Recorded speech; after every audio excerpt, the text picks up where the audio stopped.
Budget Committee. Appreciate everybody coming on this Friday to work for the citizens of the state of Mississippi. In order to proceed, we need a motion to resolve ourselves into executive session for the purpose of receiving staff presentation. So I'll entertain such a motion. Senator Fillingame, you're recognized. Second. All in favor signify by saying aye. Aye. Opposed, no. The ayes have it. We'll move to executive session. Now I hear a motion that we go into closed session to determine the need for the executive session. I need a second. We need to move it. Senator Fillingame, I need a second. Second from Senator, and all in favor signify by saying aye. Aye. Opposed, no. The ayes have it.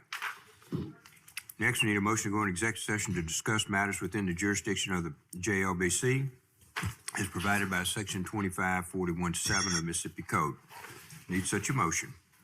Senator Fillingame so moves. Senator Harkins seconds. All in favor signify by saying aye. Opposed, no.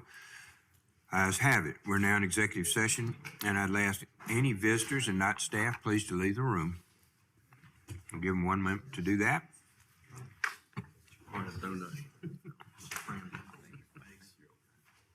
Okay.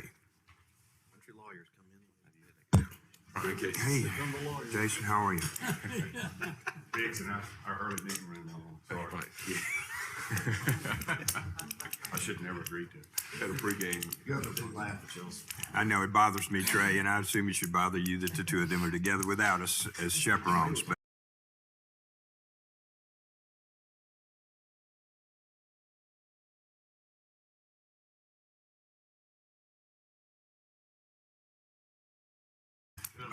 Leanne or Tony, are you going to address Tony?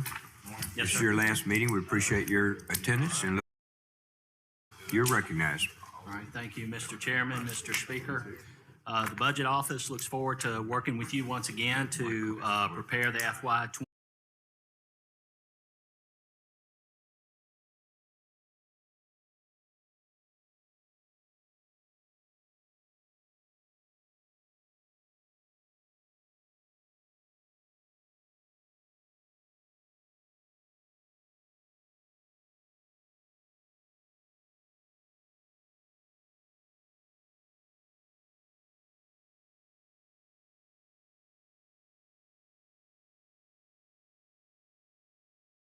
Court, and then we hired an executive assistant, Stacy Harrell, is in the back. Welcome aboard. And I would also like to say a special thank you to Leanne for all that she does and all that she's done to help prepare the packet for you today. So I certainly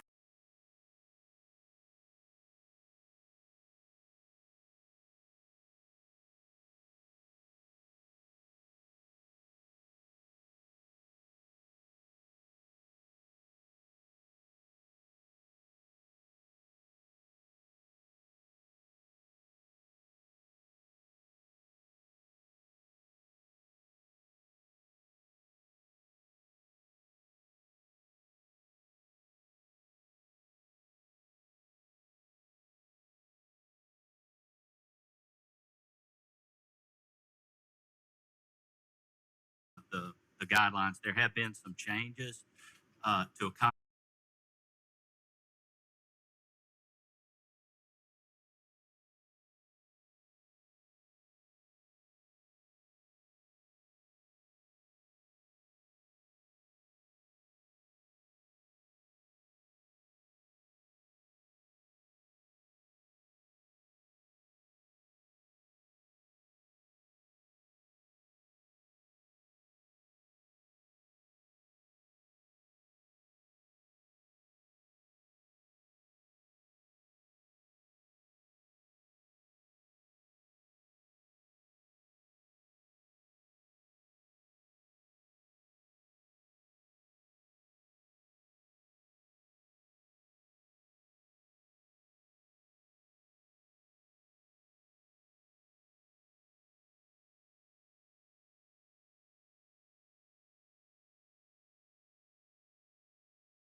First, for the committee members, on your desk is a copy of the committee's full schedule for the fall. We're meeting today to hear the budget requests from various state agencies, and LBO staff will adopt the guidelines. We'll be adopting the guidelines here in a moment. We'll be returning on Wednesday, December the 6th, and November the 15th, Wednesday, November the 15th, to review the staff LBR. There'll be our second meeting, and then Wednesday, of course, December the 6th, we'll adopt and release the final recommendations. Please put these dates on your calendar. We'll now move to take care of our routine business before we start our hearings. I'd like to call the meeting to order. First order of business is to approve the minutes of the prior committee meeting. Those are in your binder. Do I hear a motion to approve the minutes? A second? All in favor signify by saying aye. Aye. Opposed, no. The ayes have it, and they are adopted. Next, peer prison reports that have been provided to the committee. And I think Matt Dry is here somewhere to discuss if you have any questions on the peer reports for the prison. Any questions? Seeing none, if any, the report will be noted and put in our minutes of our meeting. We'll next go to the guidelines. We covered these in our executive session. If you look at the guidelines that are before you there, this is the guidelines for the 2025 staff. These will be public. You have copies of them. Are there any discussions about the guidelines? Seeing none, we need a motion to approve the guidelines, please. We have a motion. Do we have a second? Second. We have a motion and a second. All in favor, please signify by saying aye. Aye. All opposed, no. The ayes have it. So the guidelines will stand, and they'll stand as approved, and they're in our minutes with the notations on that were made recently by LVO staff. All right, now we start the agency hearings, and I believe we start with PERS. Mr. Higgins?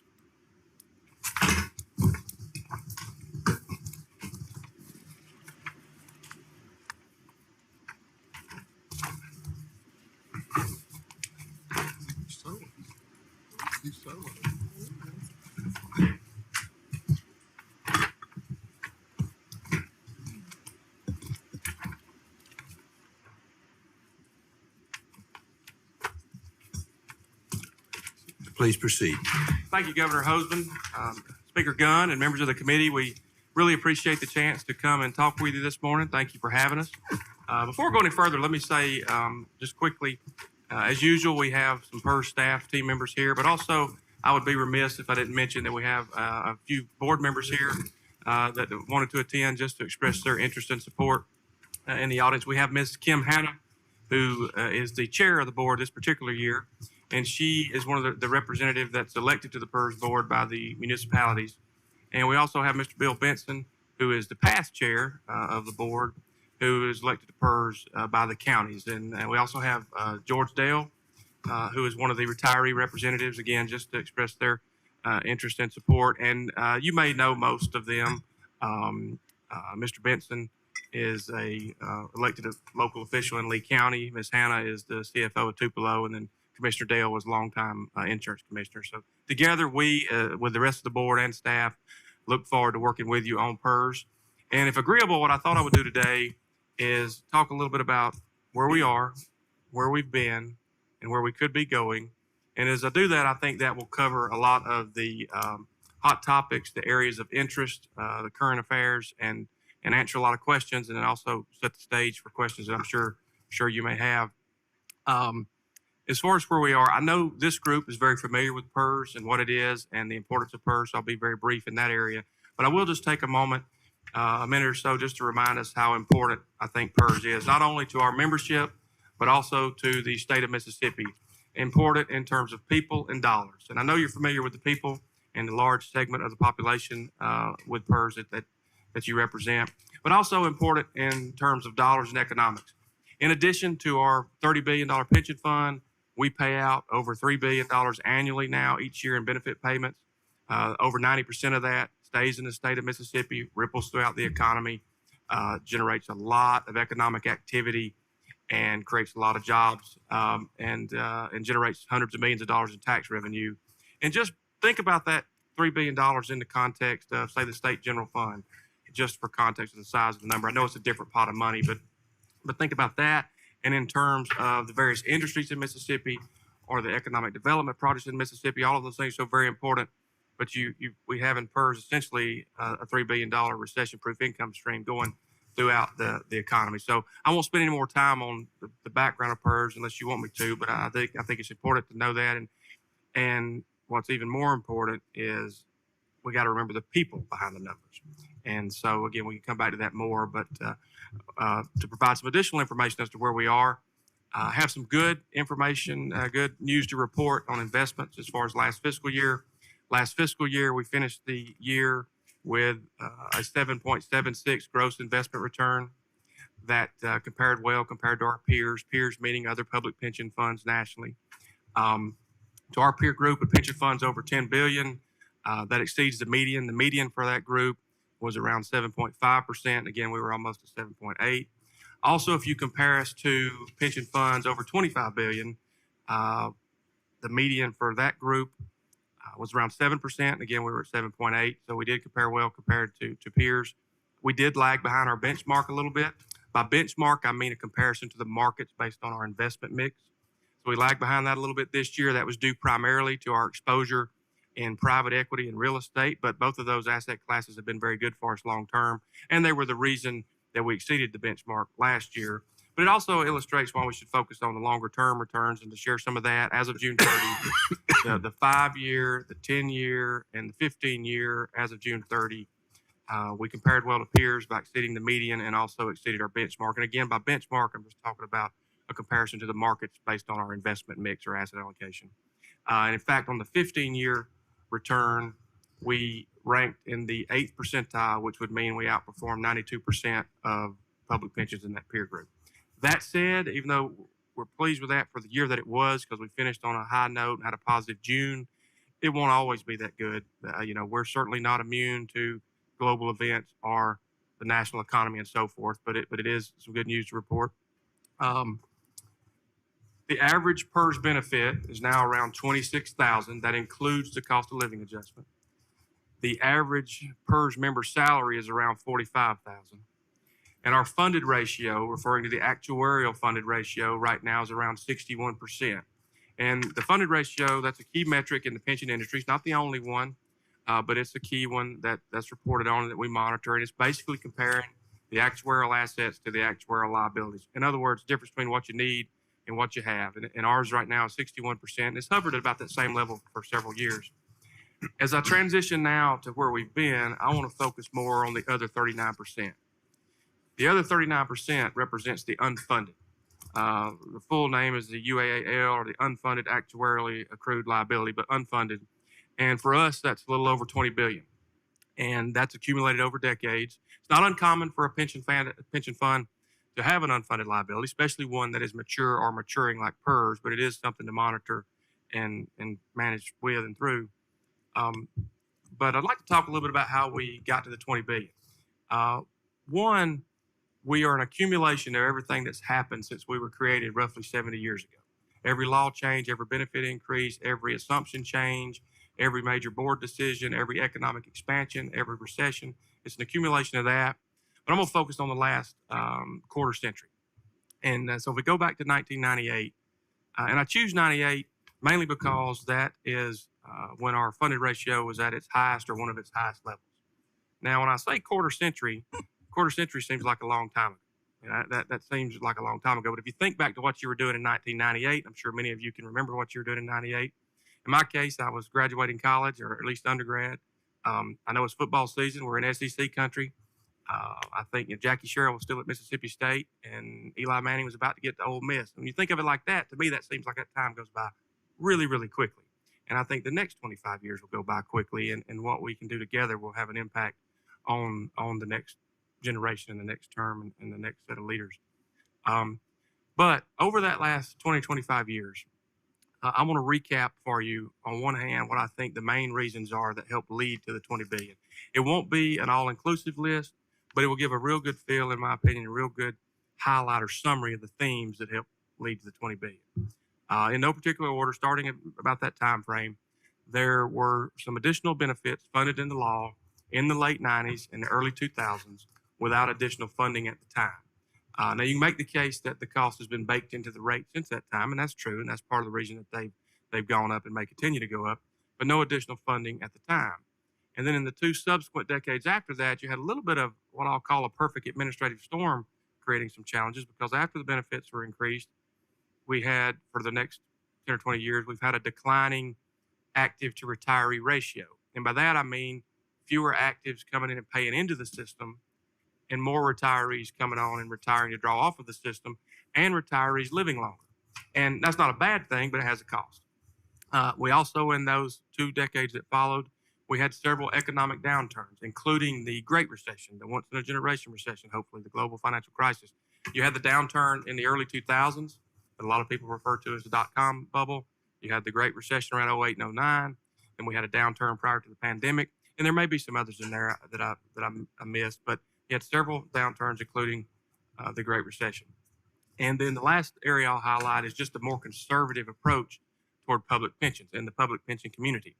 And by public pension community, I mean the actuarial community, the investment community, the audit community, the think tanks, the political organizations, the policy organizations, bond rating agencies, virtually all of the above.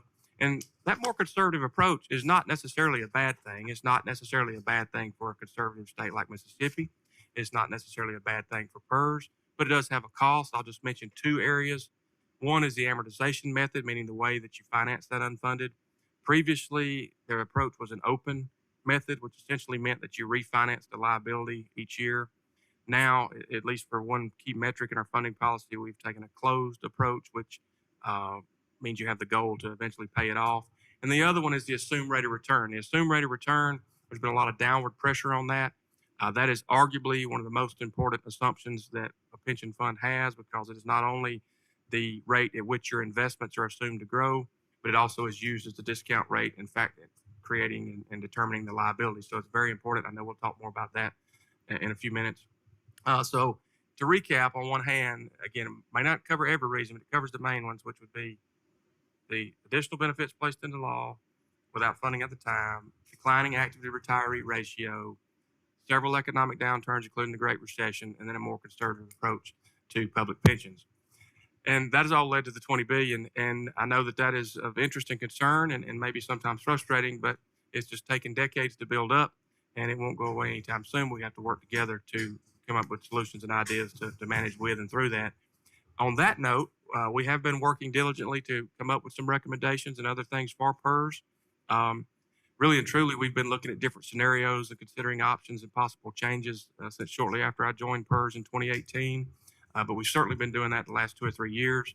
But the more recent effort and more renewed focus, I guess you could say, started last December when the employer contribution rate was raised. Also in that meeting, the board passed a motion directing staff to develop a new Tier 5 and other options for consideration. And of course, that was followed by the interest and the request from the legislature during session. So we've been working on that since that time in February, and we have some areas that I think that we've started to move forward on, and the board has taken some recent actions on it, and also it's still a work in progress with more to discuss in October, but certainly to have a plan and some ideas or responses and information to you prior to session. And on those, just to recap those, one was voting to phase in the employer contribution rate increase. The board voted to phase in that increase at 2% each year, starting next July, 2% each year until it reaches the amount recommended by the actuary and approved by the board. And that would mean that next year the rate would only increase from 17.4 to 19.4%. Another action was to adopt the assumptions recommended by the actuary after our last experience study.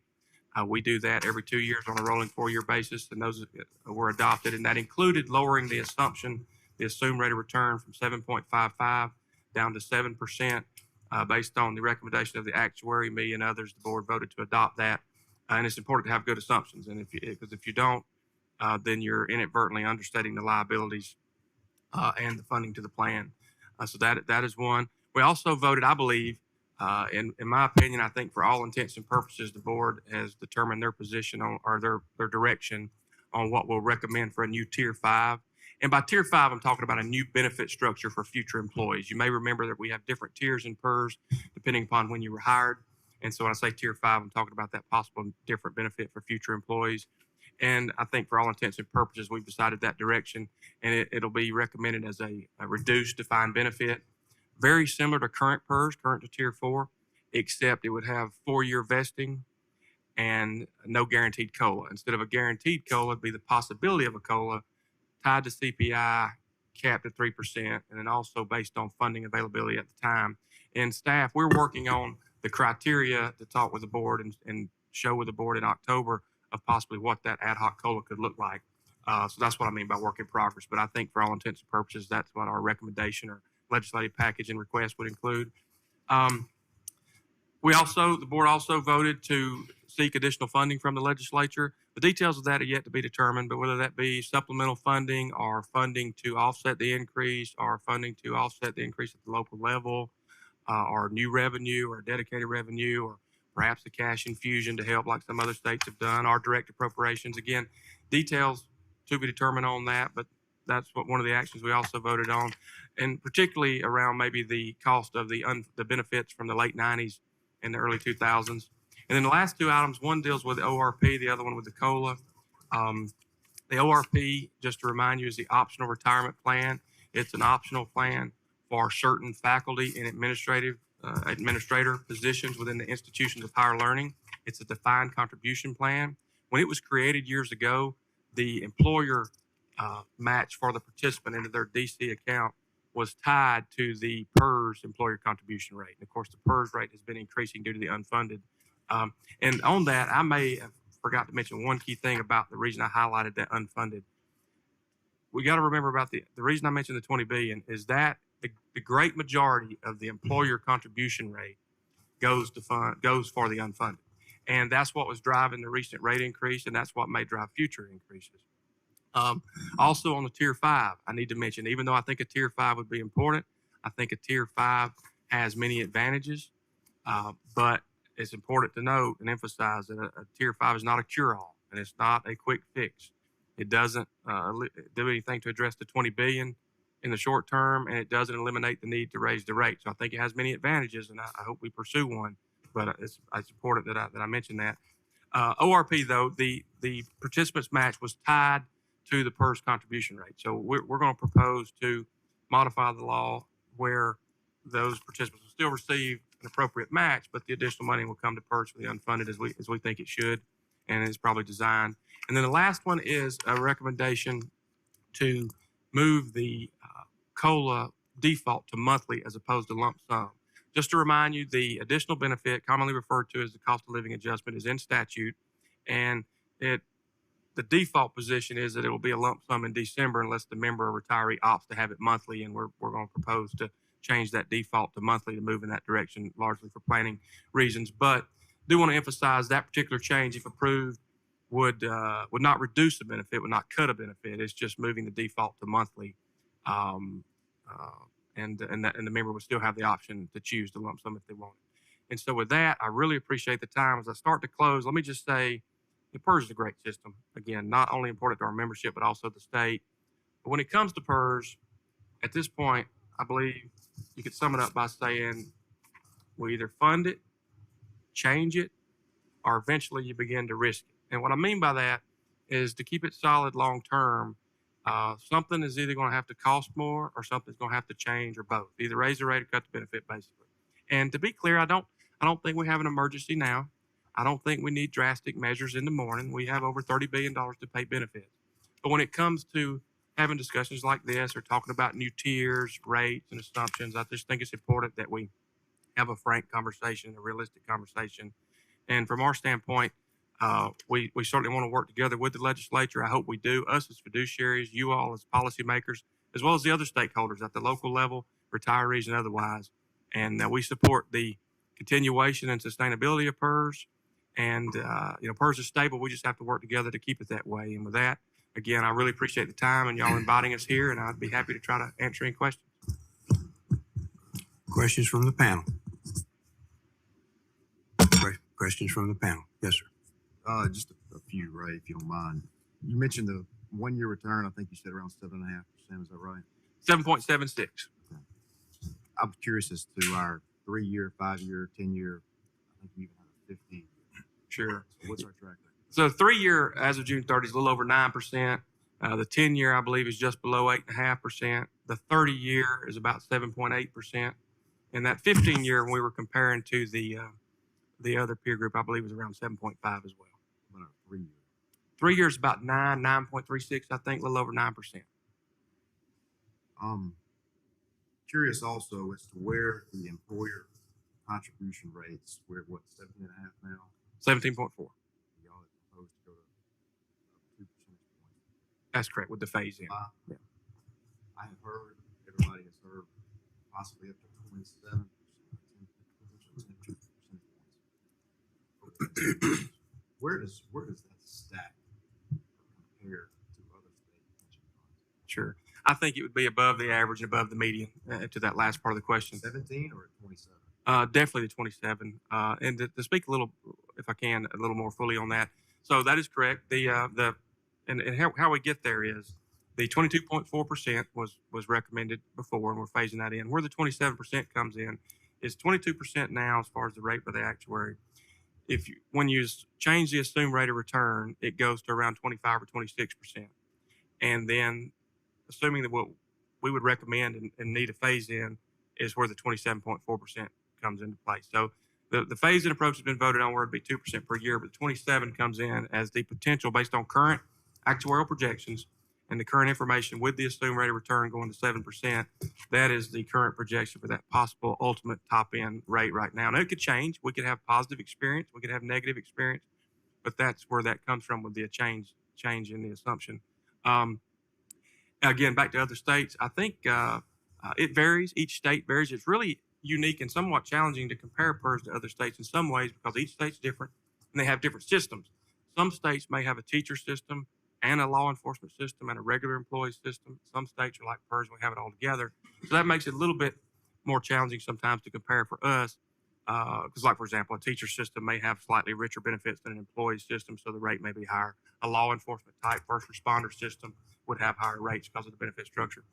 But with that said, we are above the median or average, probably a little bit now, but certainly with the increases based on the information I've seen last. Now that'll be lagging a little bit because it takes time for the national organizations to report it, but I would say above the median. So we're already on the high end at 17. A little bit, yes. Yeah. Not as much as with the increase. Of course, others are going up too, so we'll have to wait and see the latest information as this year's reported because assumptions in other states have been going down as well. Contribution rates have risen as well. So we'll have to see some of the more recent information, but I think that's fair to say.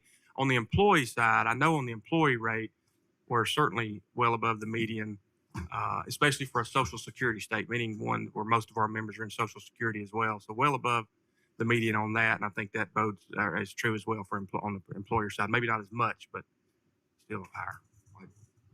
I just want to say thank you. This is, I think, one of the first that I've been in the legislature 12 years times. We've sat down and had really open conversations about PERS, but we had a few this past session. We're not aware of the board make changes, recommendations they made in December. So I do appreciate you coming forward and having these conversations. But I think you would admit, your board would admit, everybody here understands that this didn't just happen in December of 2022. So my question here is about timing. How long has your board known about this impending crisis? Well, I wouldn't necessarily call it a crisis. I mean, I could see, and I definitely respect your question and concern. I wouldn't call it a crisis. Again, kind of like I said earlier, what I think is important, though, it's important for us. We're fiduciaries. We have to administer the trust, administer the benefits in law. But part of that also is to relay good information to the sponsor, to the state that's the sponsor of the plan and the other stakeholders. So I think by doing this and doing it well in advance, I think is actually helpful because the worst thing and I appreciate your kind words in the beginning there, and I agree, I want to continue this conversation. We want to be available and as a resource and as a partner. But one of the worst things that I think that we could do right now is to not provide good information or the cost on that, because if you don't have good assumptions, then you're inadvertently understating the liabilities and underfunding the plan. And that's part of the reason why we've tried to put that out there now, because right now the rate's 17.4. It's just going to 19.4 in July. If everything continues course, it would just be 2 more percentage points a year after that. But we've gone ahead and explained the possibility of this 27 based on current projections. No, we can't predict the future. We can't hold the future. Nobody can do that, and it could go up or down. But in an effort to be transparent and to provide that and to share the information so that policymakers such as you, yourself, and others, can work together and we can have these conversations. As far as the board historically and now, I probably should speak more to my few years here. But, we constantly monitor the plan, the actuarial reports, the valuation and projections done each year. We do the experience study every 2 years on a rolling 4-year basis, do that in very open public forum. Of course, the legislature has the 4 non-voting members dedicated to the PERS board. We work closely with the ELBO staff. They're their peer, of course, the committee and staff, good staff there as well, does a report each year on the financial soundness. And so I think it's just, as I mentioned, it's just built up over the last 20 years. But we try to do our stuff regularly and annually and look forward to continuing to be transparent and sharing information. I appreciate that. Whether it would be a crisis or not, I don't know that you're necessarily hearing from counties and cities and school districts, taxpayers, 4,500 years from. So it doesn't matter whether it's a crisis or it's an issue.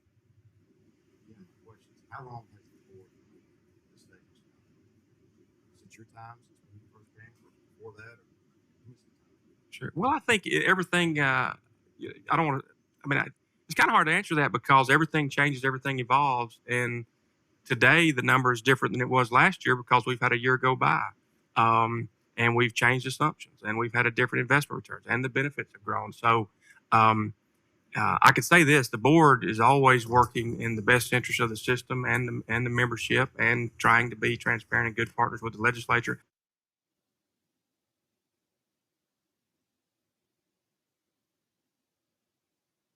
That knows about PERS shouldn't necessarily be surprised because PERS is a great system. It's a system that affects so many within the state, and these benefits have been in statute for 20 years, and the benefits and the liabilities have been growing, and all these reports are done in public. So it's hard to answer that because things change, but each year we're available. We report it. We do it. We share it.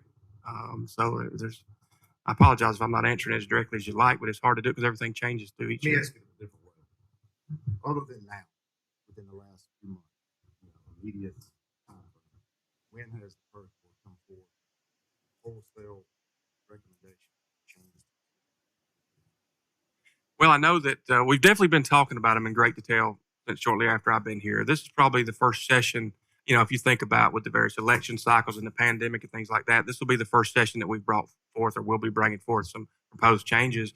But I understand that we've brought some before. I think one time before, prior to my joining PERS, I think just as an example, I think there was a proposal maybe to change the COLA to monthly as opposed to lump sum, but it did not move forward legislatively. I know that may be a little different what you're talking about. Of course, there was a new tier proposed in 2011. I think there were some changes in 2007. So there have been changes over the years. And I know prior to 2018, there was a great deal of research and a report, I think, created given some of the challenges and some of the options. So this will be the first time since I've been here that we probably will be coming forward with a legislative package. But I think over the years, PERS has suggested changes and so on and so forth. Just so let's see if you agree with me. The current status quo is not sustainable. That's what I'm. I wouldn't necessarily use it. I can see why you asked the question that way. I wouldn't say it's not sustainable, but I will say that it's either something has to cost more or something has to change. Either the rate has to go up or the benefits have to change. That would be my assessment and recommendation. The current payment structure is not sustainable long-term financial health. I wouldn't necessarily use the word not sustainable because it depends on how it's funded. Well, let's use your words, because you said we either fund it or lose it. Well, I'm using your words. Sure, yeah. And to say it'd be fund it, change it, or eventually risk it. And to unpack that, it's something's either going to have to cost more, like the rate, or something's going to have to change, like the benefit, or raise the rate, cut the benefit, however you want to say it. I wouldn't say that's not sustainable because if it's funded, then it's sustainable. We all want to work towards sustainability. I said the current funding model Yeah. is not sustainable. Not if we make changes, but as we sit here today, the current structure, we got to do something. That's what I'm hearing. I would recommend something. Or risk it. And I would recommend some changes and things. And I would also recommend the additional funding, and that could be the something. And that's why I won't necessarily say it's not sustainable, because if it's funded, then it would be sustainable. Now, staying at the 17.4, That's what I'm asking. that would not, that would not be, I definitely recommend the rate going up. The rate needs to increase. And you would agree with me that this, as you said earlier, this did not happen overnight. It happened last December, it happened in the last 6 months. No, sir. Overall, it's built up over years, over for a variety of reasons and factors. Yes, sir, Senator Horn. Thank you, Mr. Chairman. Mr. Higgins, you mentioned monthly distribution versus lump sum. What's the rationale behind going that route? Sure. Well, to talk more broadly on that, it's mainly because this would be a minor change, because really just be changing the default. But in general, the reason I brought this topic up and the reason we recommend exploring it is, to sum it up in 3 ways, I'd say for planning purposes, cash flow purposes, and maybe some tax considerations on behalf of the retiree or the member, because in talking with our outside tax counsel due to the nature of our COLA, for some members, the size that it could possibly become, it may need to be treated differently for tax reasons. But mainly from the PERS standpoint would be for planning and cash flow. And to give you an example on that, this coming December, the lump sum COLA is estimated to be around $850 million. And when you add to that the regular monthly payroll, which is now over $200 million, you're going to be over $1 billion right there in the same time frame. Because you got December payroll, the lump sum, plus the January payroll. So you're over $1 billion, which if you remember the amount earlier, that's going to be a third of the total payment right there in one lump sum type area. And the 850 is expected to grow about 50 million a year. So you have a large amount of money coming out of the system at the same time, at one time. And that's going to go on, and it's a good benefit, and we understand that, and we've been managing for that, and we're going to continue to do that. But it's a large amount, and we have to prepare for that regardless of what's going on in the world or what's going on in the market. For example, the markets could be down in the fall or in December. Some years it's up, some years it's down. And so the move for that and the consideration of that would be just better for planning purposes as opposed to the one lump sum. All right. And what is the average lump sum distribution? It is approximately $7,200 based on the last published actuarial report. Okay, thank you. So you mentioned that we've had a downturn in the number of employees who are participating in the program. How many folks are participating in the program, both retirees and current workers right now, 3 years ago, 5 years ago, 10 years ago? Sure. The last published report has about 144,000 active members and I believe around 114,000 retirees. Over the last 10 years, going back to the active retiree declining, over the last 10 years, the number of actives, I think, has gone down about 10 or 11%, and the number of retirees has increased by around 26 or 27%. But the last report was 144,000 actives and about 114,000 retirees. Okay. And so we've lost active members. Is that correct? That's correct. Okay.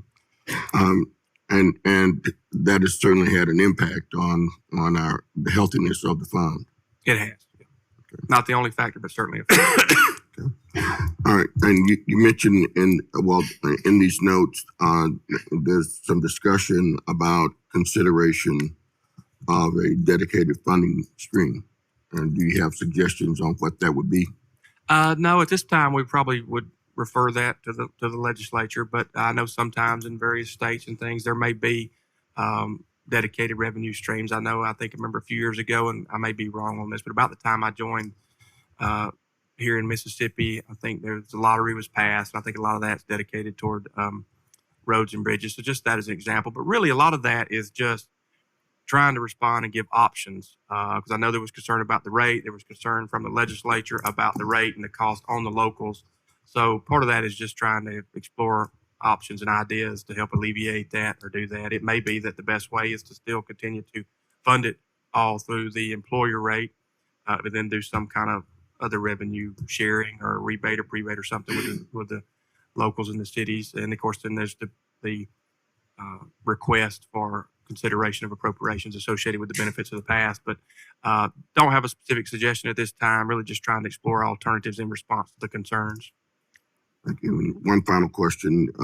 You're talking about calculating the rate of 7% versus 7.55. What's the rationale?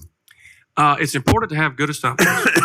In this particular case, if you don't, then you inadvertently understate the liabilities and you underfund the plan, because the lower the rate, the more the contribution rate. The lower the assumed rate, the more the contribution rate would be. And also, all things being equal, if you're choosing between 7, 7.5, 7 or 7.25, the lower rate, I think, is best for PERS, best for the plan. But you're also setting yourself up, if all things being equal, choosing between that, as long as there's these incremental differences. The lower rate better sets you up for success because it's setting you up for actuarial gains as opposed to actuarial losses. And basically every expert that's looked at this has recommended that rate, the rate going down. And it's also important that we do it because that's our job as fiduciaries. And the law says we're supposed to set the rates and the tables and so forth based on actuarial evaluation. But also it's important to share that information with the state because the statute also says that you are the sponsor and it's an obligation of the state. So we're certainly all on the same team for that. And I think that's the best route. So how does the 7% rate stack up against other states? It is on the last graph I saw, which will change a little bit because it changes as each state takes action. And it'll change since we took action a little bit. But I think we're going to be right around the median with the 7% and maybe slightly above the average.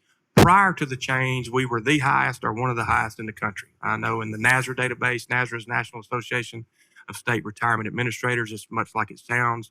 And it has data on all the public pensions, or most of the public pensions and state pensions nationwide. And we were the only one over 7.5. Thank you, Mr. Chairman. Senator Hobson? Thank you, Mr. Chairman. Ray, I know about 10 years ago, the legislature voted to increase the employee contribution and add the 30-year retirement back in. I think it was that originally, but at that time, my recollection is there was a projection that within 25 or 30 years, the system would be healthy again. What happened to, once we made those changes, what happened to take the system back to a place where it was kind of unhealthy? Sure. I'd have to go back and look. Obviously, not being here then, I probably would need to, for the details, I would need to maybe look at the reports back then or the projections and so on and so forth. But just generally what I can say is everything that's happened since that time, when you have different assumptions or lowered assumptions, you have positive investment returns, you have negative investment returns, or any time that you miss the assumed rate of return, even if it may be positive, if it's less than what was being assumed, then that could be a challenge. There's also the declining in active retiree ratio that's happened since that time. So it's just really a combination. And also the timing of investment returns, good or bad, really makes a difference. For example, the old illustration of if you have $100 and you lose 50%, well, now you've got $50. And at first glance, you could say, well, I really need to get that 50% back. But actually, you got to get 100% back just to get back to where you started from and going forward. So I'd have to go back and look at those details. But it's a combination of factors. I know that the assumed rate back then was probably 8%. I'm not sure without checking, but it's been lowered to 7.75, then 7.55, and of course now 7. The actives has continued to decline since that time. So it's really just a variety of everything that's happened since then. Yeah, where do we stack up on employee contribution percentage? I think Representative Lamar asked you about the employer contribution. Yeah. Where do we stack up nationally on the employee contribution? In the employee, and before I forget it, let me say this too about projections. Projections are just that. The actuarial projections, they're based on good information and performed by competent staff and individuals, but none of us can predict the future. It really is. It's just projections based on what we have at the time and so forth. To the employee, I'd say well above average, above the median. I'd almost say the employee side is probably one of the higher ones, especially for a Social Security state, but definitely above the median and average in general and for a Social Security state. So we're above the median on the employee and employer contribution Yes. rates.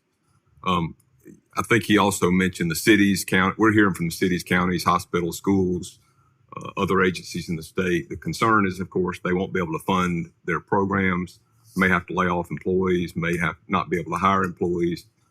When the board considered these, the employer contribution, was it ever discussed that you could have even further decline in employment and less people that are paying into the system? Was that discussed? Yes, I think so, and I think that's considered. And certainly the concern and the worry, if you will, toward the cities and counties, all that cost is definitely something that was thought about and analyzed. And it's part of what makes it so hard. And it makes it also hard on the board and the decision. So, yeah, the short answer, I'd say all those things are definitely considered. Some things discussed more than others, but certainly. And more broadly on that, we're definitely sympathetic to that point, respect that concern, sympathetic to the employers at the local level. But as you know, as fiduciaries and under our duties in the law, we have to do what's best for the system. And we would be remiss if we didn't provide good information and rates and assumptions and so forth to all of you. But part of the reason we're doing it, and with the phased-in approach and communicating some of these things now, is so the decision makers, policymakers, and local officials have notice, have in advance, and we can all work together and answer questions like this. But it is considered. Final question is when you consider that, did you think about, did the board ever look at getting scenarios where you would take, let's just say we don't raise the employer contribution that much, or we don't raise it much at all. Did you go through scenarios where you said, what if we raised it 1 or 2%? How is this going to affect the employment for cities and counties? And they're probably on tighter budgets than even, certainly the state's got a bigger budget, but still it affects state agencies too. I'm hearing it from state agency directors saying, I'm concerned about programs. I'm concerned about hiring employees, certainly concerned about anybody that may be able to get a raise, not be able to get a raise. Did you ever factor in, if we don't do an employer contribution increase or we limit that increase, what are some other steps we can take in the system that will help make it actuarially sound?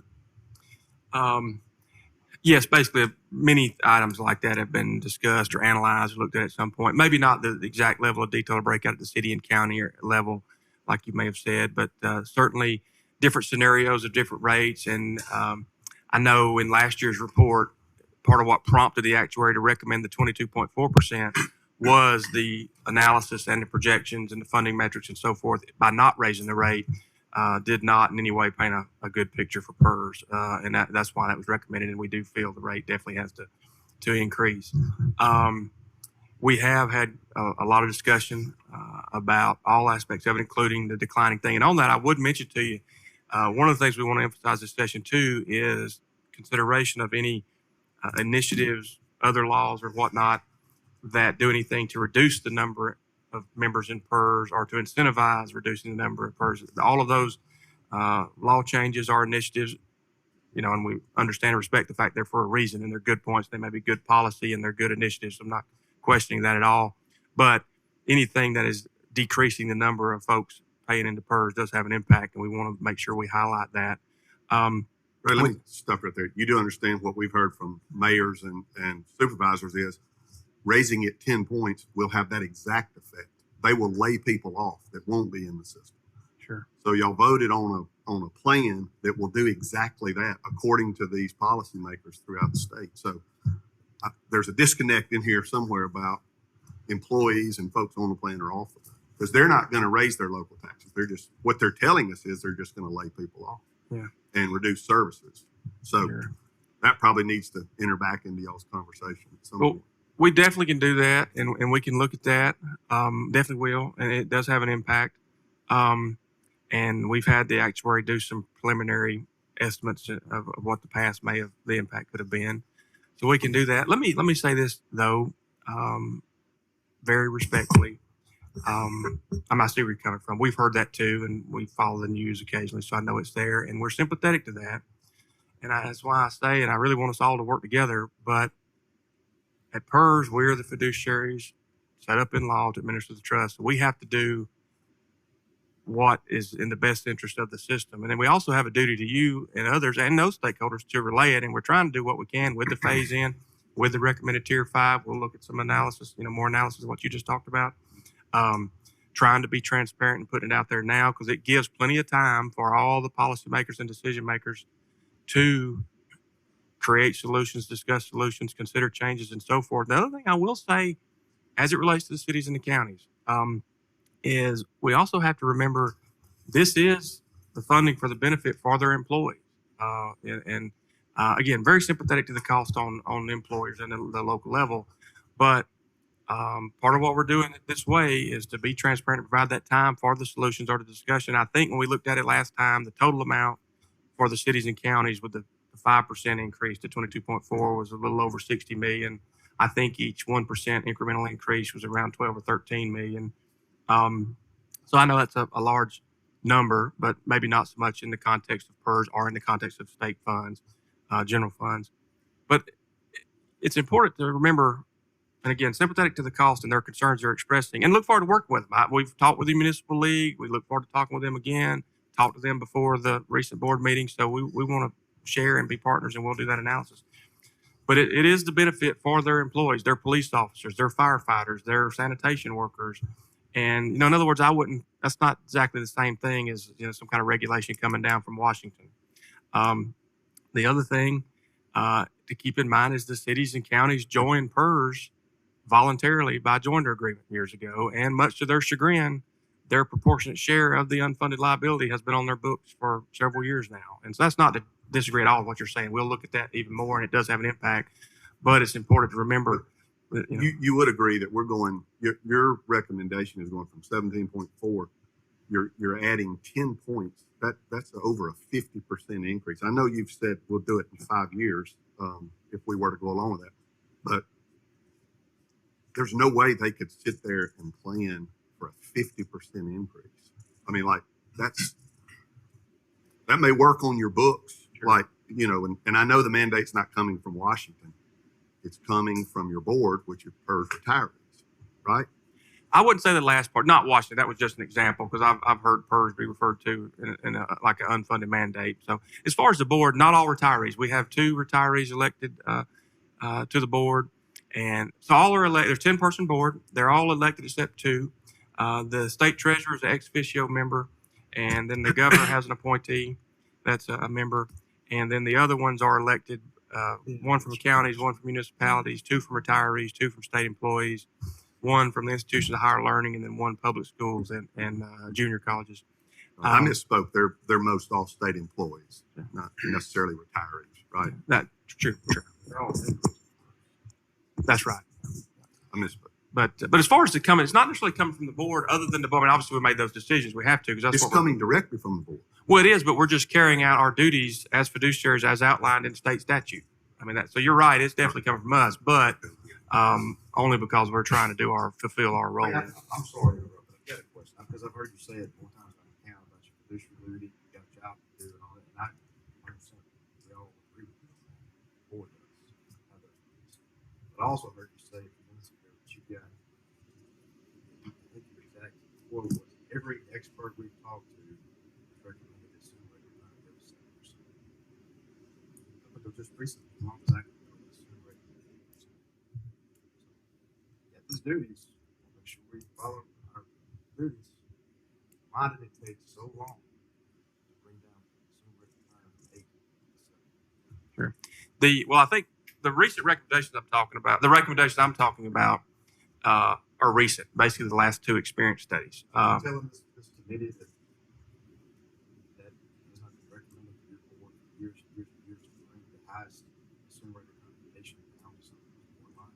I wouldn't say years and years and years. It was recommended in the experience study before last, and we changed the funding policy to transition down to that recommendation, which we did do by 20 basis points from at that time 7.75 to 7.55, and then the most recent one was completed in April, and that's where that comes in. So it's everything. We do it all the time. We do it each year. Peer does their report each year. But the ones I'm referring to are relatively recent. Now, has that been recommended for a short amount of time? Yes, as I just explained. But I'm referring to more recent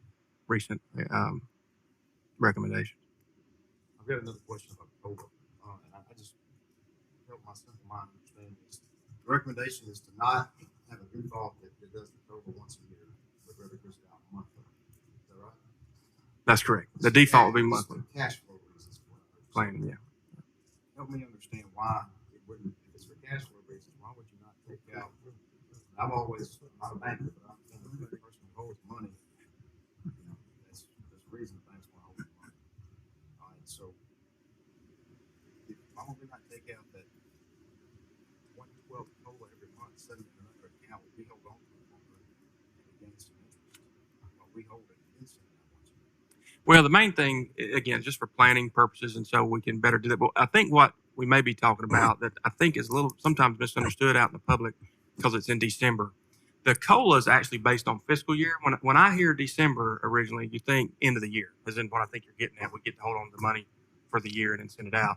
But the actual COLA payment is calculated based on fiscal year. So it really just depends on who's living, who's dying, and so on and so forth, what's going on in the markets and all. So our reason for trying to go monthly would be just to level that out as opposed to the one big payment. I understand that. You can hold on to the money longer if you keep the first system correct instead of paying it out. True. That in and of itself. You hold on to the money longer, separate as a money market, so it's 2%, 3%. I don't know. Well, you know, actually, if I understand you You understand correctly, what I'm saying? sure. If I understand you correctly, we actually took a move this past year to do something like that. We started within our fixed income asset structure to develop a short duration sleeve to do exactly that, to pull money and put over there to prepare for that COLA. So if I understand you right, we actually just did something very much like you're describing. I'm hearing you say now, you're not going to stick with it. Oh, we're going to stick with it, but I would prefer, it was just the recommendation is going to be to shift the default to monthly, but it's for the reasons that we talked about. One thing, if I could go back just a little bit, I forget exactly where it was. It might have been with Speaker Pro Tem White and the others about the 27% and about the 10% and about the increase and all that. Again, very sympathetic to that cost. And I know this is tough. I know it's hard. I know it's hard for them, y'all, certainly you, all the competing challenges that you have at the state level, whether it be this, schools, infrastructure, whatever. Definitely respect that.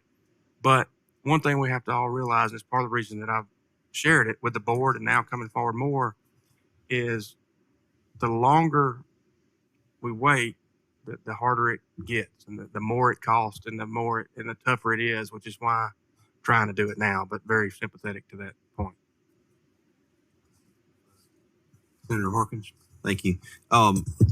What specifically were the changes made in 98, 99 when they changed the benefit, changing the benefit plan for PERS? What were the specific changes that were made? Sure. I actually would probably need to go back and look at the document for all the specifics, but to give a real good general feel, it's the current cost of living and benefit structure. The current benefits in law was during that time frame. And then also they increased the benefit multiplier, and I don't remember exactly what the incremental change was, but by benefit multiplier, that's the amount of credit you get each year. Right now it's the 2% each year. So whatever it was back then during that time frame, they increased the multiplier, the state increased the multiplier and did it for current and future retirees at the time, which essentially means made it retroactive. So two main points. There might have been some other minor changes and smaller changes, but two main ones that come to mind is the existing cost of living structure and increasing the benefit multiplier for everyone at the time. Can you get a very detailed description of what exactly was changed when we did that? Sure. Secondly, I see you have some recommendations for a new Tier 5, and it still has a defined benefit plan. Why are we not going to a defined contribution plan? And does a defined contribution plan eliminate a lot of the issues that we're faced with right now? It would not, ironically. It would not? No, sir. And let me share a little bit on that and talk a little bit more on that. If you go to and we definitely wouldn't recommend moving to a defined contribution plan, but a lot of the reasons that a lot of states have not done that is, even though to me it seems a little counterintuitive, if you close PERS, which is what would happen if you go to a DC, it actually costs you more because you still have the $20 billion unfunded to pay, and then you have whatever you decide that the DC contribution plan would be for those employees. And then over time, because it's a closed plan, you have additional concerns and costs that may develop because you won't have people paying in. And due to that, you may have to start to change your asset allocation, which will indirectly cost more. So that does change long-term future liabilities. But even though it may seem counterintuitive, closing a plan going to a full DC actually can cost you more. And I think that's why a lot of states may look at it at first blush, but then they change not to do it. I remember years ago in Georgia, where I'm from, when there was a change in administration, that was kind of the thought. There was the DC, but then once it was evaluated, there was the change because realizing that cost. Now, some states have employed a hybrid where you have DB and DC together, but going to a full DC usually costs more because you don't do anything about the $20 billion, and you still have that, and then you have to pay for whatever the new plan is as well. Well, in our previous meetings over the last 3-4 years, you've given me a kind of not a stat or just some information that says by 2045 we should be 90% or 85 or 90% funded. What happened to that? Well, and that was before you are raising the employer contribution. Sure. This was at the 17.4. We'll be, basically saying we'll be fine in the outlying years because the cost is not going to be as high. Sure. Good point. It varies each year. It changes each year. And in fact, going back to that, and I think you're probably remembering session before last, after the record investment year. And I'll say this half jokingly, I almost want to stop providing some of those projections. I feel like I need to because I want to give an honest and accurate update when you all ask, and that's part of our policy and that's part of the metrics, and we have to do it. But they are just projections at the time based on the assumptions at the time or what's going on at the time, and they can change. And that's what's happened in this case. Those are just each year, and things change based on investment returns, actuarial experience, whatever the case may be. Going back to that time frame, that projection is pretty sensitive to investment returns, and I think the difference is coming off of the negative investment year. It was up with the great record year, and it was down with the negative year, and now we're at 7.76, and the actuaries working on this year. That's a long way of saying it changes, but I see where you're coming from. I would rather not hear it because it really doesn't hold any value. Yeah. Because it doesn't mean anything. I mean, we're seeing it right now. I mean, that was the last 2 or 3 times we had met. It was, in the 2040 time frame, we're going to be at a much better funding ratio. Well, you can't say that if you don't have something that, I mean, if you can't back it up, then I'd rather not hear it. I'd rather just go on what we got and deal with it. But it gives a false sense of security to us to sit there and say, well, things are going to be fine. If we just stay the same, things are going to eventually work out based on historical trends, records that we've had over the past 10, 15, 20-year returns. Things will be 85, 90% funded by 2045, when that's obviously not the case. And I would personally rather not hear it and just deal with what we've got to deal with. Well, appreciate that. We'll definitely keep that in mind. And in some ways, we're kind of doing that now already, but definitely appreciate that feedback. Representative Bowden? Thank you, Mr. Chairman. Ray, I've got one question, but it probably requires 2 answers. In our handout right here that it's saying the board approves seeking direct appropriation of a cash infusion from the legislature for this next fiscal year. My questions, 2 questions of that. How much is the board recommending, and what would that money be used for? Well, it's still to be determined, because that just came out of the last meeting and the discussion of a variety of other things too. But we certainly want to be partners with the legislature and see what availability might be there. To give an example of what the cash infusion or the appropriations or direct appropriations could be referring to, or maybe would be associated with the benefits I mentioned from the late 90s and early 2000s. When we've looked at that with the actuary, it's been estimated around 22%, over 20% of the current unfunded liability is based on those benefits. And brought forward to today, they have estimated that's around $4.2 billion. And to say another way, it would be about 5% of payroll. And if you took that amount and you amortized it or spread it out over 25 or 30 years, depending on what interest rate you did and what year, it'd be about $350 million a year. So I could see the request being refined to something like that, around $350 million a year for those benefits. But it really, as much as anything, it was to provide options. Mr. Speaker? Yes. First of all, let me just say how much I've enjoyed working with you, Ray. You've been a breath of fresh air over there. Every time I've talked to you, you're very responsive, and I know you're just the messenger here today. So sorry for you having to fill all these questions. Thank you. To Representative Lamar's point, your predecessor sat in this very meeting. How long you been here, by the way? About 5 years, a little more. So 6 years ago. Yeah. And I asked her, she came and represented to us that everything was hunky-dory at PERS. And I said, well, does that mean you'll never ask for any more money from the legislature? She said, no, I can't make that guarantee. So in response to his question, I would say as many years ago as 6 years ago, there was a belief or a statement by her that there was the potential to have to come back.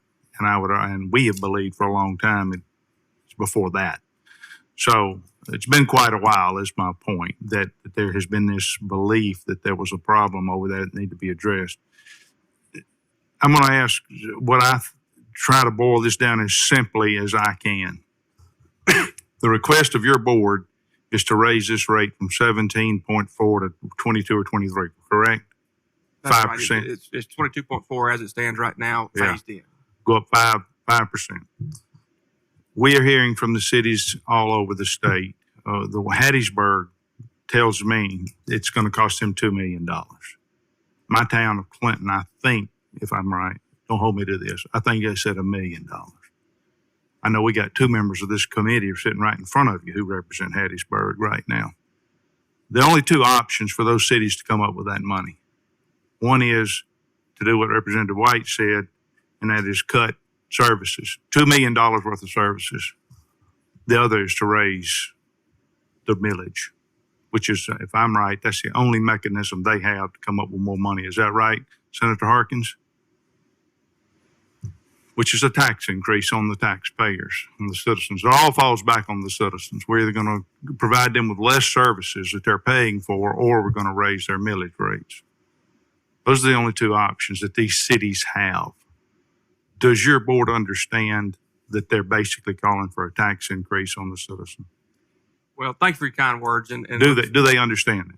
Do they understand that what they have proposed will either result, and I stand to be corrected. I don't oversimplify it, but there ain't but two options: cut services or raise millage.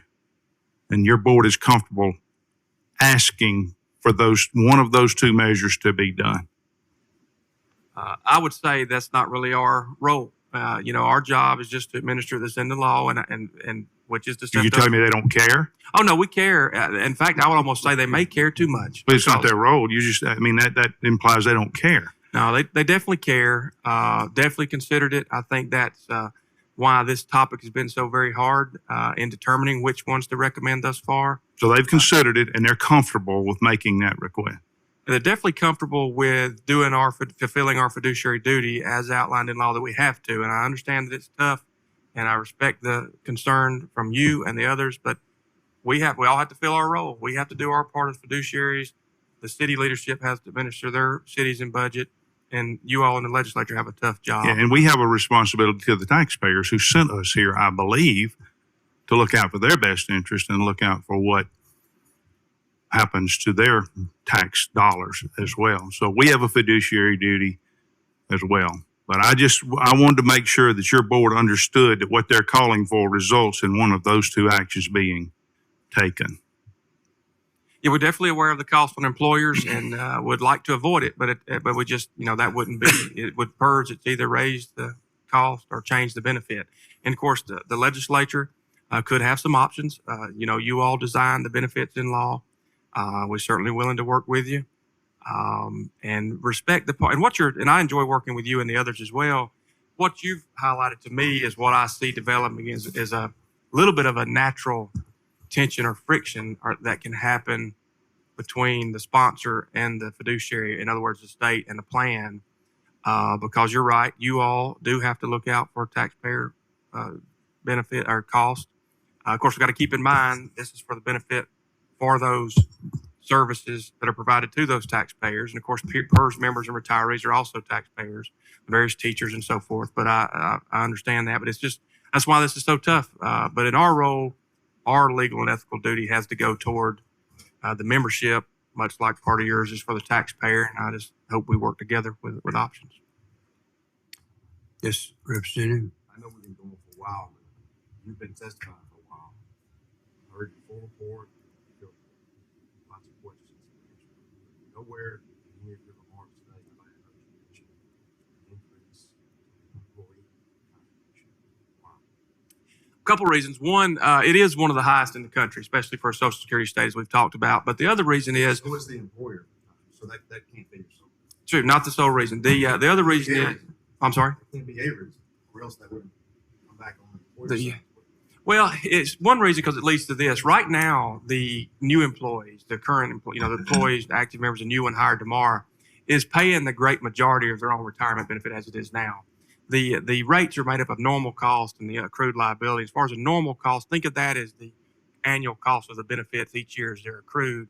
And right now, and this is reflected in our actuarial reports each year, the employee hired today is paying the majority of their normal cost for the retirement. So that's an additional aspect. But the main reason to what you're talking about is the statutes say that the board shall set the rates, but there's a lot of legal advice, legal analysis, and AG opinions and so forth that say you can't raise the employee rate without an offsetting or a corresponding change in the benefit. And that's the benefit that you all control. We can't do that. So, I'm sorry. What law are you? It's 2511. I'm not sure the rest. We could definitely get that for you. State law. That's right, state law. They base those opinions on state law. That's correct. You realize who- Oh yeah, sure, absolutely. That's what I'm saying. You all could change as far as I haven't heard you recommend that. If True. we can change it and you can increase the employee contribution. Why are you not bringing that as a potential part of the solution? Well, we can definitely go back and look at that, but I will say they're already paying the great majority of their retirement benefit. We're already one of the highest in the country, more so. How are they paying the majority? To me, 9 versus 17.4 going to 22.4, potentially to 27. 9 is not the majority. Because it goes back to that part about the majority of the employer rate goes to pay the unfunded. In other words, what's happened in the past, kind of water under the bridge, it's already accumulated. More specifically, what I'm talking about, when the actuary each year calculates the normal cost, which is like the cost for the benefits on an annual basis, expressed as a percentage of payroll, and it's in our actuary reports. And I believe the last published amount is going to be about 10.6. That's a shared cost between the member and employer. So when you back out the 9% of that 10.6, if my memory is correct on that, that's a large percentage of what that normal cost is. The 17 you're talking about, the great majority of that's going toward the unfunded. I can't speak for the committee, but I'm specifically asking number of recommendations about how we could also, the employee contribution can be part of this. Sure, we can definitely look at that. Sure will. Other questions? Senator Fillengate. Thank you, Governor. Question, will employees in the optional retirement plan program have the option to move into the PERS considering any rules changes that y'all are proposing currently? Yeah, we're not changing anything associated with that. The way it works now is they have basically a one-time irrevocable choice between ORP or PERS, and what we're proposing wouldn't change that. This just has to do with the amount of the match if they choose ORP. So that's not a consideration currently. No, sir. And on actuarials, how old are you, or is your actuary saying that the current state retiree will live? I want to say it depends by the type of retiree or whatnot. I want to say around 77 might be an expected age range. We can get you that information. There's different tables in there. It depends on the type. Where the teachers live longer, females typically live longer. It just depends on which one. I was curious because when you just Google the average lifespan in Mississippi, and we're the lowest in the country. Hawaii, I think, is the highest, around 80. We're Mississippi, and average lifespan is 71.9 currently. So I was curious if state employees just live vastly longer than the average Mississippian does, or where are you getting that information? Well, the actuaries do an extensive evaluation, and we can definitely provide that to you. And where it shows up most is in the experience study, the one we just completed, and we keep those on our website, and we'll provide that to you. But they do a good in-depth analysis of our experience as well as the various mortality tables, and we update that from time to time. A couple years ago, we updated to generational mortality. But to your point, and even though I can't quote it chapter and verse, I know that the actuaries over time we've had to adjust it. The tables are the ones we're using due to the different life expectations in Mississippi. But one thing about the PERS membership, if I remember correctly, teachers they're a little healthier, projected to live longer. Of course, that's over public schools are over 40% of our membership. So that may be why our estimates are a little higher than, say, the Google overall population. Maybe the 13th check causes people to live longer. Is that Definitely a good benefit, and access to quality health care has a lot to do with that. Yes, sir. Right, going back in your board's deliberations, and I know those are public and folks were there and their minutes and all that. When y'all were considering potential recommendations, and obviously you've already talked about we've only got 2 or 3 levers, something either increases or changes. Did the board consider changing benefits for current retirees or folks that are currently employed with the state? We've definitely analyzed that a great deal, and we'll do more so. We didn't discuss that, if I remember correctly, too much at the last meeting, but we have looked at that, analyzed that, looked at different scenarios, provided different estimates and so forth over the last months and years. I do anticipate that we'll be talking about that more at the upcoming meeting. I don't know that, and to be clear, just as everybody's aware, regardless of any of my recommendations or any legislative package that the board approves, any changes to any existing benefits, of course, would require legislative action. And the board has certainly not made any recommendations on this topic. But with that said, we have looked at it. I expect we're looking at creating different analyses now. I suspect we'll talk about it more in the October meeting, and happy to provide any of that information or commentary, now or afterwards. But y'all did look at for new hires. I see potentially a no guaranteed cost of living adjustment. Is that correct? That's correct. To me, that would indicate that somebody looking at the system has said, this is where we're getting out of line, is in this particular benefit. Senator Harkins asked you for the changes from 98. In your opening comments, you alluded to all these changes without increased contributions. So it sounded to me like we knew where we're getting out of whack, but when he asked you specifically, you said you really didn't know. It was a combination of things. You go back and look, you're going to get him a detailed list. Isn't that one of the main factors? If to me, it's an acknowledgement by your board if you're looking at new hires and saying we're considering no guaranteed cost of living adjustment. Instead, we'll do some permissive language to grant potential COLAs on a consumer price index. So somebody did some analysis somewhere and said this is potentially where we're getting out of line in our current. I'm asking you the question. Oh, sure, definitely. The COLA has been analyzed, over the years and recently. As far as for the new tier is a little different because those individuals are not hired yet, and it doesn't come with it. It doesn't bring with it the same potential legal or political challenges that come with. But we're just trying to identify. Y'all's solutions seem to be just raise the amount of money, and you really don't care where it comes from. Or your answer to the speaker is that's not our job. Yeah. But unfortunately for us, that is our job to figure out where the money comes from. And it's not always just more money for us. As taxpayers have finally said last spring, enough is enough. And that's what led y'all to hold off on that wasn't a phasing. I think it was just a 5-point straight up increase that would have happened by now. It's what your board originally voted on, correct? That's right. And I do appreciate your willingness to work with us, but we should acknowledge that's only the result of a potential bill coming that was going to change it, that led us to where we are today. So I hope as we move forward, your board will analyze all aspects of the system and help us come up with a comprehensive, because I think there's been a commitment, at least, around the coffee pot of the lawmakers saying, we want to fix this long term. And we want your board to be part of the solution and not just, hey, the answer is just raise the employer contribution. That can't be the answer. So I'm just telling you, I think we've all kind of decided that's not going to be the answer in and of itself. And so with that, when you go back and say, what are those folks saying over there? For my part, and again, I'm like Mr. Lamar said, I don't speak for this group here, but for myself, I would say it's not going to be, we're not just going to increase it 5 to 10 points and hope we get better. Maybe that's a better way for me to say it.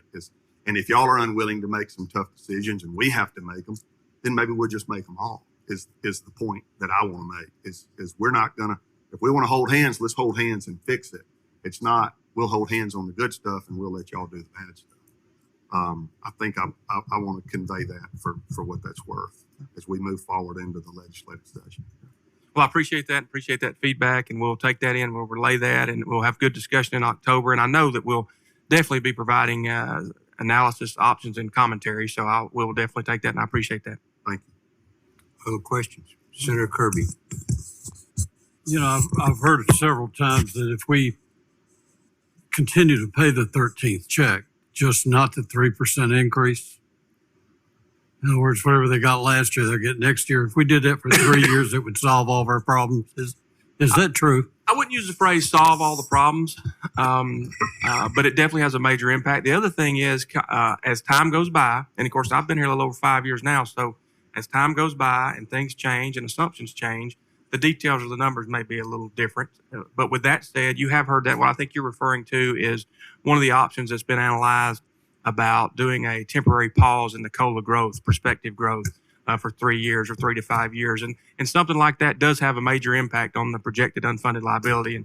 And going back to the other comment, that's an example of the either raise the rate or cut the benefits. And the only way you can do anything anytime more immediate or soon is something to existing benefits, which usually gets us to a discussion about the COLA. And you just recalled one of the examples. But things like that, whether it's, and again, this is not a recommendation, this is just a response to the question and the comments. But things like temporarily pausing the COLA growth for 3 to 5 years, or changing the future growth to 2% instead of 3%, or changing the future growth to simple instead of compounded, or temporarily reducing the growth to 1% instead of 3% for several years. Things like that do have the larger impact. And you just recalled one of those examples. That's right. Thank you. Other questions? By raising it to 22.4 and eventually to 27, am I understanding you correctly? Yes, sir. The 27 is a possibility. Of course, that's based on projections now. So if you do 27 and our employee contribution stays the same, it's 9. Is that correct? That's correct. So that would be 36.4. That's correct. And then what is our contribution to Social Security? In addition to, as you mentioned, we're covered by Social Security. 7.65, I believe. That probably includes a little bit with the Medicare, but So 36.4 plus how much? 7.65, I think. Okay. So that puts us at 44% for retirement. Is that correct? That's correct. And then in the private sector, it's about less than 10. So when we're considering this, we may be phasing ourselves out of the market. I mean, we can't pay. We're not going to be able to pay employees.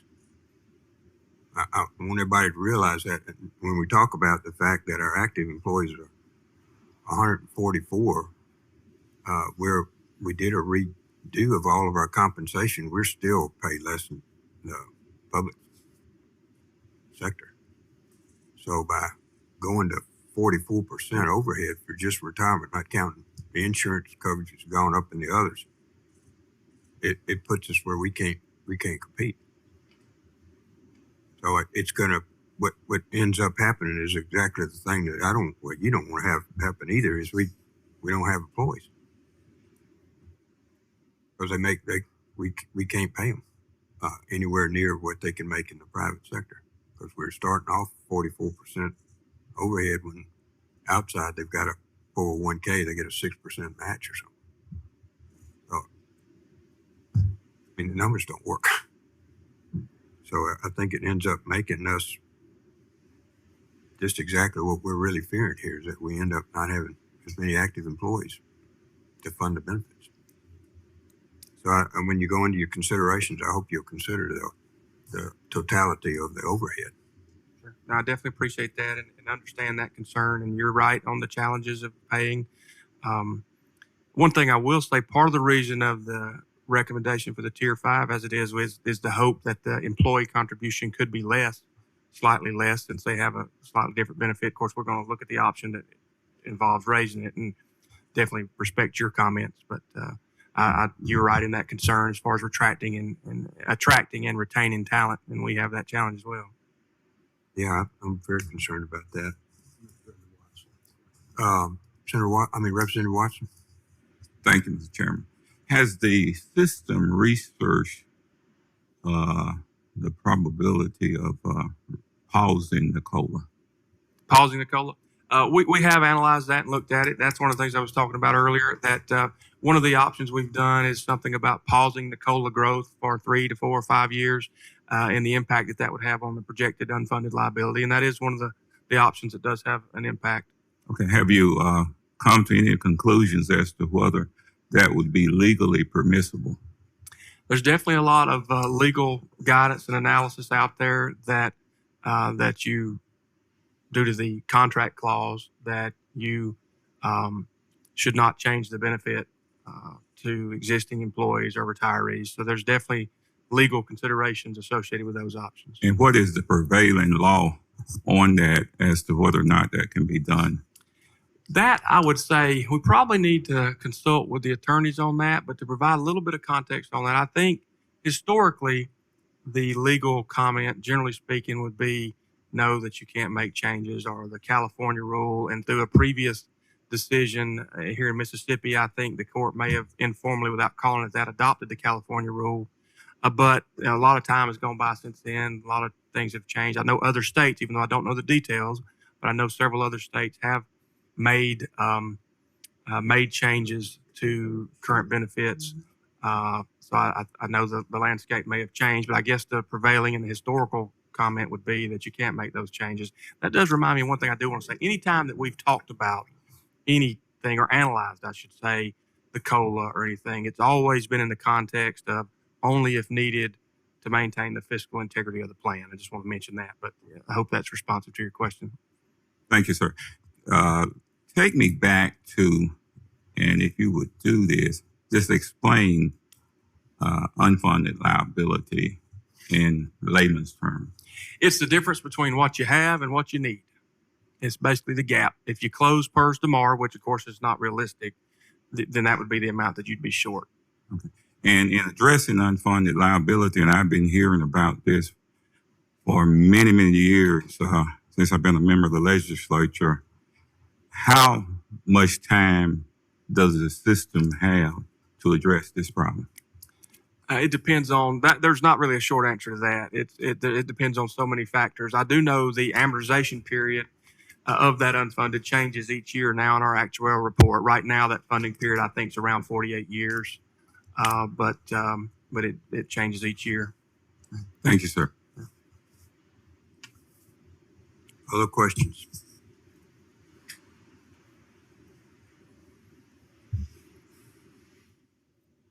All right. Seeing none, we appreciate you coming today. This is the first full discussion I've really heard of this and the issues that the state's facing. And as you say, we're going hand in hand. I guess all of us are facing.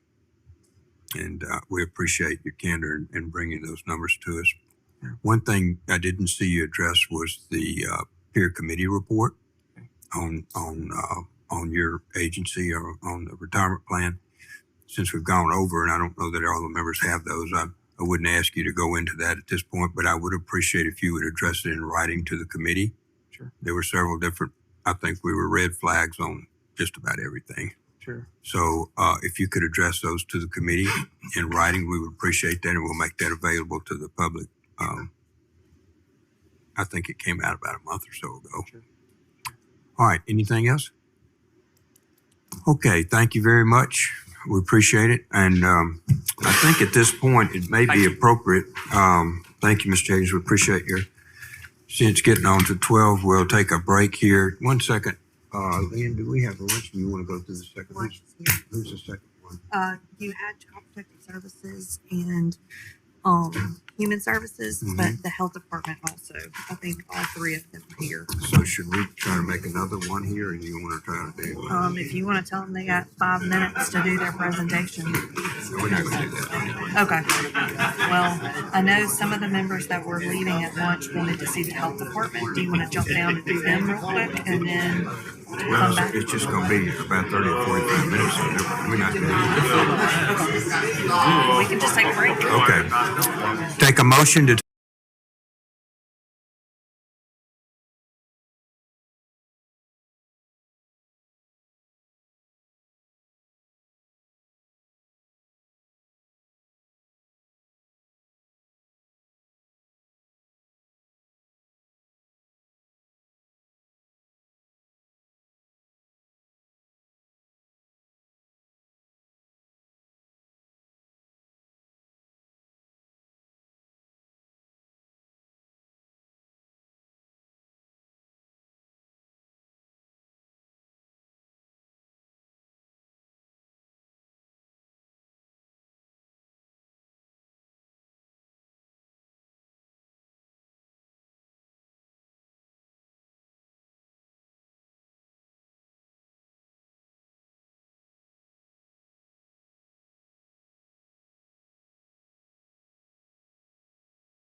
We'll move to Child Protective Services.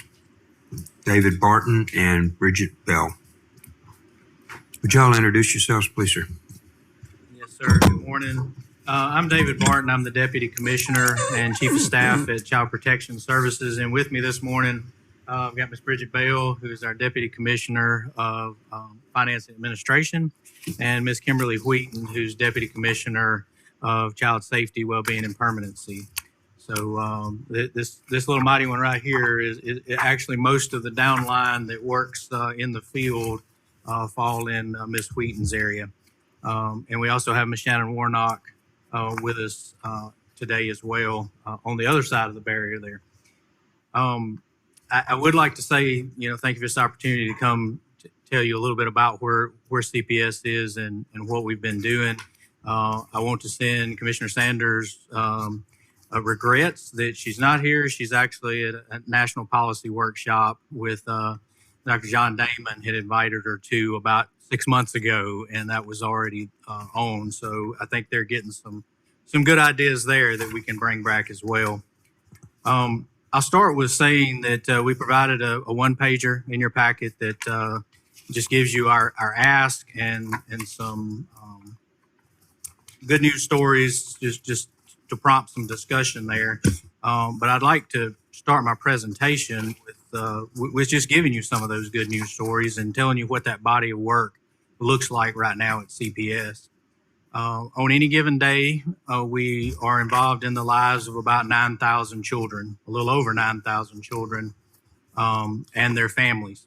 That breaks down a lot of times people only look at that custody number. There's 3,800 children actually in state custody.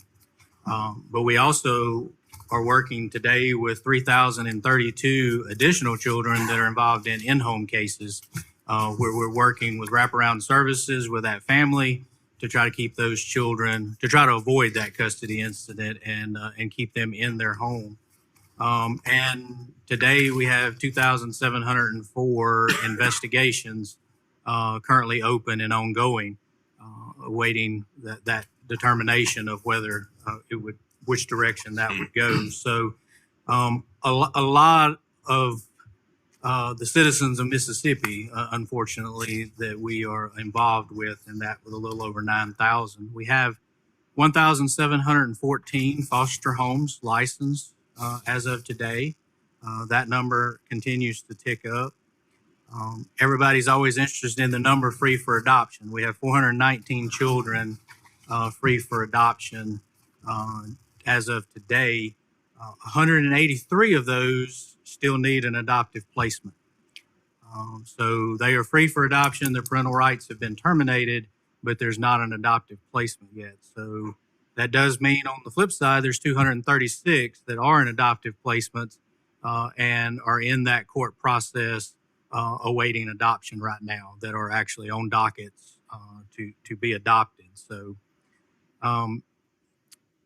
everybody's well familiar that we've been involved as a state and as an agency in the Olivia Y lawsuit for 19 years. So I want to talk just a little bit about our status currently in that lawsuit.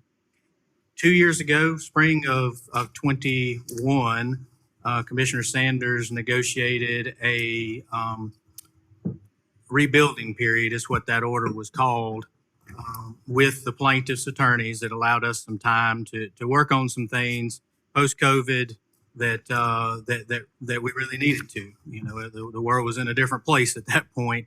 And that period was supposed to end 1 May, this past May. Andrea was able to negotiate an additional 6 months on that. So that period now ends December 1st of 2023. Many of y'all have been familiar with Olivia Y and the huge amount of requirements that are involved in there. This rebuilding period simplifies it down to just some basic requirements, and the biggest of those being caseload standards. The goal there by December 1 that we need to meet is 75% of our workers meeting the caseload standard as set by that lawsuit. And that's strictly the number of children and families they're working with, right? That's for an investigator or a well-being specialist working with a foster care case. That's 14 children, just to give you an idea of what that looks like. We're not at 75% yet, but we are at 67%, which is the highest that the agency has been in part of this lawsuit. And a year ago, we were at 50%. A year ago this September, so we made some great gains there in those caseload metrics. Several of the reasons that those gains have come about have been, we've done some restructuring, and I know we've presented to this committee and others some of the restructuring that's going on within the agency, some of the moves within our workforce.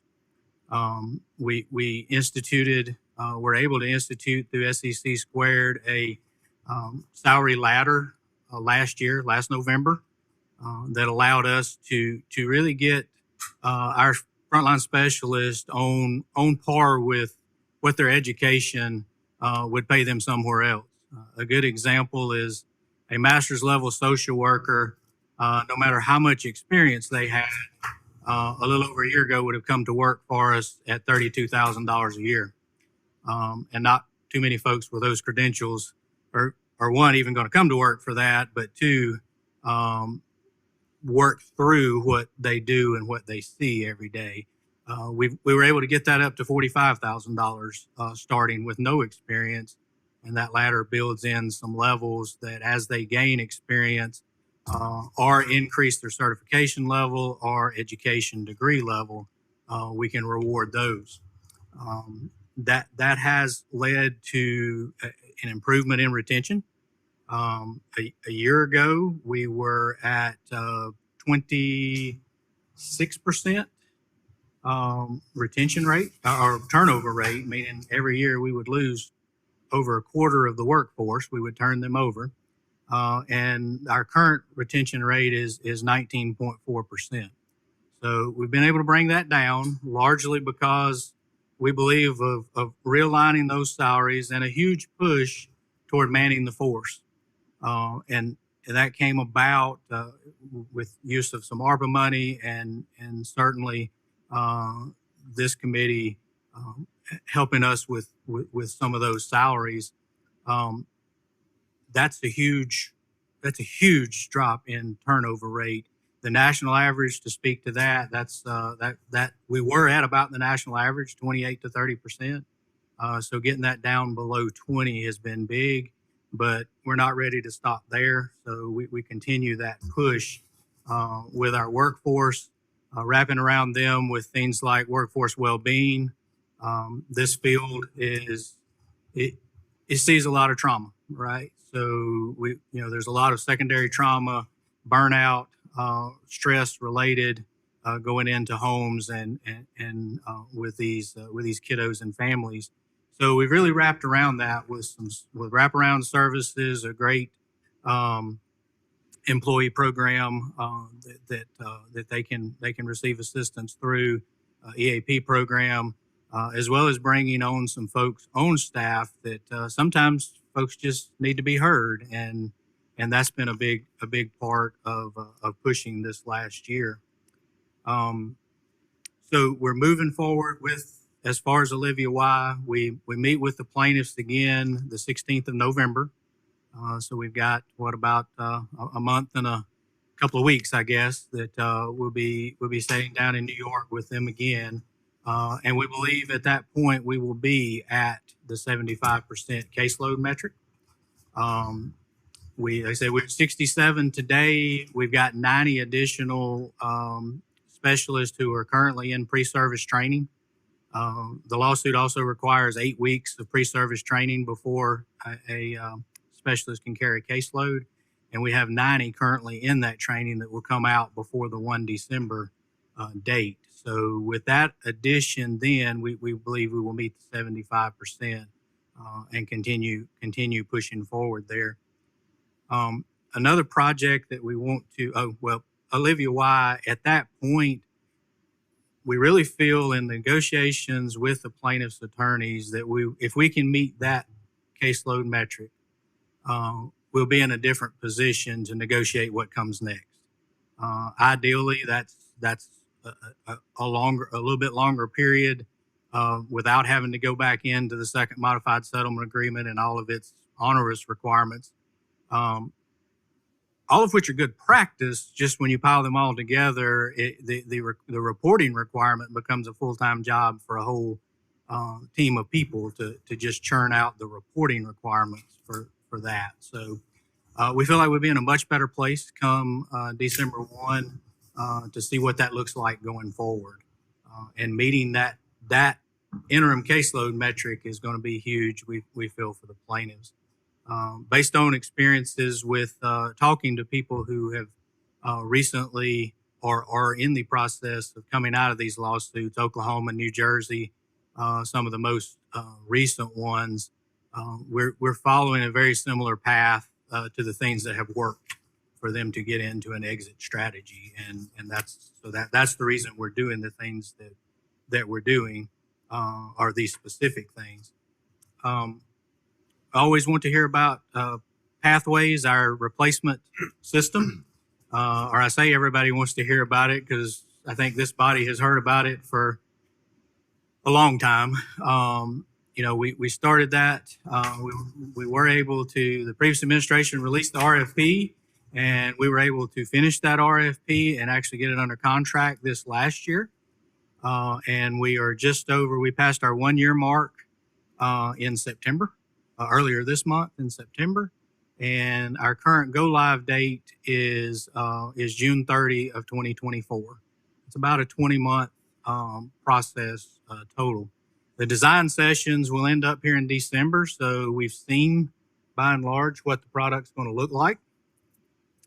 It's not the green screen old DOS format that everybody has been used to seeing, and these kids that we're hiring don't understand they don't understand hotkeys and function buttons and things like that. It is a cloud-based platform and looks more like navigating in Windows. So it's just going to be a huge upgrade and efficiency saver there.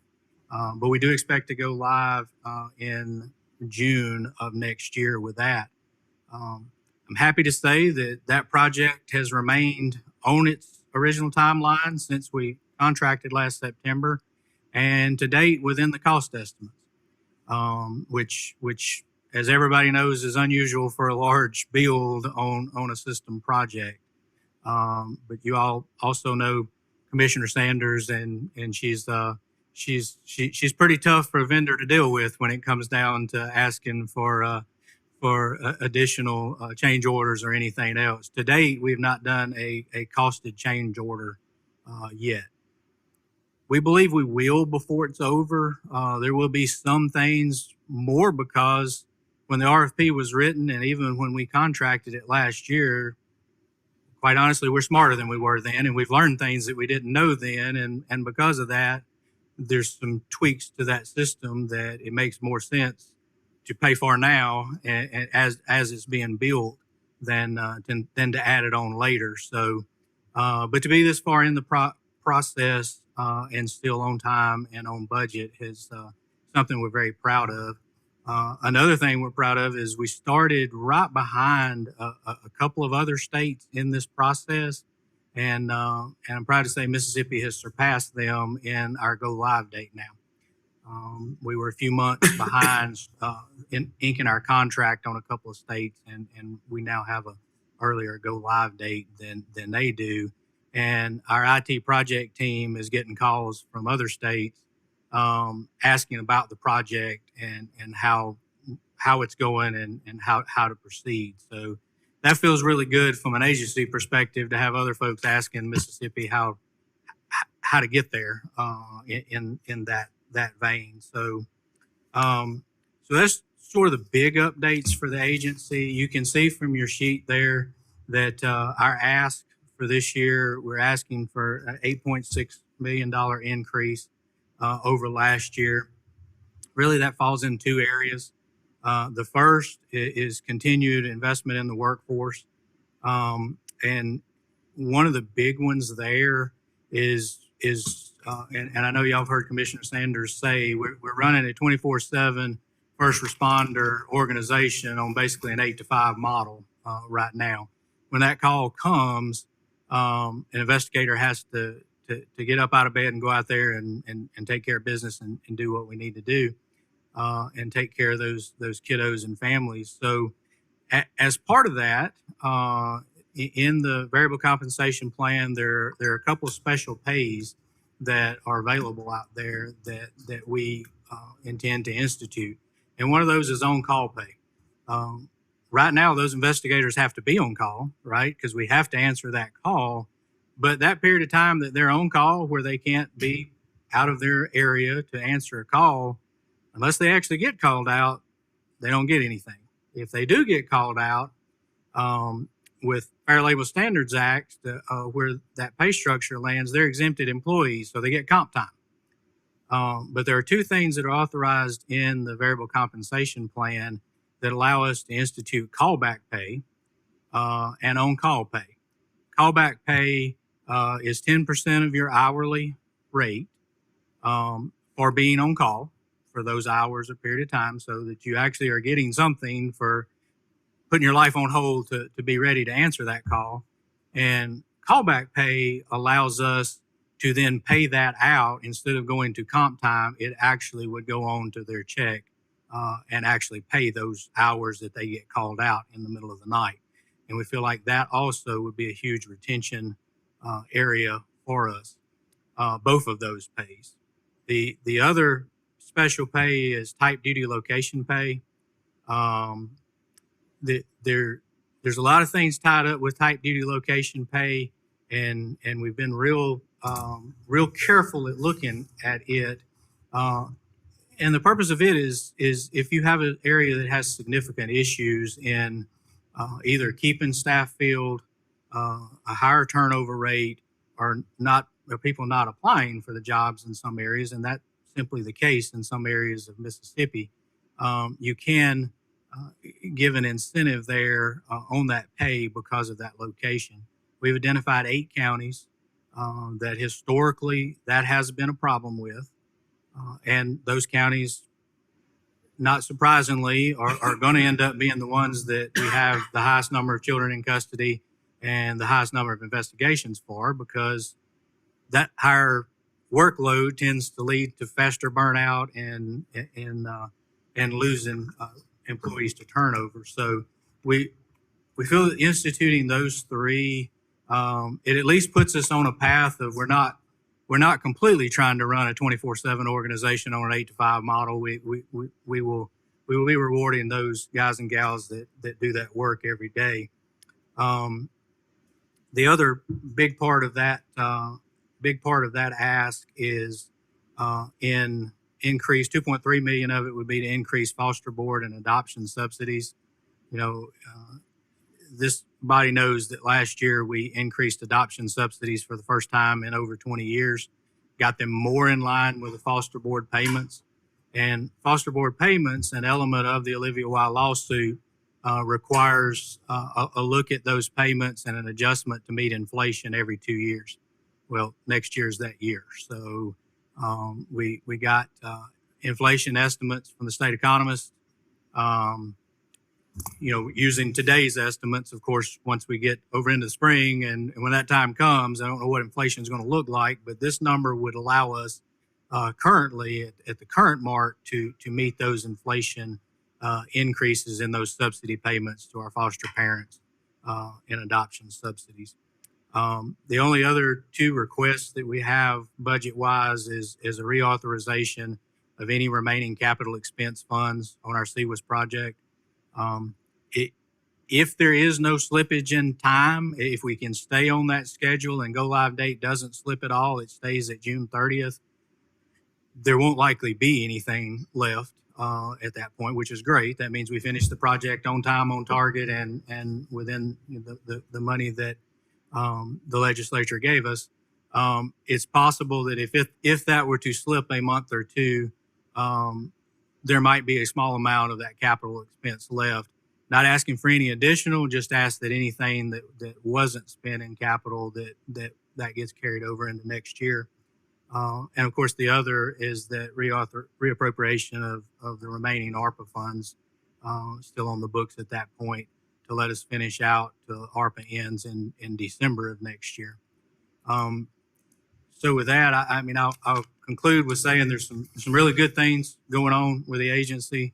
We're at a very proud point of seeing some things come to fruition that many people for many years have been trying to put in place and work toward. And I would be terribly remiss if I didn't, as an agency, say thank you to this group as a legislature, but the Joint Legislative Budget Committee especially, because without the increase over the last few years, there's no way we would be able to be where we're at today and continuing to move forward. So subject to your questions. Well, thank you very much, Dare. Appreciate your comments and you're accurate. I think the legislature paid particular attention to your agency in the past year, particularly and before that. I have a couple of quick questions. One, on your request for additional funding for employees, which we did last year, significantly, as you pointed out, about $11,000 or so a year raise. But in that regard, have you run that by Kelly Hardwick and his personnel board, his personnel group? The additional employees? Yes, sir. The special pays the or number, additional the employees? actual dollars. Yeah, yes, sir. In fact, we have a letter. So is that within the range? Is that what you're asking for? Yes, sir. So what you're asking for is within the range that's given to you by Kelly Hardwick's group? Oh, no, sir. That would increase next year. It would increase, but it actually is within the range of what we put in our budget. Yes, sir. No, I'm talking about, is it within the ranges established by the personnel board? Yes, sir. Are you sure about that? On next year's budget request, yes, sir, it would be. We upped that from 106 million on the salary line to 112, and that's usually where that number comes from. So that because of comes from the salary. maximum amount that you could fund? It comes from whatever the legislature awards on that There salary is a gap Yes, sir. amount from Yes, sir. starting salary through a maximum amount, Yes, sir. and I'm not sure where you within are there, but We're just below market rate right now is where we're at. right. So I don't see quite how you're going to get that additional funds and meet the personnel board requirements for maximum.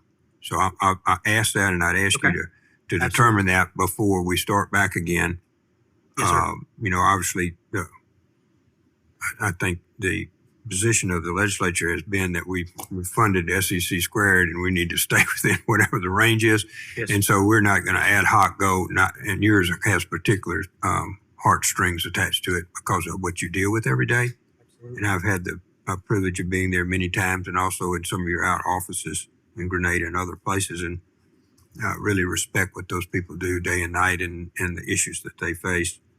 But I do think realistically that that's why we hired SEC squared. And so whatever they come up with, we need to be within the range. And then the second thing, we were having trouble with adoptions, significant time lapses with adoptions. And last year, in regards to that, your agency requested that we fund 6 lawyers with the Attorney General's office. Has that been done?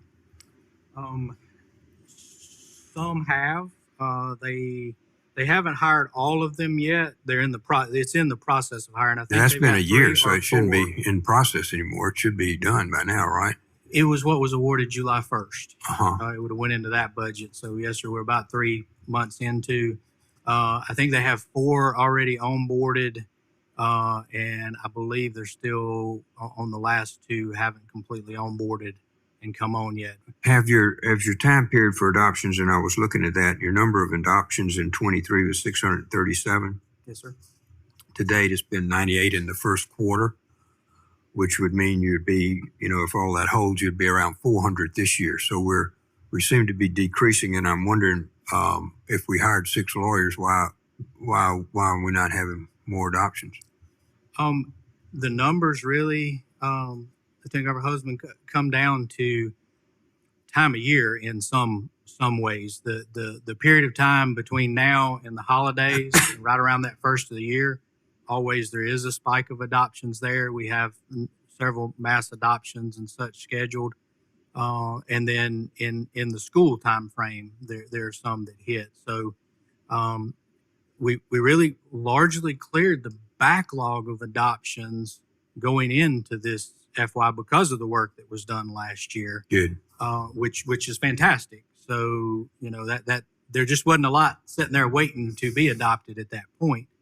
And the numbers of TPRs are ticking up as well. And I said that wrongly, I guess. That is true. The numbers are ticking up, but really the way of looking at that is the timeline required to TPR is improving. And there are a couple of committees that, one in particular on foster care and adoption task force, that Chairman Cockerham is one of the chairs for, that we're a member of. That really some good things are coming out of that committee to come back to the body next year or this next session that I think will even expedite that more. I'm real interested, and I think all of us would be interested in the time frame between someone saying I want to adopt someone and the time that it actually occurs. Okay. And I think both the representative and Senator Boyd have been very active in those. Absolutely. We want to pay particular attention to that, leaving those children in some kind of never land, actually, at a very tender part of their lives is one of the reasons that we addressed that last year, that the legislature did. So if you could tell us what that time period is running. Okay. I think there were some legislative changes proposed as well, Senator Boyd, where we accelerated some of this process, where there was service of process and somebody didn't show up. Those kinds of things. We'd like to know if that's working, or if there are other things that you might want to have the representative or the senator discuss legislatively next year. Yes, sir. With that speed of adoption, we were particularly attentive to that and to your compensation package, both of which you've raised today. So on the foster board payments, you asked the state economist for an inflation figure, and what number was that, sir? 8%. 8%. 8%. And that's not the CPI index, though, sir.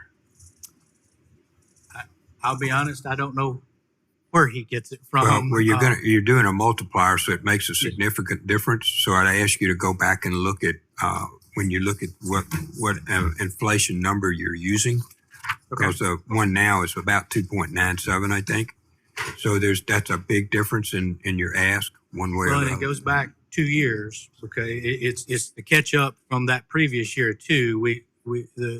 We catch up every 2 years, so this is the catch up. Well, if you used 8% a year, it'd be 16, and the other one is not 16. Not 8% a year, 8% total from the last increase, which would have occurred 2 years ago. Right.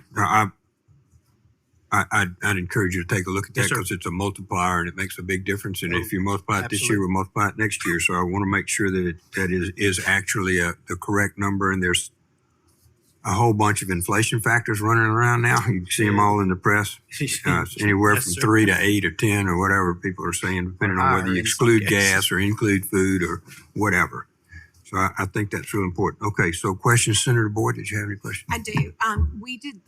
We did the formal statutory split from DHS last year. I want to know how that is impacting your budget request for this year. Honestly, we had for the current year, we had projected and so far that has played out pretty well as far as any increase in backroom operations on assuming those roles. So, it's not adding anything to our budget request. And overall, it's been by and large a smooth transition. I couldn't even speak to the last time that the state has split two agencies as large as both of these agencies. So there's always some, things that were I won't say overlooked, but not caught as timely as we would have liked. But DFA has been outstanding in working with us to catch up with those. The relationship with Human Services has been fantastic in the split. So quite honestly, it has been, to be such a big moving piece, it has gone rather smoothly. Okay, a couple of quick questions on this. What is the actual, I appreciate the information about the caseload standard and am excited what y'all are reporting about. We will meet this, court ordered aspect, but what is the actual caseload ratio of the specialist? It does vary in that an investigator and a child in custody, that's 14 cases. For the adoption specialist is slightly more than that. It is 17 cases would be their caseload. And licensure specialists, those that actually license foster homes, they can carry 24. Those are the different metrics in there. So it's a Variable. Yeah. Okay, and you talked about that you've got 90 in training right now. Are y'all finding a steady workforce of social workers? I know there's a high turnover rate. Are y'all able to do that? we have made a super intensive effort in the last really year and a half getting back into the schools post COVID, and that was the thought early on, is just simply not enough people to do this. But looking at the numbers that are graduating now, there are enough young folks graduating these either social worker related programs to get us to where we need to be. It is just taking an aggressive stance with the schools and getting back in the schools. And I mean, some of our social workers are teaching classes and, making appearances and talking about our work and the importance of it. And I have a number of kiddos that are about that age personally, it has been very rewarding. There's a lot of those kiddos graduating right now that have a heart for service, and that's what we're about. And we're seeing a good response with it. I mean, we were honestly worried about that, but I knew that was something. All right, let me move on real quickly with this. Is one of the things that y'all were working on last year about this time was the in-circle prevention program. Mm-hmm. And I wanted to know, has that decreased the number of children? Have you seen that to date, that it's decreased the number of children entering into the foster care system? Have you seen any results from that yet? Kimberly, you want to talk to that one? You know some more details, I think. I don't have the data with me, but I will say the in-circle program has served a great number of children. We are increasing our prevention efforts. We're introducing new evidence-based programs to support and supplement in-circle. And one of the things that we've done that I don't think Chief of Staff Barton got to talk about was our FFPSA plan. The Family First Prevention Services Act plan that we submitted to the CB. We've submitted it. We've gotten a round of feedback. We're completing our second draft this week and about to send that back, because that will allow us to expand prevention programs like in-circle, and to also focus on programs for the age range of 0 to 5 and our children with that complex trauma. Thank you. That was my next question as to where we were in that. So that kind of answers that. Let me go back to, because we've talked about these adoption subsidies and all that. I see we're a little over 1,700 licensed homes. Has that increased or decreased last year, or is that about the same? The total number has remained about the same. It's been, an in and out, but we've remained about the same on homes. There is an ongoing push right now, really in faith-based communities wrapping around that, and several folks prominently, and some upcoming events to increase that number. That's currently ongoing. Do y'all do any? Do y'all do extensive surveys when somebody decides to close their home? Do y'all do extensive surveys as to why they chose to close their home? Because I've had a number of people call me recently as to the reasons they've closed their home. Do you publish that? Like, what do you do with that data, and how do you tweak with that? Honestly, I don't know what in the past is done with a lot of that data. We do try to get at least a baseline of why. And what we're using that for now is to improve that process. The legislature passed the Foster Parent Bill of Rights this last year, so that's really going in, and that's providing some good opportunities for the foster parents, and honestly requiring us to do some of those things that we should be doing right all along.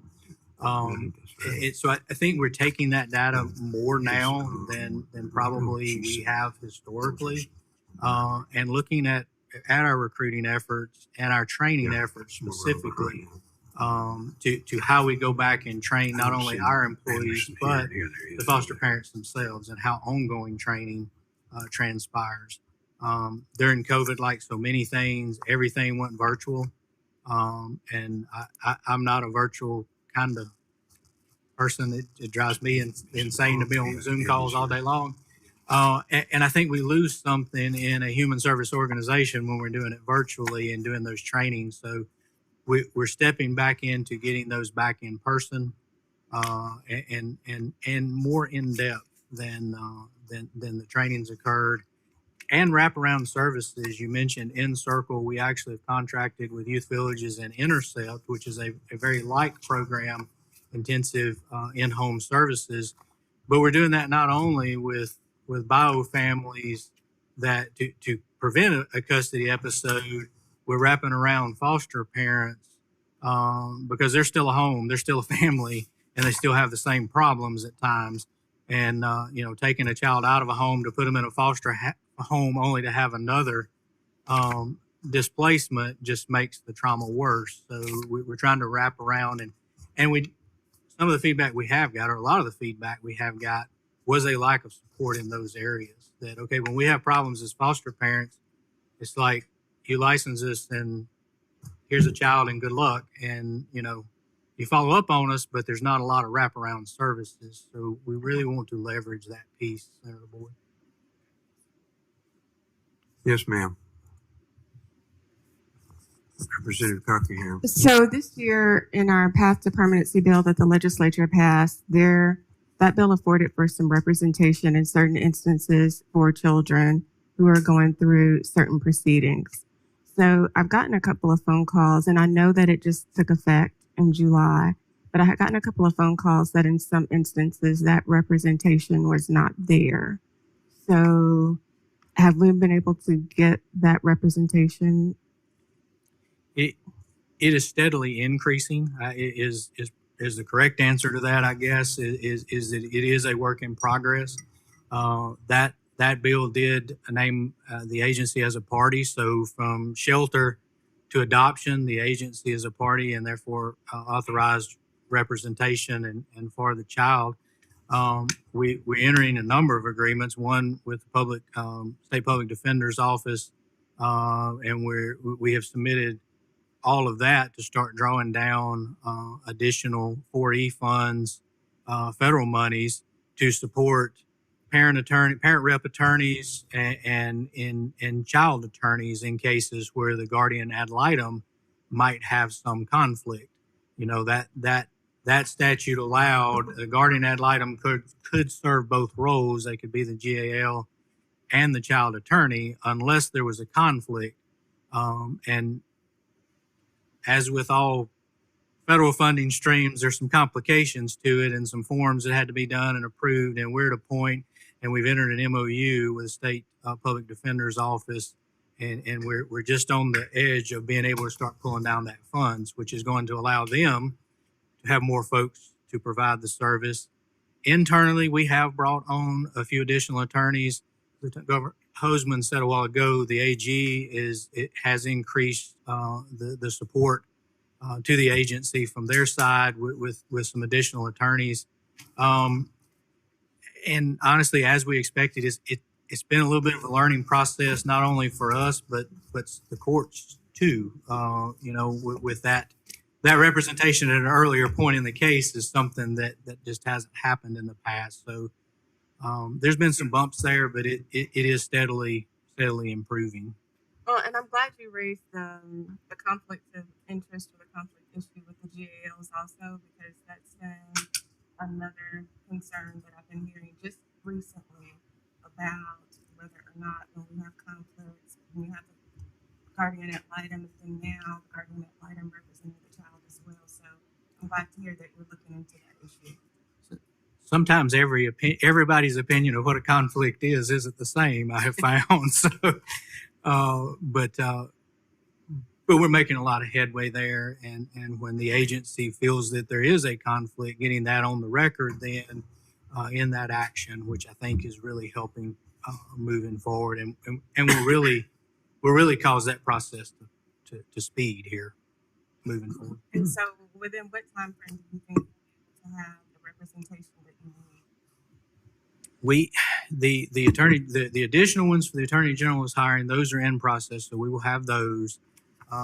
We expect to, with OSPD, to start drawing down funds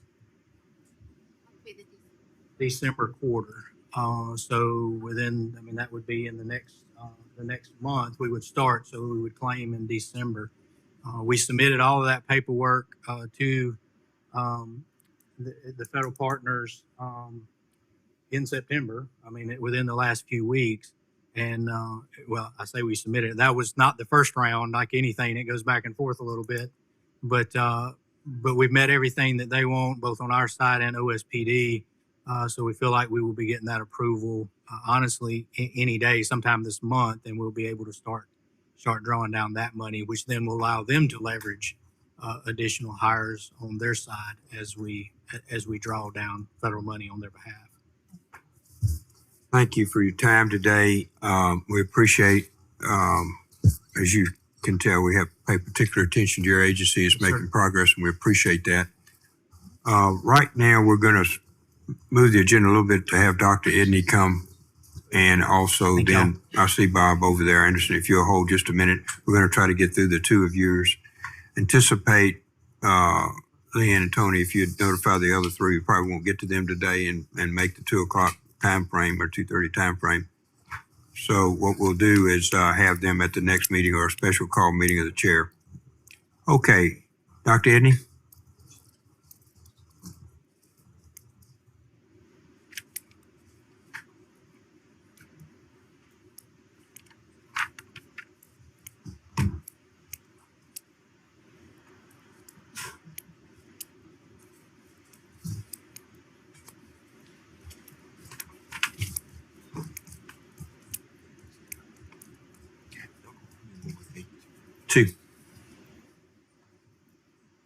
Good afternoon, Governor, Mr. Speaker, and ladies and gentlemen of the committee. Thank you for another opportunity to talk to you about a wonderful spot in state government. That's your Mississippi State Department of Health.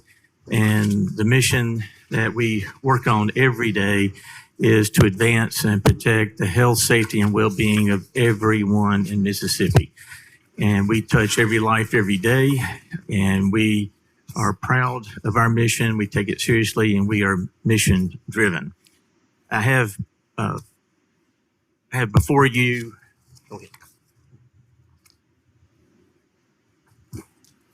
I have some good news to bring to you. I can tell you that over the last 12 months of hard work and analysis, your health department is in better financial shape than it was a year ago.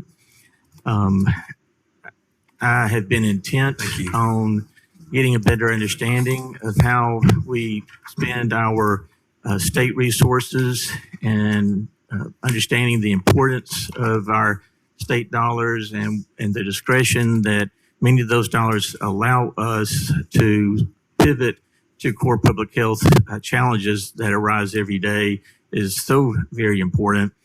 That those precious dollars be spent to their maximum potential. A big part of that has been to bring a business approach to how we run clinical operations.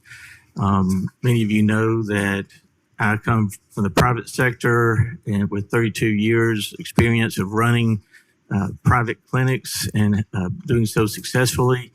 And as I've been evaluating how we provide clinical services in our county health departments, we do a great job with the service we provide.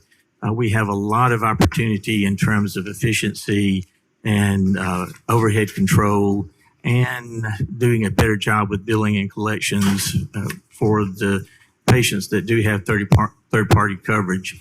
And we have worked really hard with that. We're just in the beginning phases of reorganizing our clinical operations, and it's generated a net improvement of $4 million in collections above the previous year, and I expect that trajectory to continue to go up as I said, there's a lot of low-hanging fruit there, and I plan to harvest it. So the business approach we're taking is to control the size of our workforce, but make sure the workforce is healthy and that the workforce can achieve the mission. I think y'all know that with our employee base, 80% are 100% federal funded. The 20% that are state funded are incredibly important because most of those are our healthcare providers. And, so that's the state funding that we have is where I hire our doctors, our nurses, our nurse practitioners, and those resources are so important. We are restructuring how we do things at the county health departments because I have to share with you, it was obvious to me a year ago that we had about a 5-year trajectory of sustainability because we were utterly dependent on our federal grants to keep the county health departments open. And two of the largest grants that relate to our COVID funding and our workforce development funding will be out in 4 years, and I had no dollars to replace them. So for me, time is of the essence, and we just have to operate differently. We cannot be a burden to the state taxpayer, and we do not need to be a burden to the county taxpayer. And I am convinced that with some basic reorganization of how we provide core public health in the communities, that we can do it much more efficiently, more effectively, achieve better outcomes, and save money. Right now, we're spending $42.5 million running county health departments. There are 86 of them. It's kind of like the county hospitals. They're wonderful to have, but they're hard to pay for. So really, where everything is moving in public health is more a regional approach and focusing on regions and the public health outcomes for those regions. We have very different regions, as you can imagine. Northeast Mississippi is very different from the Delta, which is very different from the Gulf Coast. And we have to take that approach of focusing on the needs of the region. And that includes the county health departments. So we'll be working on that effort over the next year. And I hope to come back to you next year. I hope I'm alive to come back to you next year, but I want to be able to bring you more good news that, with our clinical efficiencies, we're doing better. Next year, you will have a business plan presented to you on behalf of the health department, focusing on our key programs, what the investment is, and what the return on that investment should be, and what we're accomplishing. We will have specific targets that are important to us, and those metrics will be reported to you. And then, if we're not achieving them, then I have to explain why. And hopefully I'm showing you some really good metrics that we're achieving. How much are your, Dr. Indy, how much do the counties support the 82 health departments? Yes, sir.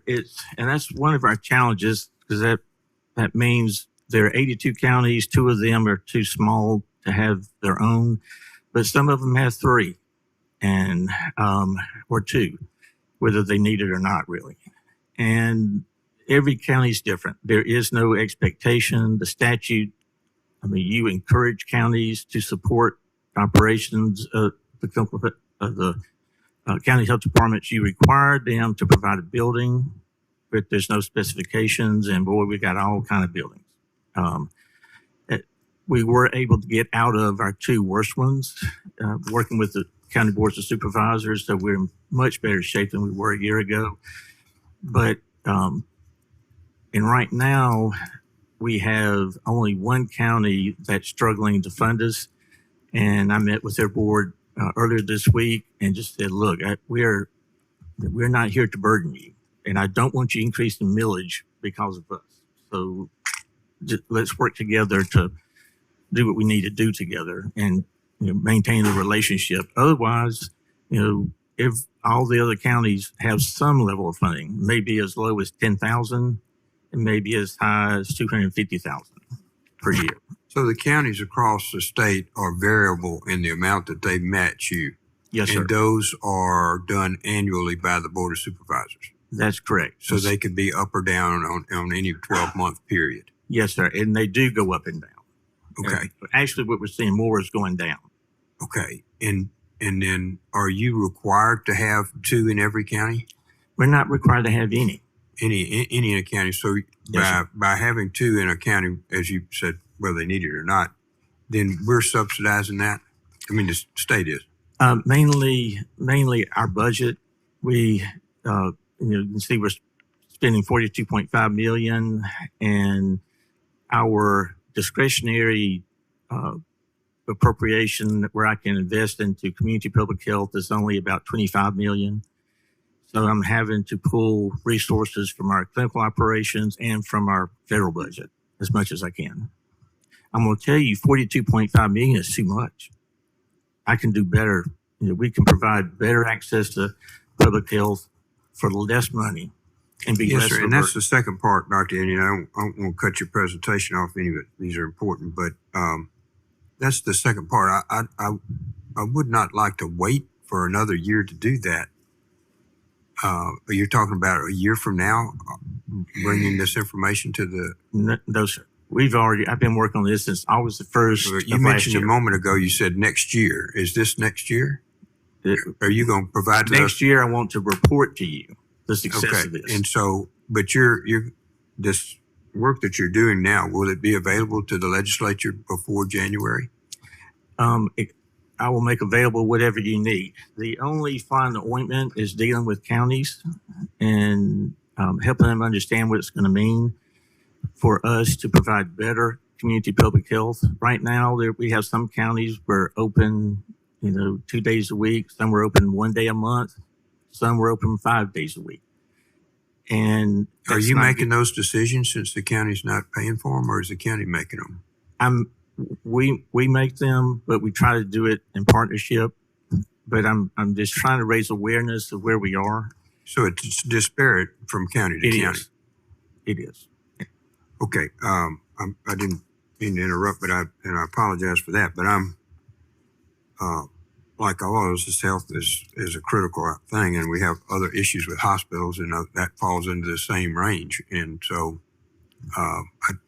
I'd like to know exactly what counties are doing and what they're not doing, and what decisions you're making, and prior to the time that the legislature has to allocate funds. Okay, go ahead. I'm sorry, I didn't mean to interrupt you. And I just quickly showed for y'all, just since August of last year, the unique challenges that have come our way within our responsibility outside of our core mission. And this is just day-to-day work for us. But the point being, it is hard to budget because you never know what a public health crisis of the day is going to be. And I know it's hard for y'all, to budget for us. But we get a big bang out of the investment that we get. Looking at the leading causes of death, it's important for y'all to know what we're looking at. Thankfully, COVID is off of it. It was number 3, and it's not even on the radar, thank goodness. There's a lot of opportunity there for us with our poor health outcomes. I think that we have the lowest life expectancy of anyone in the country. I take that one pretty seriously. 62 years old, and state health officer take another 5 years off of you. So I got to get to work on this. And we have the highest rate of preventable death, which is very alarming to me. That means Mississippians die unnecessarily more than anybody else in the country. And these things we can fix. I have for you a breakdown of the appropriation, and mainly I want to point out that we're asking for level funding, except, and it's in one category, but we can split it however we needed to based on your budget. But last year we asked for about 13 million total for all the different issues that we needed. We got 3, and we were grateful and did a lot with that 3. This year we're asking for 10. Again, just trying to point out the importance of adequately funding our state workforce, those who are funded by the state. I need a 4% raise. I've got the money on the federal side, which is 80%. I can take care of that, but I can't bring anybody up unless I'm doing them together. And so I need that 4%, which is a little less than $1 million. I need to invest in maternal infant mortality. And I know you want to as well. You invest 1.2 million now, and very grateful for that. That goes into our Healthy Moms program. We got to keep pushing harder there with that program. Medicaid does not reimburse high enough to cover it, so we're having to augment that, and so we're looking at about 8 million necessary to put into our nursing corps, and that's mostly state funds. And then we are starting an obstetrical system of care in Mississippi to get those numbers better. We're going to follow our trauma system, our stroke and STEMI system, and we're going to move the needle on maternal infant mortality through our system of care, and that would take about 800,000 one time. Where are you seeing these numbers, sir? I break them out for you. The total at the top, Agency Corps Public Health, it shows 10 million increase, and I don't see that, sir. I'm sorry. Where is that? Page 4. That's about page 4 is first steps to me. Page 2, slide number 4. Page 2, slide 4. Okay. And because we were able to increase clinical revenues by $4 million that I had put right back into field services, I would like to revise that number down by $2 million. That's based on information that I received really since January. The success that we're seeing with our reorganization efforts is bearing fruit, and that's going right back into core public health. That we're using none of that for agency operations. And with that 8 million, I think we can get an awful lot done. I don't mind telling you, I'm tired of giving interviews about congenital syphilis and about our dead babies, and we have got to do something. We are doing something. I know y'all do as well. And what I would love to report is what the state of Mississippi is doing, all of us together. The issue of maternal infant mortality is egregious and is preventable. 80% of these deaths of the mothers and babies are preventable. And our Healthy Moms, Healthy Babies program is pivotal for that work. That's a home nurse visitation program where we're going in the homes with nurses, with our high-risk moms and then their babies. And then the obstetrical system of care is a game changer. Y'all, we will be the only state in the country doing that work. We are following the evidence and then moving forward even further where we need to. This work is so important that I have other states looking at our game plan. I'm giving a webinar to a public health forum nationwide next month about the OB system of care. This is getting attention, and I'm convinced it's going to move the needle. We're starting in the Delta, where the most desperate need is, and then we'll go from there. But changing the system of how high-risk mothers having high-risk babies are delivered, making sure they deliver at the right place at the right time in the right way, making sure obstetrical emergencies on the front end go to the right place. It's the same thing we do in trauma and with stroke and heart attacks. If you're in a car wreck, you don't pick what hospital you go to. The system moves you based on your trauma. If you're having a heart attack, you call 911. You don't drive. Hopefully, you don't drive to your local hospital unless that hospital has a cath lab 24/7. The system takes you to the closest cath lab, and those programs have saved thousands of Mississippi lives. And And we lead the nation in system of care work. And what I'm doing is taking the evidence in terms of maternal levels of care with hospitals to know what our hospitals can and cannot do. They'll be designated the same way we do our trauma hospitals and our STEMI hospitals. And then we'll add that last part that no one's doing, and that is moving the moms and the babies to the right place in the right way at the right time. We're losing too many babies in transfer. We're losing them because they're being born where there's not a NICU and they're very high risk and they just don't survive. But if we can get that mom to the hospital with a NICU and she delivers where there's a NICU, that baby has a chance. So this is exciting work. And it's going to take us about 2 years. We're working with the Mississippi Healthcare Alliance that you also fund, who does wonderful work. We're partnering with them to get this done, and this is really important to us. And I look forward to the day I can come in and give you good news on that front.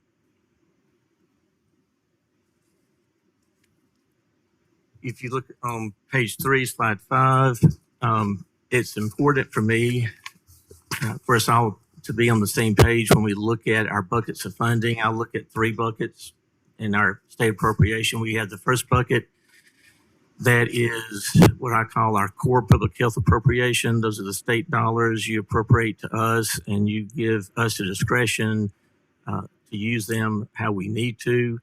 And we use a lot of that in funding the county health departments. The second bucket for me are the line item appropriations y'all make to internal programs like the early intervention program, or like there's a line item for maternal infant health, where you're directing funding within the agency, like our VOCA funds that were given last year. That's directed, and we follow your direction on those. And then the third bucket are the pass-throughs, and that's the money that comes to our appropriation that relates to outside entities. So it flows through and out, and it's not available for agency use. All right, Trey, Representative Lamar, did you have a question on that part? I'll go by any and all of those. That's fine. I was going to wait till you were done, but you brought up, you probably know where I'm going with this. You and I have spoken many times on the, really specifically the children's CAC money, VOCA money. I think you just referenced that. Yes, sir. So we've had issues there. Would you agree with that? Over the last several years, not just with the current appropriation. What we gave, it was supposed to go out, VOCA funds specifically to the child advocacy centers at first, either last year or the year before, was COVID money. It was federal money. And the explanation of why they weren't getting a lot of it, you've been in my office at least twice that I'm aware of, meeting on this issue. And it was all about these federal strings being attached and causing problems with getting the money to the folks. Do you recall that? Yes, sir. It's wasn't COVID funds. It was the VOCA grant. Okay. It's federal money, correct? It is. It's the Department of Justice grant that has very specific guidelines to it. Okay, but what I'm speaking of, I believe we did give y'all appropriated some of the federal money that we've appropriated the last couple of years specifically for us when the federal government cut VOCA funding because of the decline in the filing fees and lawsuits during COVID. Do you recall that? Let me defer to my senior deputy, Ms. Adcock, who used to run VOCA. Okay. Hey, good afternoon. Yes, ma'am. Yes, I remember there was, I believe, year before last, about an additional $9 million that you all appropriated when we saw decreases in VOCA funding at the federal level.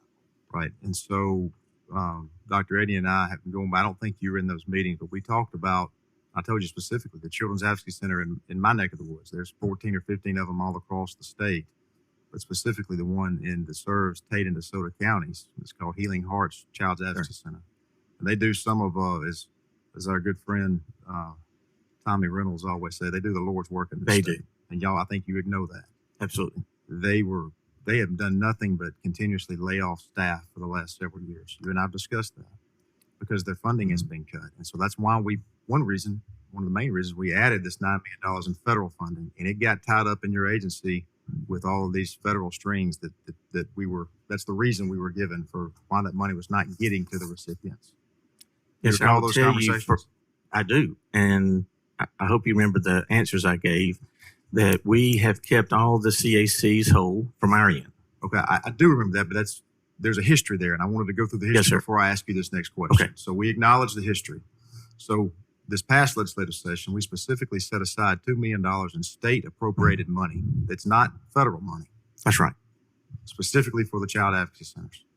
And here we sit almost knowing the need that they've had for the last several years. We sit here at almost October 1st, and that money is still not being sent out to the CACs. And my understanding, what has been explained to me, is that the reason why is because of an in-house agency interpretation of the law, that the appropriation that we gave you all this past session, where it said the money was to be spent for additional case studies. Is that right? And the word in there, the key word is additional. And my understanding is that your in-house counsel or whoever it is has interpreted that to mean that they've got to do more case studies in this fiscal year than they did in the last fiscal year to get any of the funds. Is that accurate or not? So the way that the wording was additionally given to us is that the funding would be appropriated for the Children's Advocacy Centers of Mississippi.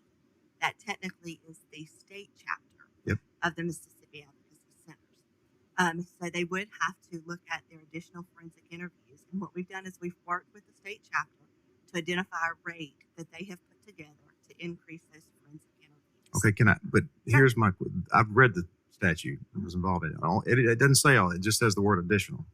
My problem is with the interpretation that y'all have made, because knowing the history of these folks not getting funding and what they've gone through the last several years, it almost seems like you have bent over backwards to interpret the word additional to mean they got to do more than they did last year.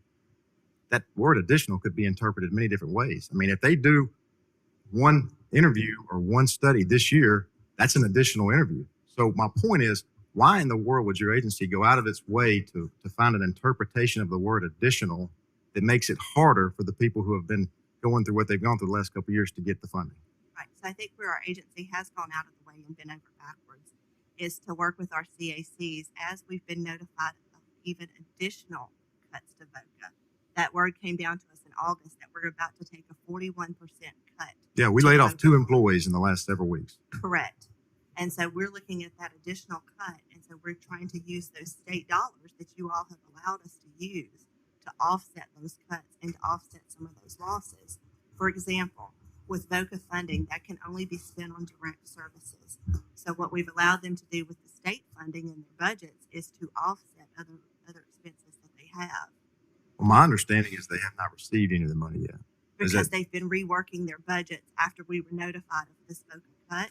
They've been reworking their budgets to make sure that they could cover what they needed to cover with the additional state funds. We're having trying to make So ends meet. But you're acknowledging they still have not got the funding, is that right? That is correct. Okay, so we're in agreement with that. Yes, sir. So whereas the one that serves the area that I represent has laid off 2 employees just recently, and y'all are still sitting on the money at the agency in Jackson. Because we're allowing them to go back and rework their budgets internally to make sure that they can use the state funds and the federal funds in combination to maintain their operations. But here's the problem. It doesn't have to be, and it should not be that difficult. That's all I'm trying to say here. They have been through a lot the last couple of years. With their funding has been cut tremendously. We're over here increasing funding for everybody. And the legislature has made 2 efforts with federal money and with state money over the last 2 years to give money specifically to the CACs. And my understanding is that neither one of those pots of money that the legislature has said we want them to get has ended up where it's supposed to go. Yes, Mr. Chairman, I can assure you I have no desire whatsoever not to fund them. And the easiest thing for me, as long as we're following the law, is to push that money out. I'm here to tell I'm you that happy to do it. the word additional does not have to have the interpretation that your agency has assigned to it. I'm happy. If that's legislative intent, I'm very pleased to do that. I have my biggest concern with all of our centers funded through the VOCA grant is this 41% cut.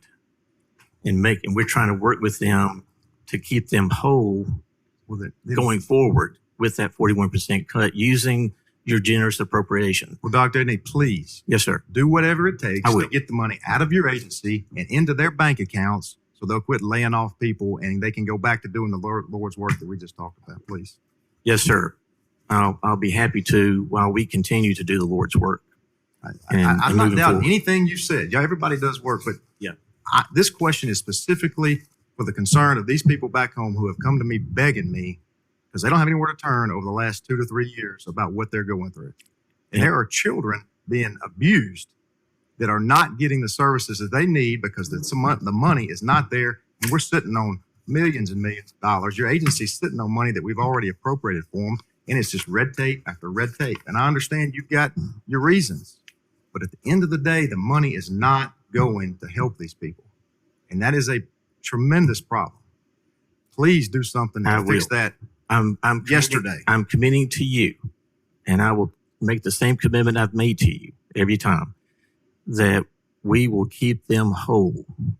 And I apologize that for whatever reason the money hadn't gotten out more quickly.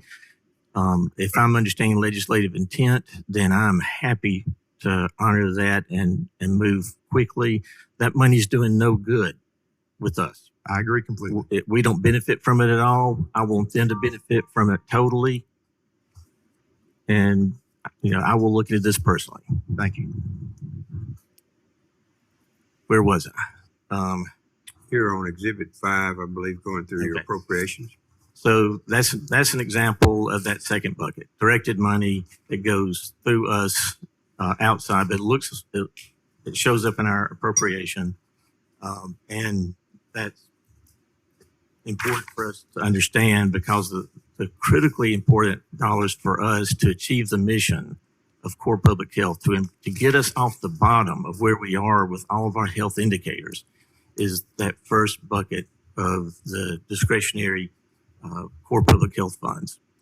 And then we have for you the budgets for early intervention and for OAIV on page 3, slide 6, with the breakdown of those funds. And we're asking no extra funds for us.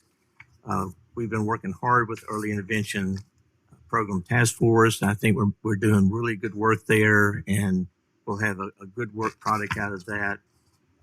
We're demonstrating level funding for now, but I know the task force will have significant ask. I don't know what that number is going to be, and as we'll have to bring that to you after the task force completes its work. But to point out for you that currently the maintenance of state effort, which is a very important number, is now at 2.39.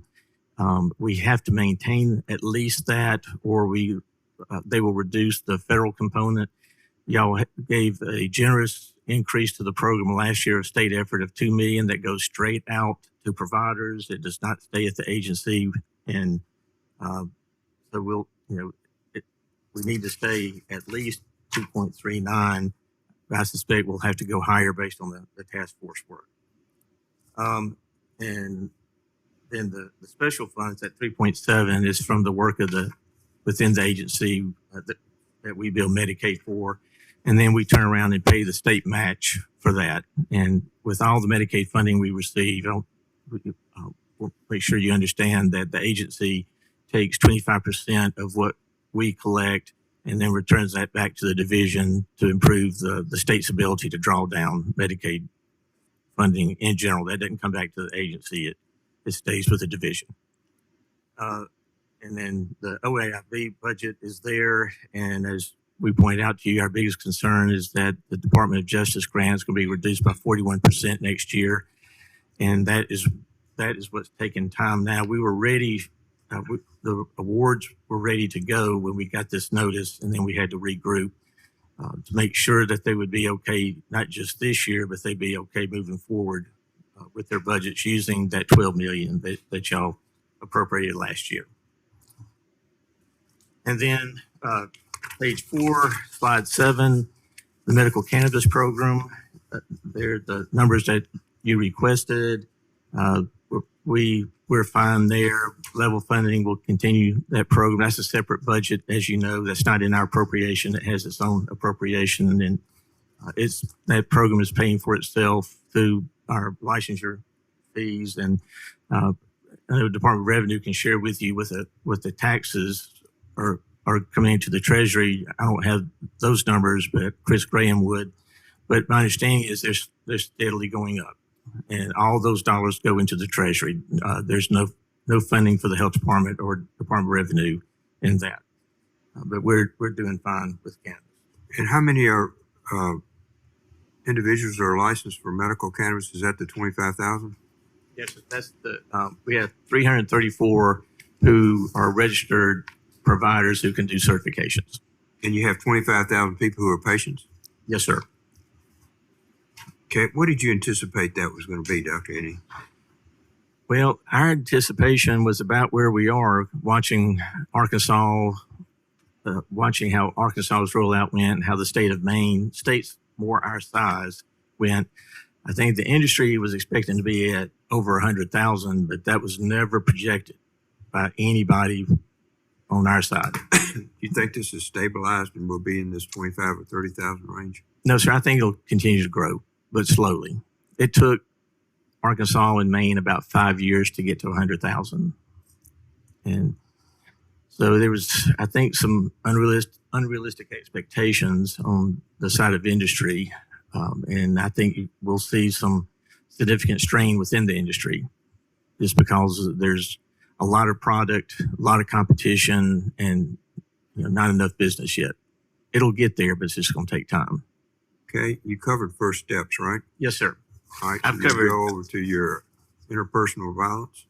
Yes, and we just provided those slides for you All so right. you can watch. You can see how the funding's gone from year to year, and then the targeted populations in slide 10, and how the vocal money goes out, and the services that our wonderful community partners provide. That is money well invested, in my opinion. And then just at the end, just always a lot of challenges at the health department, but there's also an awful lot of opportunity. And I'm really very optimistic that we all together can get where we need to go. And I'm not going to be satisfied until we absolutely get off the bottom, but get as high as we can go. Now, a lot of that's going to require preventive health services that's outside our jurisdiction until we're able to really provide medical homes and good screening for our entire population. It's going to be hard for some of these metrics to move, but we have some low-hanging fruit with maternal infant mortality, and that's why we're putting our primary energy there. And what will happen as we improve maternal infant numbers, you'll see life expectancy in Mississippi go up. Because when you have young women dying in pregnancy and then babies dying at 6 months of age, it really impacts, our life expectancy. Our top three priorities are maternal infant mortality, number 2, diabetes and all the complications that go with that. I'm proud that we now provide free screening for blood pressures and blood sugars in every county health department. Just walk in and ask, and it's done for free. And so we can improve our screening rates statewide. And then number 3, the opioid crisis. And I'm very proud to tell you that in 2022, we had 10% fewer opioid deaths. And we're one of the few states that can say that. And that's through great work and partnership with y'all. The naloxone distribution program has been very effective. We're doing a better job with education in the high schools and colleges and universities. Our partnership with Department of Mental Health and Department of Public Safety has been really powerful. And there's a good example of us all working together, moving the needle in the right direction. We do need to improve access to treatment. We got to do more than just rescue. We got to reduce the number of overdoses happening, but at least we're keeping them alive better, and in large part to what y'all have done in partnering with us. Thank you. I think yes, sir. I think we've been particularly attentive to your agency. Questions? Yes, sir. Senator Fillingame. Thank you, Governor. Going back quickly to the medical cannabis program, how many dispensaries are currently approved? So we have 100+ dispensaries. They're licensed by the Department of Revenue.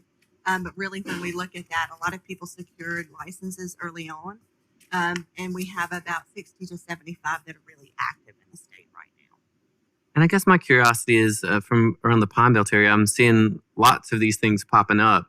And when you look at, as Governor Hoseman was asking, the number of enrolled patients, which is 0.85% of the population, I think at some of the hearings we attended, some of those estimates were going to be 5-10% of the population, like in Oklahoma. We don't seem to be hitting that very quickly. And I guess my concern is that you have all these people producing product, because unlike in other states, we didn't limit the number of licenses. So we were more of a free market. Whoever wants to come. And then we have all these dispensaries also, which are many locally owned, by Mississippians popping up all over the place. You said in your comments that you saw some tension potentially building in the industry. I mean, what does that look like? Is that like a lot of these dispensaries aren't going to have enough patients to support them and make money, and so they're going to open up quickly and then all shut down? I think the landscape will look very different a year from now. We're seeing, what we're hearing is, a lot of stress within the sector. I don't think anybody's making much money right now, but there are those who anticipated that and were financed to get through 5 years. There will, unfortunately, we're going to see a lot of Mississippi businesses not survive with, the model we have and with the current patient uptake that we have. I guess my concern is, as you were mentioning, the people that are financed or have the financial backing to weather the storm. Unfortunately, it seems to me a lot of those are out-of-state businesses that were already operating in California, Colorado, other places, so that your true Mississippi-owned businesses, they're the ones that are springing up and then are going to wither away and be gone because they don't have the financial wherewithal to wait until the patient count gets high enough. Are you seeing that from y'all's end? We are. And we knew we were talking about that from the beginning, that what was seen in Oklahoma were a lot of Oklahomans mortgaging their homes to try to get into it. And then, the recommendation is you need to be able to survive 3 cultivation cycles, and you need to be able to weather loss of an entire crop. And there aren't many that can do that. So at the end of the day, if we don't change the way we're doing the legislation potentially, do you foresee only out-of-state companies largely being able to survive and all the Mississippi-based ones, going bankrupt? Unless there's some consolidation. Consolidation among Mississippi owners would be really beneficial to them. Right. And right now there's just so much competition, and there's 3 major players, all of which have, Mississippi investors. Sure. But it's only because we require that in statute. Correct. Sure. Yes, sir. Well, any recommendations you all can come up with? I know this is all brand new to all of us, and I think we're all trying to do the very best we can, but I certainly don't think our intent was to, advantage out-of-state businesses at the expense of Mississippi-owned businesses. And I'm afraid unintentionally, maybe that's how this is playing out. Yes, sir. It's happening in the testing sector as well. And basically, there were just those who were poised and waiting and were able to enter the market quickly, who were well-financed, who were ahead of everybody. And, I guess the decision would be up to y'all if we need to look at changing the model, or because I don't know of another state that's utterly free market. Most everybody has significant controls on numbers of licensees. And unfortunately, what I'm seeing from people I'm talking with is the Mississippi-owned ones crop up, they go out of business quickly, and then these other folks come and enrich themselves by basically buying the equipment that has already been purchased at full price for pennies on the dollar. And basically, the Mississippi-based companies lose twice. And they go out of business at a huge loss and don't really make any of their money back up as they're having to resell it to other companies for pennies on the dollar. Yes, sir. Certainly that was not our intent, but I'm afraid that may be how some of this is playing out. And then I'll share with you that the only other option for survivability is to expand the market. This is industry, not us, but is to expand the market. So I think you'll be under some significant pressure to do that. And then y'all just have to decide. To make it recreational, in other words. I'll just say expand the market. Yes, sir. I don't know how else you could expand it legally. Well, the other thing is to, we're under a lot of pressure to expand diagnoses, and I mean, just everything. And I understand where it's coming from, and I'm sympathetic to it. Sure. But I'm having to follow y'all's lead. And Ms. Adcock has been fantastic. I've bugged her more than once, and I do appreciate her accessibility. My other question is, I read some articles not too long ago, I think, where Jackson in particular had the highest HIV/AIDS per population of any major city in the country. I know you're aware of that. Are actions being taken to try to address that and Yes, the sir. mortality issues that come along with that? It is. Well, thankfully, that's an area that's well funded. And one issue that we've had has been our ability to investigate cases of communicable illnesses such as syphilis, HIV, tuberculosis. It requires a special employee called a disease investigative specialist. And our workforce was down 50%. We've been working hard to rebuild it. And, we have a vigorous effort in the HIV space. We have really important community partners helping us in that area. And, Dr. Dobbs continues to run our HIV program. He's, renowned HIV expert. So the Crossroads Clinic at the Jackson Medical Mall is really the center point of our STI efforts, and that's where the home of HIV clinical work is. We have a robust PrEP program to prevent HIV. We're pushing out through our telehealth investment to be able to expand that statewide and not just be here, but here's where it's most needed. So yes, sir, we recognize that, and that's a high priority within the Office of Communicable Diseases.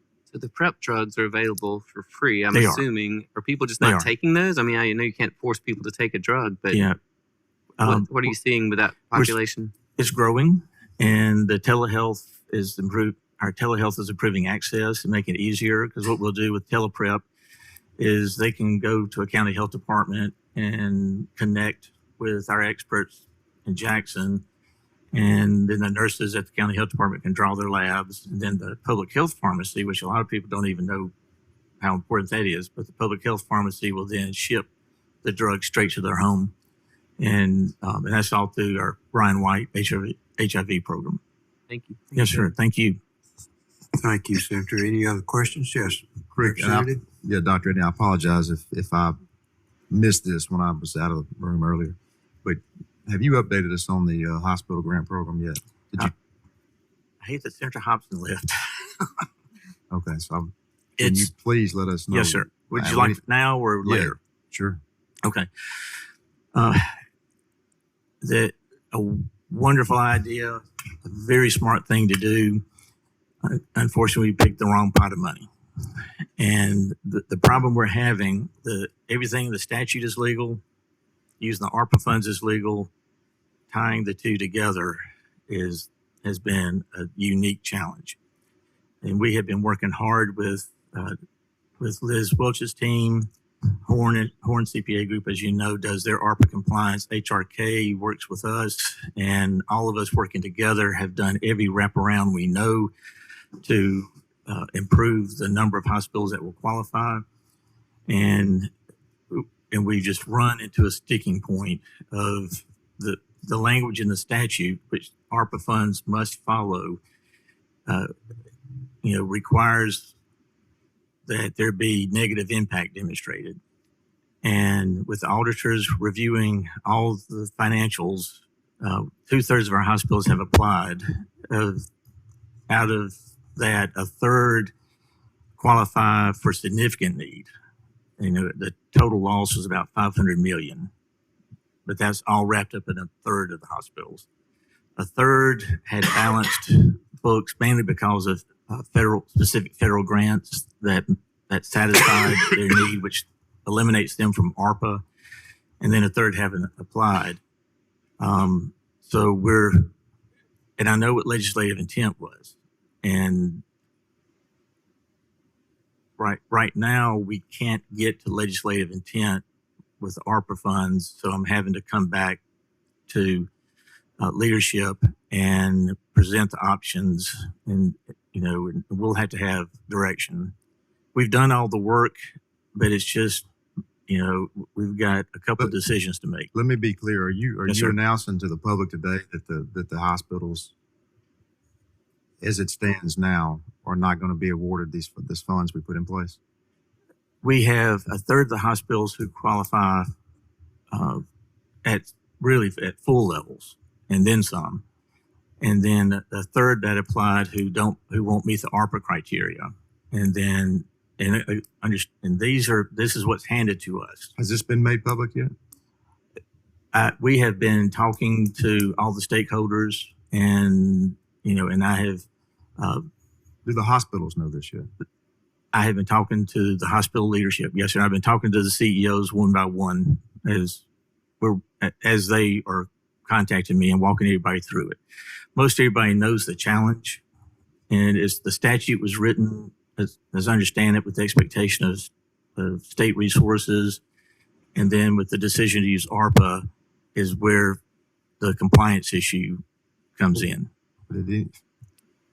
The ones that you said do comply or are eligible, I think you said, have they received their money yet? There's a big decision that needs to be made from the leadership to give us direction. We are demonstrating who is going to qualify. The leadership. Do you speaking to legislative leadership or somebody else? The governor's office. I mean, who are we talking about? To really all of y'all. Okay. And understand, Mr. Chairman, this is not a health department decision. This is what's being handed to us. Let me ask you this. Tell what we can do. I'm sure y'all were involved, and there was no secret that we were working on back during the session. Yes, sir. Providing this help for our hospitals. Yes, sir. Did anybody from your agency tell or communicate to the legislature that these problems that y'all are now saying before the bill was finalized? Yes, sir. We gave input regarding the difficulty of ARPA funding. And, in terms of a quick rollout, I don't think anybody was expecting the compliance issues that are being brought to us by Horn and HRK, who do all the ARPA compliance for the state. And I know DFA gave input. We knew it wouldn't be a quick rollout with ARPA, just from our experience with ARPA. What we're running into was not foreseen by anybody in terms of what we're being told we can do with ARPA funds.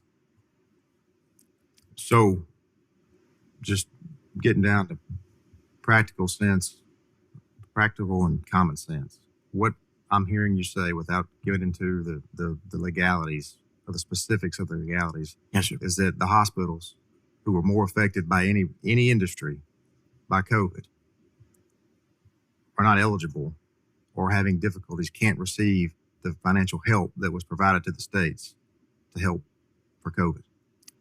With the program as it was designed and the ability to use the ARPA funds, again, this is what we're being told. This is not what we're figuring out.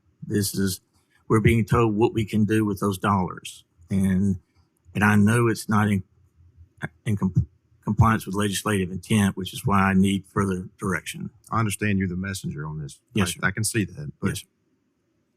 I mean, we're here. We're ready to hear because our hospital. I'm hearing from mine. I know people are hearing from theirs. Where's the money?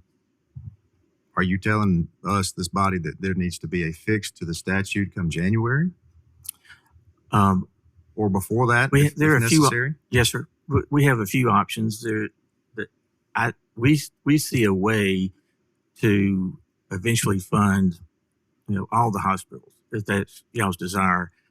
We're being told we can't do it with that 103, but we can show you the option. If you want to use ARPA for all of them, we can show you how to do it. You understand that when we passed this bill back and worked on it all session, the chairman, the House side of public health chairman's not here, but I know from while I was in the room many times, there was a sheet that every legislator was provided. This is what your hospital will receive under this formula. My understanding is they came from the Department of Health. It did, based on using state funding. Yes, sir. And there's a way to do it with ARPA, but the program and the statute is what designs the program. and we can, as I've been speaking, to individual legislators, just here's the problem. This is what we see as the fix, but it's above my pay grade. Fix by statutory fix, amendment fix, or something else? You will have to decide what funding sources you want to use, and then we can help you design the program. If you use state money, do as you please. If you want to use ARPA funds, then we can show you how to design that through statute to take care of everybody that doesn't receive funding. We don't know. I mean, and I'm also being told that we don't have control of how it rolls out. Once we not give it to y'all, the rollout of it. Yes, sir, but we don't control the ARPA funding. That's through DFA. DFA does that. Yeah, and of course we're relying heavily on our compliance groups at Horn and HRK. I will let y'all know there's a lot of appetite for clawbacks from the federal government right now, especially with ARPA funds. And the last thing we want to do is push that money out, and if we don't do it right, then have to pull it back. And believe me, Mr. Chairman, I'm extremely frustrated over this. I want to make sure I understand. Are you telling us that the people you say, the hospitals that you say are qualified, are about to get the money, or is there going to have to be some action taken before that's even done? There's a decision of whether to activate the program, which is ready to go, which means all the money has to roll out. We can't hold any of it back. See, that's the issue right there, Dr. Indy. That's And that's it, what yes, Trey's getting to. If we gave $103 million, and he's right, and as recently as a month or two afterwards, I contacted your office and it was 85% were going to qualify. And so this has been some administrative change that we were not aware of either during the session or shortly thereafter, which hadn't been that long ago, the last 3 or 4 months. So what I think Representative Lamar is getting to, of the $100 million, you had a third that qualified. Does that mean $33 million goes to them? You have a third that didn't even ask for the money. Yes, I don't know how we can help them. I mean, they got to file. And then you have a third that don't qualify. Correct. Are those equivalent to the dollars? For example, the third that qualified, Representative Lamar is on the right track here, so they'd get $33 million and get a check. So then we've got to come back legislative here in the next 2 months and do something that would allow the other 66 to be paid either under ARPA or some other structure. Is that correct? It is. Okay, so we can get out $33 million now. No, we can get out $103 million now. So that's why I keep asking this. There's $103 million going to 1/3 of the hospitals? Yes, sir. So based on effectively, you're cutting out 2/3 of the hospitals. Yes, sir. Please understand, I'm not cutting anything. Right. Well, but effectively, however this works, but I think the that's program is cutting out the program is cutting out 2/3. Yes, sir. And so that's why a third of the hospitals would get all of the money of this first round. Now, there's a way we can help you design a second program. But I don't mean to interrupt. Is that happening or not? I'm getting totally mixed. Either we got to make a decision. Somebody. The decision is whether to activate the program and $103 million go to a third of the hospitals. Has that decision been made or not? No, sir. That's where I'm needing help. Who's making that decision? Y'all need to make that decision. Leadership needs to. I need to be given direction. Are you going to wait till January? No, sir. Do we need a special session? No, sir. No, sir. I just need, and I was hoping to have the conversation not, in committee, and then allow y'all to meet and decide what you want to do.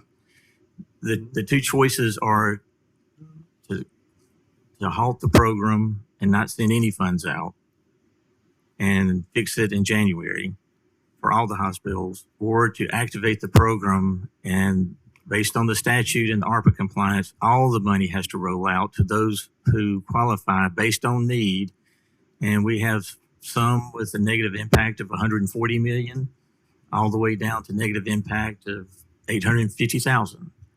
But that 103 million has to roll out, based on the demonstrated need.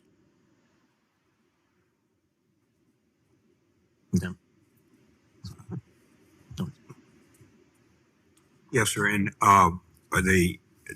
whether the program starts or not, I think really is a decision y'all make. And if it's does not start out until January, possibly there's a legislative fix to that. I'm a part of the discussions, as is Representative Lamar, Briggs Hobbs, and many of our people, and that was that it be given across the board to these many hospitals, Yes, sir. and that it wouldn't be allocated just to several. Now, the fact that you're telling us now that there are great losses in some, and somebody didn't have any losses, those are calculated by ARPA. They're not like real other losses, which are financial losses, which everybody suffered. Is that correct? Yes, sir. Right. So when we go through this, every hospital suffered a lot. They And did. so that's why I think Representative Lamar's on the right track about the fact that we had allocations that the hospitals were going to receive, which were in some cases may even allow them to stay open. And we're 3 months into this, and you have a question now on the interpretation of that program. So you're looking to the leadership of the committees and the chairman, and the Yes, sir. speaker, and the lieutenant governor to give you guidance as to that, and the legislature to make whatever changes need to be made. The decision now is, and if you give the decision to me, then I would recommend that we activate the program and get the money out, and then make it whole in January if that's what y'all desire. But I did not. So you would be looking at a deficit appropriation under the interpretation of the legislature. No, and sir. No, sir. So you'd give the 103 million out to the 1/3 of the hospitals, the full Who amount, are eligible through the program. and then the other 2/3 we'd just have to make up from some other money. At your discretion, there are still ARPA funds available in other programs that have been fully utilized that Yeah, you can we've pull asked in. the staff to come back with that number. So would you give us what those numbers are so that I will. Everybody can make an intelligent decision? Under this scenario, we can look at the ones we were told were going to be receiving X, and then the ones that received X minus something or didn't even apply one way or another. And they may not have applied, quite frankly, because you started discussing that they had to meet these ARPA requirements, so they didn't even fool with it. So I'm understanding that. If you could give us the number, if you distributed the 103 now, what would be the makeup number and how that would proceed? I think that'd be helpful to us. I don't want to belabor it other than that. I think Senator Hobson and Representative Lamar will have to get up in a minute. And we have Mims and I guess Brian on the other side. Yes, sir. I had the opportunity to speak with Chairman Mims this week. I spoke with Senator Hobson this week, and I'm getting a variance of opinion of what to do. And the heartburn for me is I know activating the program as it stands is not what y'all intended. Okay, well, that's understandable. I think we've covered that as much as we need to. If you'd give us what those numbers would be under this interpretive decision by the accountants, then that'll give us some leeway into which we can make an intelligent decision. Yes, sir, Senator Horn. Thank you, Mr. Chairman. Dr. Edney, how many hospitals have failed or closed in the last 2 or 3 years? We lost one hospital this year. We lost an LTAC this year, which is a long-term acute care hospital, which they're licensed as a hospital. So we've had at least 2 this year. We've had 4 who have downgraded from critical access to rural emergency hospital status. So they're giving up their inpatient service and keeping the emergency room and the outpatients. They get enhanced funding with that. And the biggest thing that we have seen has been a reduction in services. Right. So the reduction in services is how most hospitals are addressing their funding shortages, whatnot. Yes, sir. Overhead is very high, and it's not been coming down in healthcare. Reimbursement rates have not been keeping up with that, and so that's just driving them, deeper and deeper.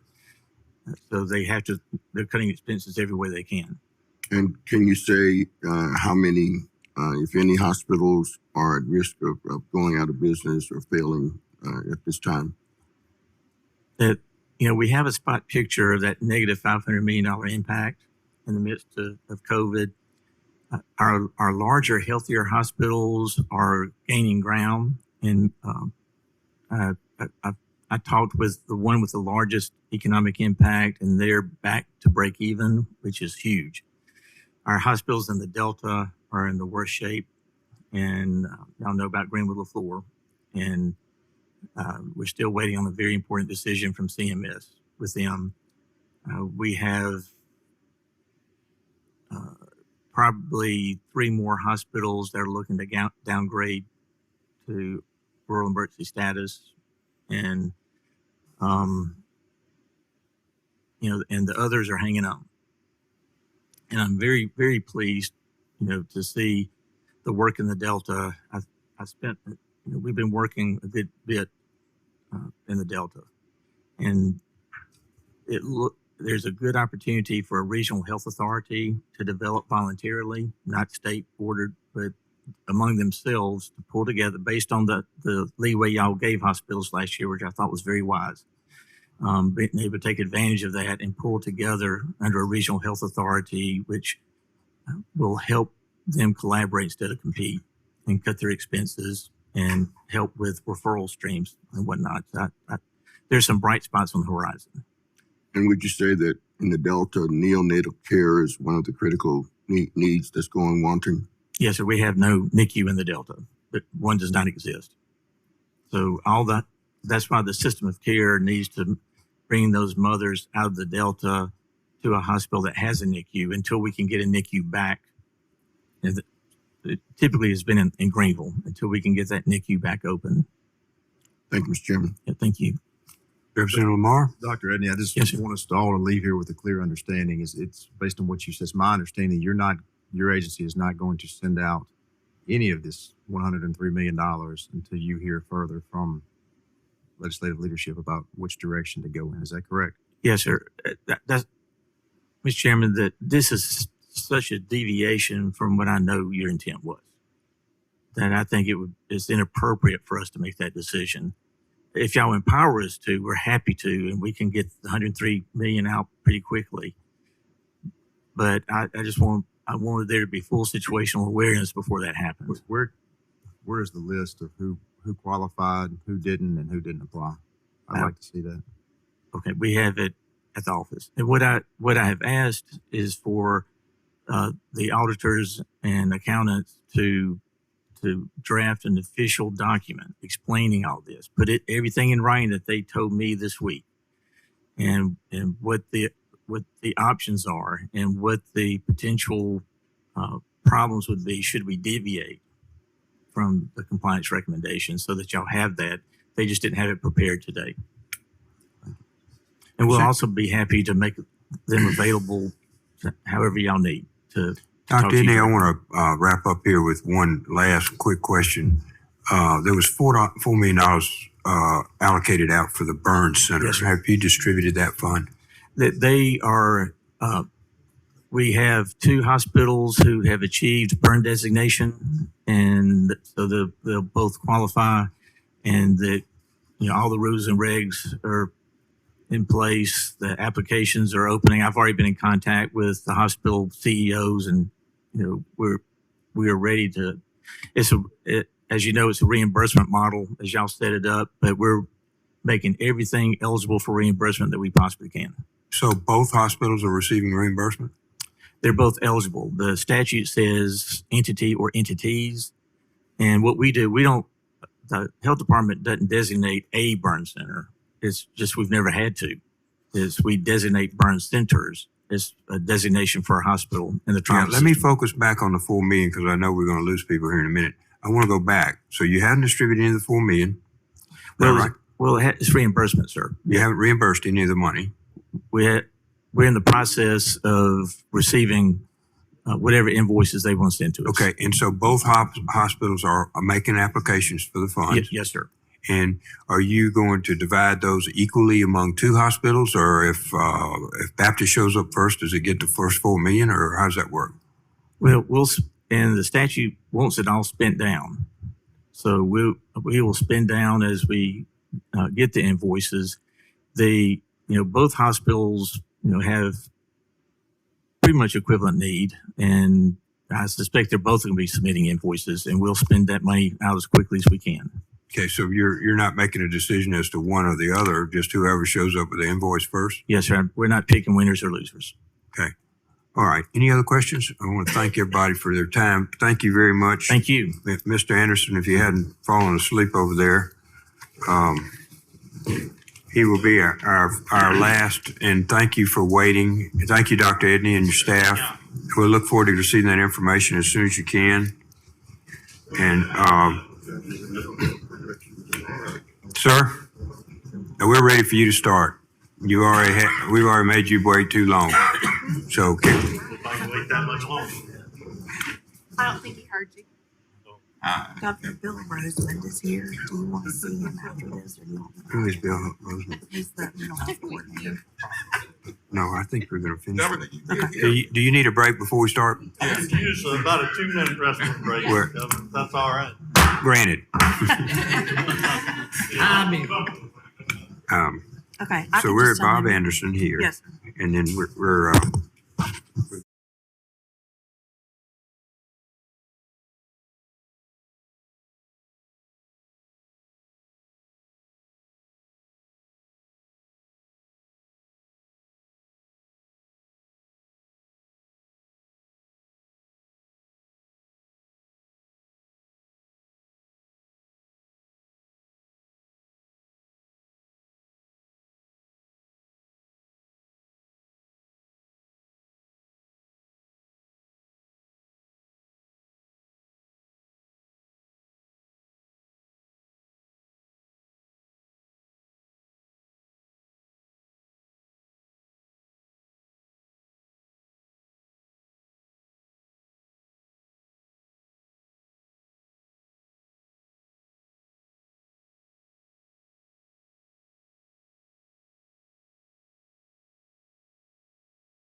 Maureen McDonald. She's our Deputy Executive Director for Human Capital and IT.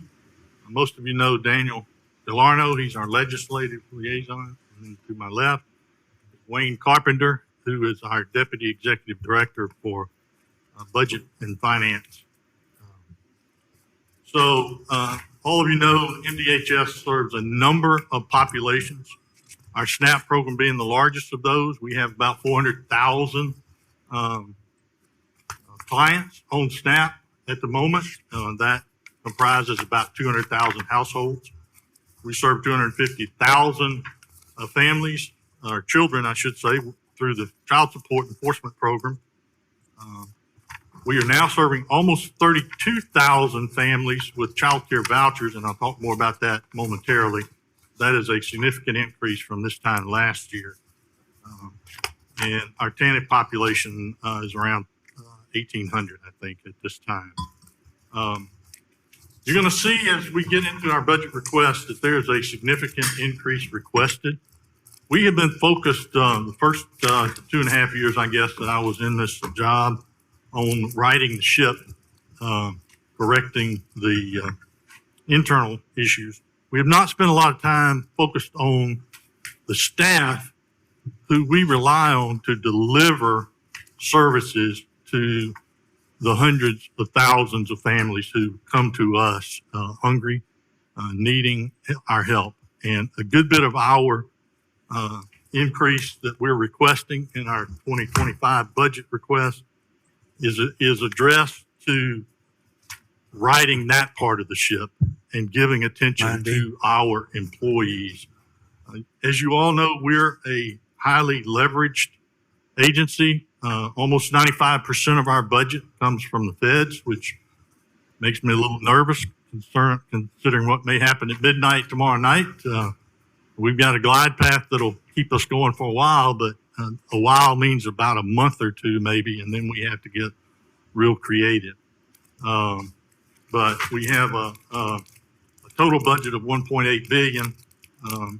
Last year, you funded us at the level for general fund of $75,784,205. We're asking for essentially almost a $21 million increase this year, and our request is for $96,637 and $249 in state cash. Now, I want to say first of all, and I'll get into these in detail momentarily, but I want to say first of all that $9 million of that, once again, is a request for funding for the community-based adolescent opportunity program, which we are statutorily obliged to ask you for each year, because the statute says we will operate a community-based youth services program subject to funding. So I come here before you each year asking you to fund a community-based program. We'll get back to that momentarily. But $9 million is what we've been asking for the last 3 years, and we're asking for it again this year. The rest of that $20 million increase really is addressed to staffing needs, and we have some severe staffing needs. On the page where the funds are broken down, request by division and request by line item, I want to make clear to you what we're doing there. The general fund increase, obviously, for youth services, the SL&G part of that would be the additional $9 million for the Adolescent Opportunity Program. We're also asking for a little over $4 million in order to give raises to our youth services employees. That includes two very different populations of employees. It includes our what used to be called the youth court counselors. They're now called social service specialists, and it includes what we used to call juvenile caseworkers, who are now called youth service workers at Oakley Youth Development Center. We also went to the State Personnel Board and requested the authority that CPS had gotten ahead of us. I don't mean they jumped ahead of us. I mean, they got it in advance of us. They got authority to pay their social workers on a new salary a new career ladder compensation plan. And we asked for permission to put our youth court counselors on that same social service specialist salary plan that CPS has, and MSPB gave us that authority. Why did we have to do that? Because in all honesty, under SEC squared, our folks had not been adequately considered and were not compensated at a level where we could keep them. That has been a continuing problem. So has Kelly and them approved these? I'm sorry? Has Mississippi State Personnel Board approved this? Yes, sir. We have talked to the personnel board about everything I'm presenting to you today. It's within the salary authority that we have, and we're just asking you to allow us to spend the authority that we have. So the line items that you've got here, and I don't want to get off too late here, but the ones that you're asking for are within the parameters that are provided by SEC squared. Yes, sir. With one caveat, that being that the career ladder approval that we got for EA employees, which I'm going to talk about in just a moment, eligibility employees in the county offices, that was not in SEC squared, but the additional compensation we're asking for is within our salary authority. Does it max out on each one? No, it doesn't Mr. max Anderson? out. It brings them not even quite to market, I don't believe. It's with, in the pay grades that are set up with the SEC squared. So, State Personnel Board, in order to create a more defined ladder for our employees for recruitment and retention efforts, but did it within the framework of SEC. We did not step outside. And so the amount you're requesting is not the maximum for SEC squared? No, sir, not by any means. Okay. But it is a significant additional amount. Here's the story for eligibility workers. We had eligibility staff, clerks and eligibility workers is what they were called at the time. They're now called benefit services, program specialists. We had clerks who were making less than $20,000 a year who've been working for us in excess of 15 or 20 years. We had eligibility workers who were making $25,000 or less who've been working with us 20, 25 years. And mind you, I am very proud of the staff that works at NDHS because, by golly, they were still delivering services no matter what we were paying. They were still serving clients. They were still seeing families. They were still looking for ways to help families. But we needed to do something for them. We needed to bring their salaries up to a level where they could feed themselves. We have employees who've been on our programs, employees who have been SNAP recipients, and that just... This is not foreign to you, and I'm finding it elsewhere. The same thing's happening in Medicaid. We got people that are making $24,000 a year gross. So their net take home is maybe $1,500 a month. Yes, sir. After PERS and everything else, probably maybe less than that. Yes, sir. So we've got that problem in state government, but that's why we went to SEC squared, is to be able to address those people. No state employee needs to be making $19,000 a year, gross. I mean, they can't even get a car to go to work or pay the rent. Yes. So I think all of us are very attuned to that. I was when I was Secretary of State. All of us are attuned to a living wage that allows them to perform their jobs that we ask them to perform for the state of Mississippi. So we're all into that. But as long as you're in the box, that's why Mississippi State spent, we spent years. We were probably a year late actually, but we spent years setting those up. But I don't think you have to spend much time speaking to this committee about the fact that we don't have state employees making $19,000 gross or $24,000 gross or whatever the number was that they were making before. I always remain amazed why they ever work with us at all. So we need to thank them, but we also don't need to penalize them in the future. Well, and Governor, I'll say this one further thing. I made a commitment when I took this job to advocate for two populations. One being the families that we serve, and two being the people who provide the services to the families we serve. And I'm here advocating for those employees primarily today. I think that's as much a part of my job. Well, if as it fits is to within, provide you're not going to hear services. much argument for us if it fits within the scope of what the State Personnel Board has put. $19,000 is embarrassing and Yes. They're just really unproductive. We owe our employees better than that. Well, and we're asking you to give us a significant number of additional positions, primarily time-limited positions, and primarily in the employee assistance, the employee economic assistance positions in our agency. And the reason is that is the highest turnover area we have, with the exception of Oakley Youth Development Center.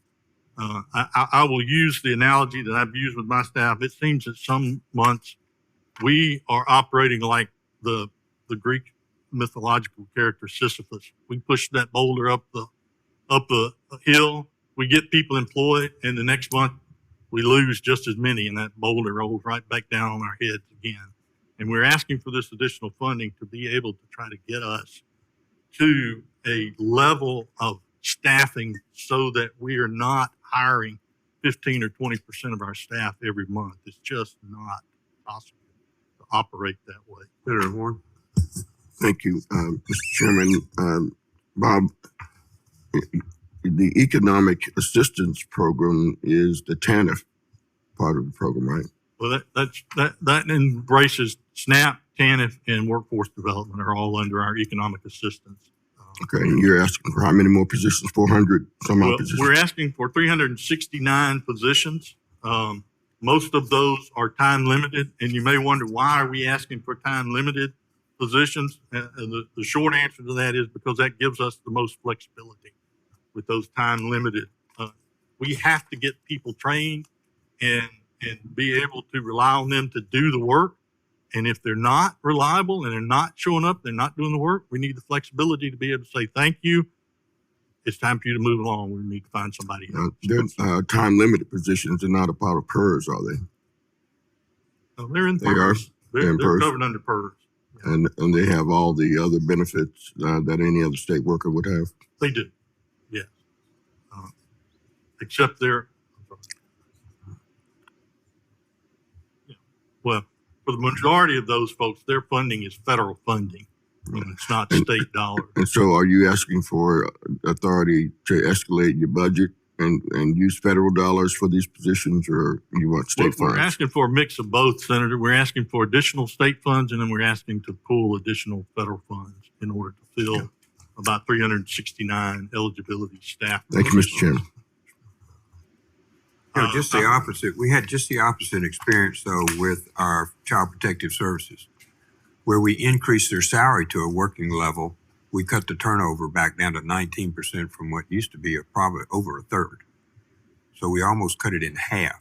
So I don't want to start with the illusion that the fact that we hire a bunch more people that is the answer. I think if you pay them sufficient amount, they'll stay anyway. So and the term limited, I assume, is because you want to give them a 90-day period to see if they're going to work out, so to speak, or whatever. Well, we also want to have direct hire authority, which we can do with time limited folks. You know, if we're trying to hire an eligibility person and it takes 2.5 months to hire them, we're never going to get them in the door. They're going to take another job. They may take a job at Wendy's or Walmart or someplace. We need direct hire authority. MSPB has given us direct hire authority. And what I mean is, when we do interviews, we see people we're interested in, we offer them jobs, and they come to work within, a week to 10 days or 2 weeks at most, And, we've gotten, in some instances, we've been hiring people on a 2-day turnaround, and that has been unheard of before. And we can do that, and MSPB is behind us on that. They've given us the green light to do this direct hiring, and that's what we've got to do. We've got to be able, when people are looking for jobs, they're looking to be at work now. They're not looking to be at work in a month. That expediency, though, quickly dims if they're not compensated adequately. I agree. So I'm not so sure that you need that many spots as much as you need the money for making sure that they won't, the person you get, if you have direct hiring, and I didn't know about the delay, but I think the compensation is as important as the immediacy of the ability to hire. Well, and we've seen that in Child Protective Services, where they literally cut it in half by increasing their compensation. We have increased the compensation, Governor, but with all due respect, we have some county offices. Some are at 5% vacancy rate, some are at 20% vacancy rates, some are at 35% vacancy rates, and they simply cannot deliver the work to the families that are depending on them until we can hire additional people and put them in those. Is that because seats. you can't find people to take the position? Some of it is because we can't find it. Some is because we've only had this new pay scale since May. Well, actually, it was approved retroactive in May, but we didn't implement it until June. So we're about 3 months into it. Our most recent job fair, we hired 15 people, 25 people in one job fair, and that's the trend we're seeing as we're having more flexibility and these salaries have increased. We are beginning to hire more people, and I think our attrition rate will go down as we bring these people on board. I mean, it's two sides of the same coin. I agree with you, but we got to hire them first, and then keep them. And one of the things we're doing is we're investing in training those people. How many people work for your agency? There's a slide here. Right now we have about 17. We have about 1,700. Oh, I'm sorry. The current number is 1,486. Now, when I came into this job, we had a head count, an authorization of 2,200, and it's gone down every year since I have been executive director because there have been cuts imposed. I'm asking for us to be allowed to move back to the number 2,139, which is still 100 fewer heads than we had when I came on board in March of 2020. So we're asking for 356 additional head count for county offices. We're asking for an increase, and that's about $6.5 million. We're asking for $4.3 million to compensate these youth services employees. That means bringing the social services workers up to the same level where CPS's folks are, because that's who we compete with. We've been playing trade employees with CPS for years, and now that we both have higher salaries, we're able to keep people. They don't jump from one agency to the other back and forth, and I think that will continue to be so. We also, as I said, we're asking for the Adolescent Opportunity Project to be funded. If this legislature wants us to operate a community-based youth services program. Now, there is a youth court study commission that's operating right now. I'm a member of that by virtue of the statute that you enacted in this session this year.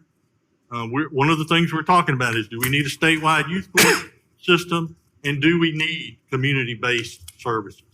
I will tell you that every judge that I've talked with has said we do need community-based services, but we don't have the money right now to fund any community-based services. We operate Oakley Youth Development Center. Most of you still remember it as the training school. Oakley is the largest draw on our state cash of anything we do. We inherited it when I came on board. The physical plant had been woefully neglected. And when I say woefully, I mean we have a roof that has holes in it. We were able to designate $1 million of state cash a year ago. We're trying to get the roof. We're hoping for the roofer to show up any day. The plans have been reviewed again. We're just waiting on the roofers to show up to put the new roof on the cafeteria facility. We also, you favored us with some ARPA money for Oakley last year, and we have committed.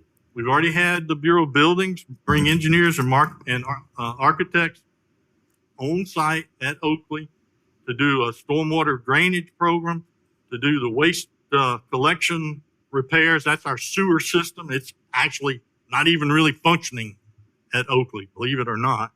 And then air conditioning mitigation and repair. That's about $5.5 million in current ARPA funding that we have. And the projects are, as the saying goes, shovel ready. We're just waiting for the shovels to show up so the work can get going. We could do more work at Oakley. It needs a number of additional things. If this legislature sees fit to appropriate additional ARPA funds for us. On this legislative ARPA slide, you'll see we could do more work on the sewage treatment plant. We could do more work on the HVAC system, the water tower. The reason water tower needs painting because it's rusting, and at some point it'll topple over if we don't take care of it. Sewage lagoon needs to be decommissioned, and we need a new sewage lagoon. We have sewer line replacements that we need, and erosion repair. We've got sinkholes on site out at Oakley. So we could, with the funding from the legislature, we could do another $4.2 to $6.4 million in sorely needed repairs out at Oakley. Because as I said, when I'll tell you the story that I've told folks at Oakley, because the first time I visited out there, they said, Mr. Anderson, you won't believe how old this place is and what kind of shape it's in. I said, well, actually, 40 years ago, I had a younger brother who saw fit to make himself a resident at Oakley, and I had seen Oakley back in the mid-1980s. Sadly, when I was there again in 2020 for the first time as executive director, it didn't surprise me because it looked just like it did in 1984, 85. It just needs some serious attention. Senator, did you have a question? How many residents are in there? Right now, I think the head count's about 53. We could accommodate with the staffing. This is the catch-22 we have. With the staffing and with the repairs, you know, we can't really accommodate any more than maybe 5 or 10 more students right now. But if we had adequate staffing and if we could do the repairs to open up some of the units that are not open, we could take as many as 100. But remember, Oakley is the big house for juvenile detention purposes. You have to have committed a crime that would be a felony if you were an adult in order to find yourself adjudicated to go to Oakley. And we have trouble even reminding and clarifying that with some of our youth court judges. We have some who show up just wanting to send one of their cases to us. Well, a problem child who hasn't committed what would be a felony is not adjudicated, is not eligible for us to admit at Oakley. But we do have capacity, but we need staffing and we need those repairs. But with that problem child, excuse me, Mr. Chairman. Go ahead, Senator. With that problem child, with the AOP program, who hasn't committed what's equivalent to a felony, would the AOP program be an alternative and a diversion program for them? I absolutely believe it would be, Senator. I think if we had the equivalent of a community-based, we don't call it probation, but essentially a youth court probation service and a counseling service that was community-based, I don't think those children would wind up escalating through the system. And, you know, when they get to Oakley, they're just one step from being in the adult law enforcement system and out of our hands at that point. When they become charged as, juveniles charged as adults, they're out of our hands at that point. How many are there, Mom? They're about 53 right now, Governor. We have a formalized intake process. You know, there's a sense among some, I believe, that we have a full-blown medical staff out there. We do not. We have the equivalent of a couple of nurses and an old infirmary and an old dental chair that needs replacing. And that's what we have for medical staff. We do not have behavioral health care capabilities there. If we have a child with serious behavioral health issues, we need another placement. Now, that's a whole different conversation. Mississippi needs some more, some more residential treatment facilities for youth, but Oakley is not it. Okay. I was asked to address the child Senator care. Boyd? Yes, Senator Boyd, I'm sorry. I want clarification that I've heard this correctly. At this facility, we have no behavioral health professionals on staff? we don't have a full staff. We have a nurse, a psychiatric nurse, I believe is her title. I'm not absolutely sure. And we have some social workers, but we do not have a full-blown behavioral health We staff. don't have any psychologists or any behavioral treatment whatsoever. Well, we may have one psychologist who's under contract with us. I don't think he's an employee. Yeah. We have a contract employee, a psychologist, just like our dentist. Our dentist is not full-term. He comes 2 days a week under contract with us. I was asked to address where we are with child care ARPA discretionary spending. A couple of years ago, I appointed a child care expansion advisory team to look at child care capacity across the state. And we are required under our federal guidance to do a market survey of provider payment rates. We did that earlier this year. And we are committing, we have about $199 million in ARPA discretionary funds that were awarded. Those were awarded directly to the agency, not by the legislature. But we are committing those right now. A little less than half of that, $80 million, is committed to covering the rate increases, the reimbursement rate increases that we had to implement based on our market rate survey. That is a stopgap measure. That's one-time money that's available only through September 30th of 2024. We also are using those discretionary funds to do some child care expansion. About $5 million is committed to trying to entice more businesses into the child care industry, mostly home-based care, but we are working with a vendor to train people and to advise people and to consult with them about opening additional child care, primarily in 15 Delta counties, which are the biggest child care deserts that we have. We are reimbursing a lot of the child care centers kept school-age children during the COVID pandemic. Well, they can't bill us for school-age children, but they had a lot of school-age children in their centers during the COVID pandemic, and we have committed $25 million of our discretionary ARPA money to go back and reimburse those child care providers who had school-age children. We also are spending $3.5 million on a substitute teacher pool. And what happens to a lot of child care centers is somebody's absent and they don't have enough people to keep the center open. So we're committing $3.5 million to provide a statewide substitute pool. That's a one-time thing. We're hoping that if that works, that we can come back to you in a year and ask you to maybe fund that substitute idea with some state money. We're also doing scholarships for teachers. One of the things every parent who has a child in child care, I think, would say is they want their children to learn something while they're in child care. They don't want them to just be sitting with babysitters. That's an early childhood development opportunity. And so we are investing in scholarships for child care teachers, $1,500 for them to get an associate's degree or a certificate in child development or a related field. And we've committed $3 million for those scholarships. Horn will be running that program for us.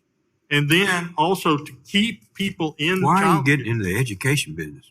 Pardon? I don't understand that. Why are you getting into the education business? Children we have begin- this bracket creep in state government where we're starting to get out into things. You're the Department of Human Services. You're not supposed to be training people at the community colleges and universities do. So why are we spending that money on that? We are training the people that we are paying vouchers to in the child care centers.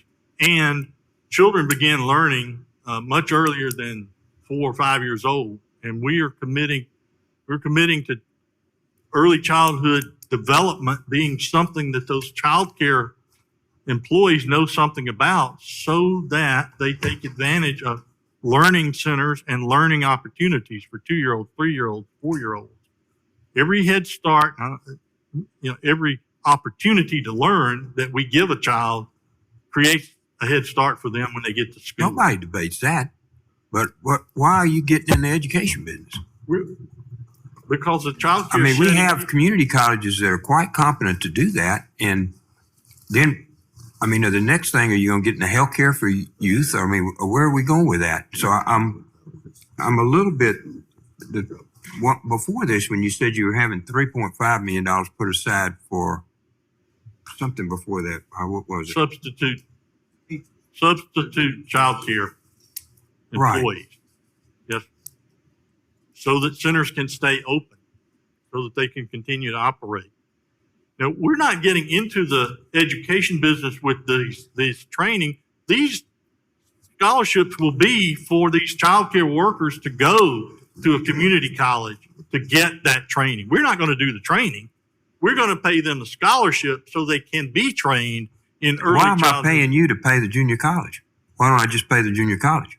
Well, Governor, with all due respect, because we want the child care providers that we pay vouchers to have the highest quality staff, so that our children that we're paying those vouchers for have the best opportunity. We don't in debate child that, care but setting. we've got this circular payment schedule among in the highway patrol. We've got several of them where we pay somebody to pay somebody that's a state agency. So if you needed this done, why don't we get the community colleges to do it? Why am I paying you to pay somebody else? Well, first of all, Governor, this is ARPA money, so you're not actually paying us. We're using our discretionary ARPA money that the Office of Child Care gave us, and we're using it for these scholarships because we think it's in the best interest of quality child care. We have an obligation under the child care program. The federal government requires us to focus on quality, not just who's in a child care center, but what's the quality of the experience for those children. And so we are focusing on the quality of child care by raising the quality of the child care staff, just like every school district. Yes, we're not a school. We're not planning to be a school. We're not asking to be a school. But every school focuses on having the best qualified teachers to provide the best education for their children. We want to do the same thing for those child care, for those children in child care for whom we're paying vouchers every year and every month and every week. We have now 6,000 kids in pre-K public education. Almost all of our kids are either that or in Head Start or in parochial or homeschool already. So I'm not going to belabor this at 3:00 in the afternoon, but those ARPA funds you could also use, as you just told me, about a failing school that you have down there with 53 kids in it that doesn't have any dental care or anything else. So, I mean, you're making decisions on where to spend the money. And we have other programs. All I'm telling you as clearly as I can, and we'll go on. I don't want to belabor this again. I can't use these child care funds for anything except child care, Governor.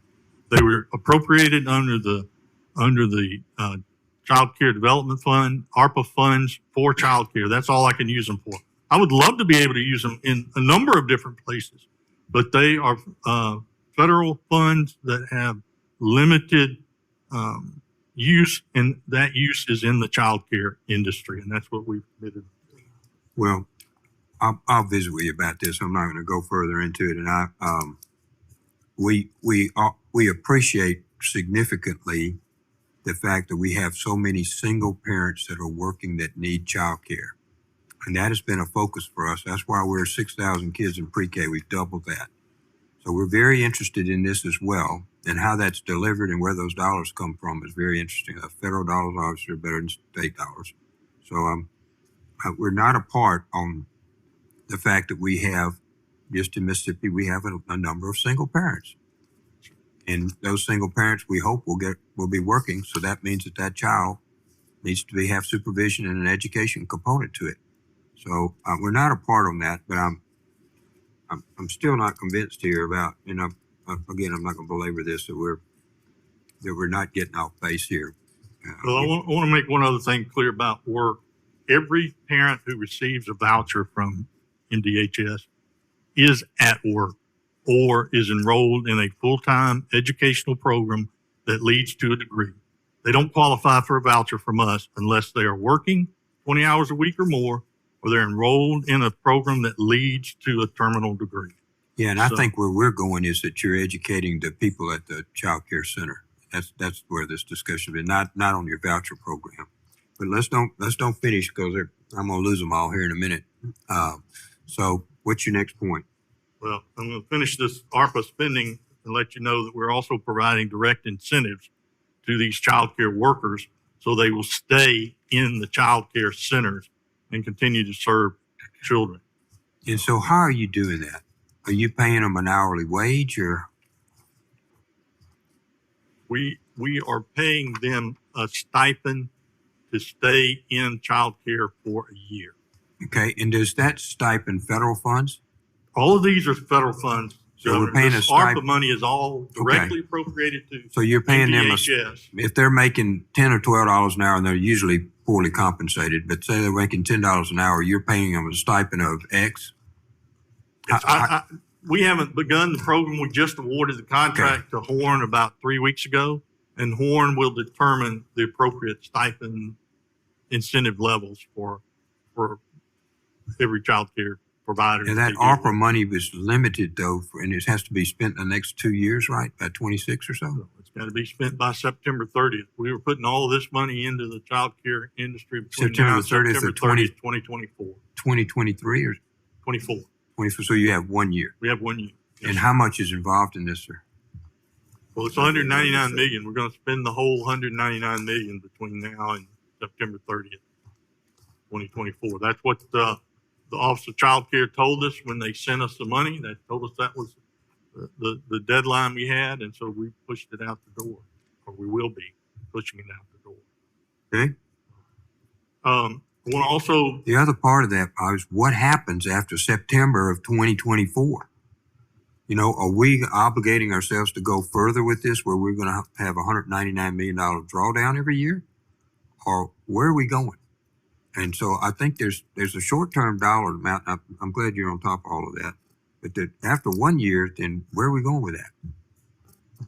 that is the question we're going to try to answer during this year, is whether this is money well spent. We have the money. We're going to invest in these child care centers and employees, and we're going to look at it between now and this time next year and see whether it's something we want to ask you to continue or not. I don't know the answer to that right now. We've never paid incentives. We've never paid for scholarships. We've never had a substitute pool. We're trying all of these things in the interest of child care expansion because we have right now on our program, in October of last year, we had 951 providers who were taking our vouchers. In September of this year, we had 987, a meager increase actually of 36 new providers. During that same time period, we had 24,500 children receiving vouchers, or families receiving vouchers. In October of 22, in September of this year, we have 31,532 children being served. So we have increased the number of families that we serve by 7,000 in the last year. Now that is on track with what we were told to expect when we did two things. One, when the Supreme Court made the decision it did in the Dobbs case, and two, when we eliminated the child care cooperation, child support cooperation requirement for families that sign up for our child care program. We've seen increases of as few as 100 new families and as many as 500 to 700 new families. Really, the trend started when we eliminated the child support cooperation requirement in May. We saw an increase of 100 in June of this year. We saw an increase of 400 in July. We saw an increase of almost 1,000 in August. And we saw an increase of almost 2,000 in the month of September. Just in these 5 months since we eliminated the child support enforcement requirement for families receiving vouchers. What is the child support enforcement requirement? The requirement Governor, was that if you were receiving a child care voucher, you had to cooperate with the child support enforcement program.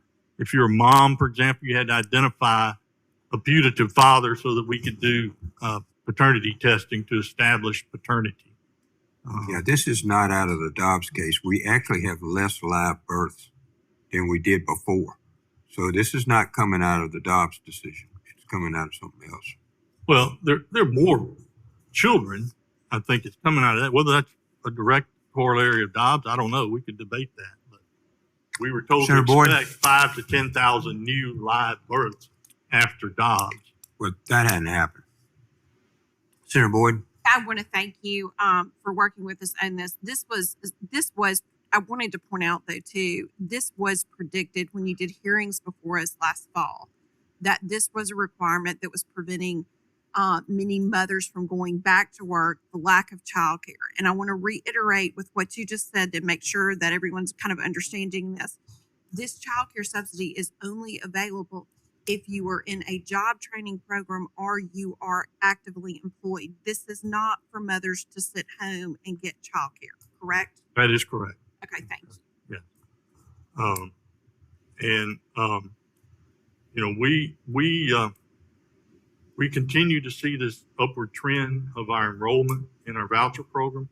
And we told you last year, we thought, and we still think, we're going to hit a wall at some point where we have expended all of our federal and our state money. The match is $66.34, $66 in federal, 66%, 34% state. We may have to generate a waiting list at some point because we will not be able to serve all of the families that are coming to us wanting to enroll in our voucher program.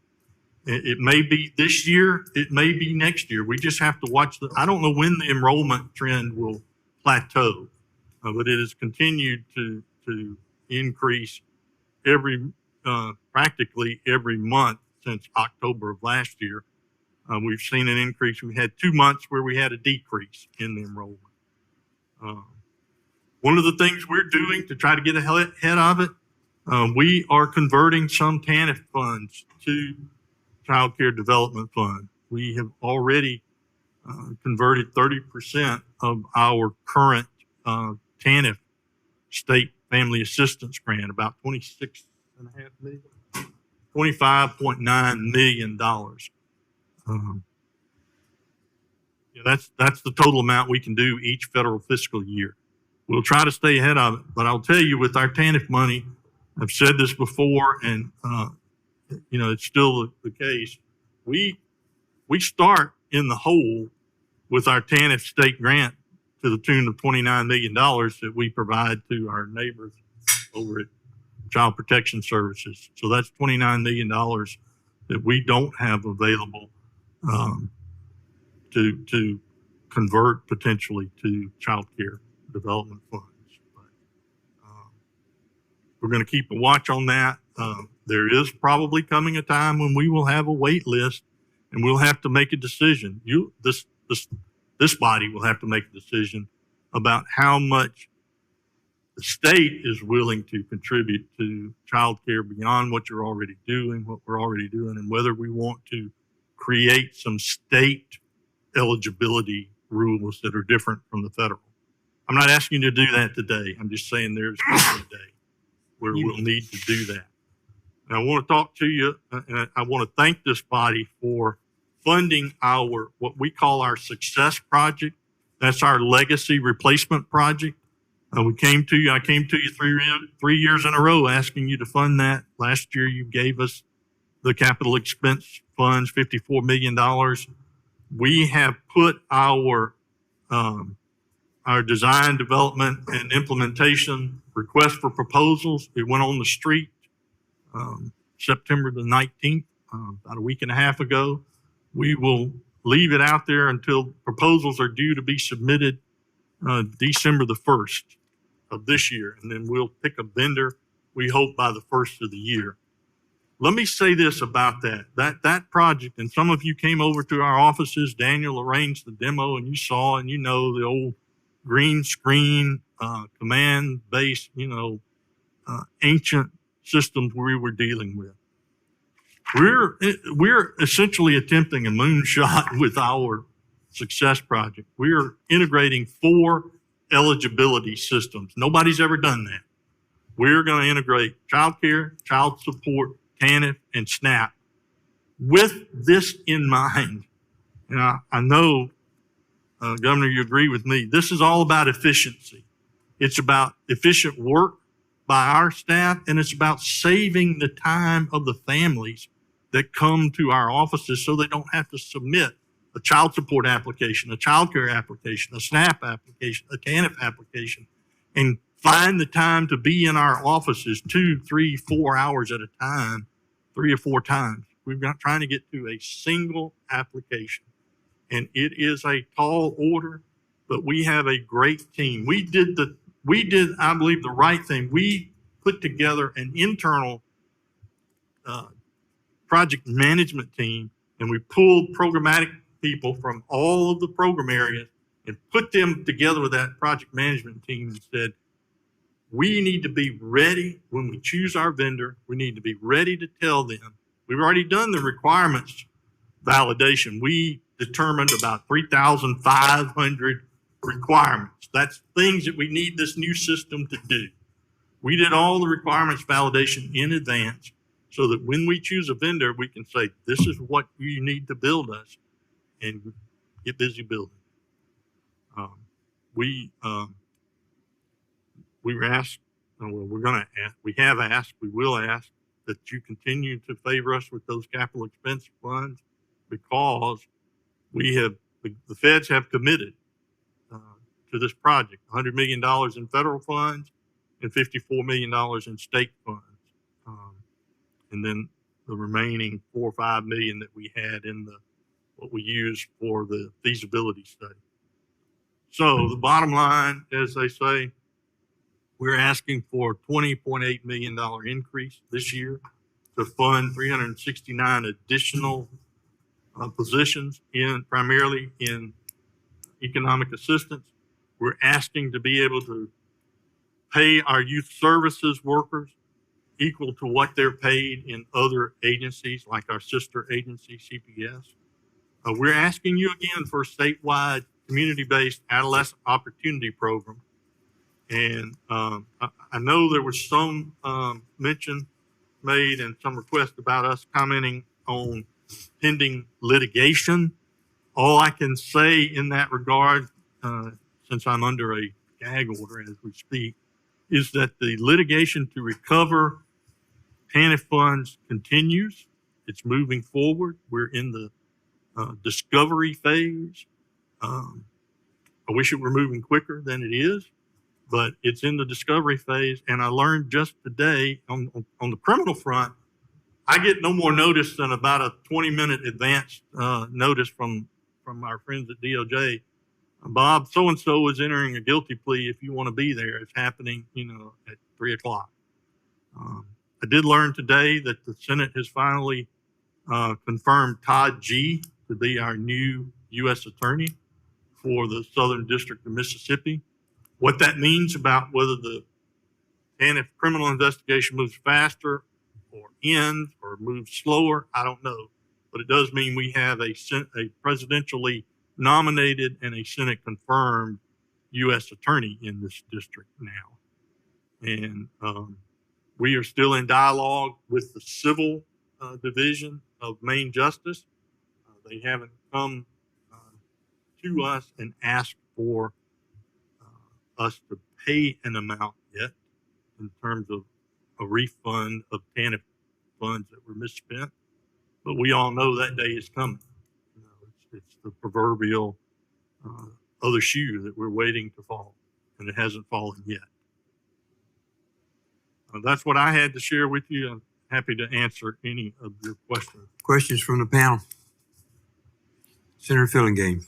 Thank you, Governor. So are you telling me that it's your contention there's been an increase in the number of live births year over year from July of 2022, which was just after the Dobbs case was rendered, to today versus the year immediately prior to that? And do you have the numbers to back that up?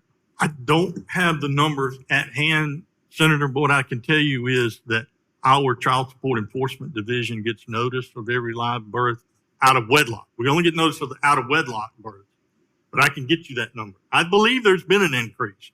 Now, I may be talking through my hat. I may be wrong. I would be surprised because the national media, New York Times, just this week, there was an article talking about how the number of live births nationwide has significantly dropped. And their take on it is the fear of young people not having the options that they had prior to Dobbs. They're just not having kids. I mean, that was their contention. So I don't know, maybe Mississippi's unique and that's different here, but I know nationally speaking, it appears that the number of births have continued to decline. So I was just curious, based on your testimony, if that was an aberration here or if that's also the case. Well, as Governor Hosemann said, the trend line that has pushed our enrollment may well be simply related to the Child Support Enforcement cooperation issue. And do you think that's a wise public policy decision? So what you're telling us is that you're removing the requirement that single mothers with children do not have to cooperate with the state enforcement of trying to track down and get child support in from the negligent or absent parent in order to receive these funds. Okay, you're asking me, is that a good policy? Is that your question? Yeah, public policy. I mean, this is the public policy decision-making body here you're speaking to, so I'm just curious. Well, I mean, sure, it may get more people on the program and get more vouchers out the door, but from a public policy standpoint, isn't it wise that we try to get deadbeat dads largely to pay their child support? Well, let me say this. First of all, this was not our policy decision. The State Early Childhood Advisory Council, CCAC, unanimously recommended to the governor that we eliminate the child support enforcement requirement.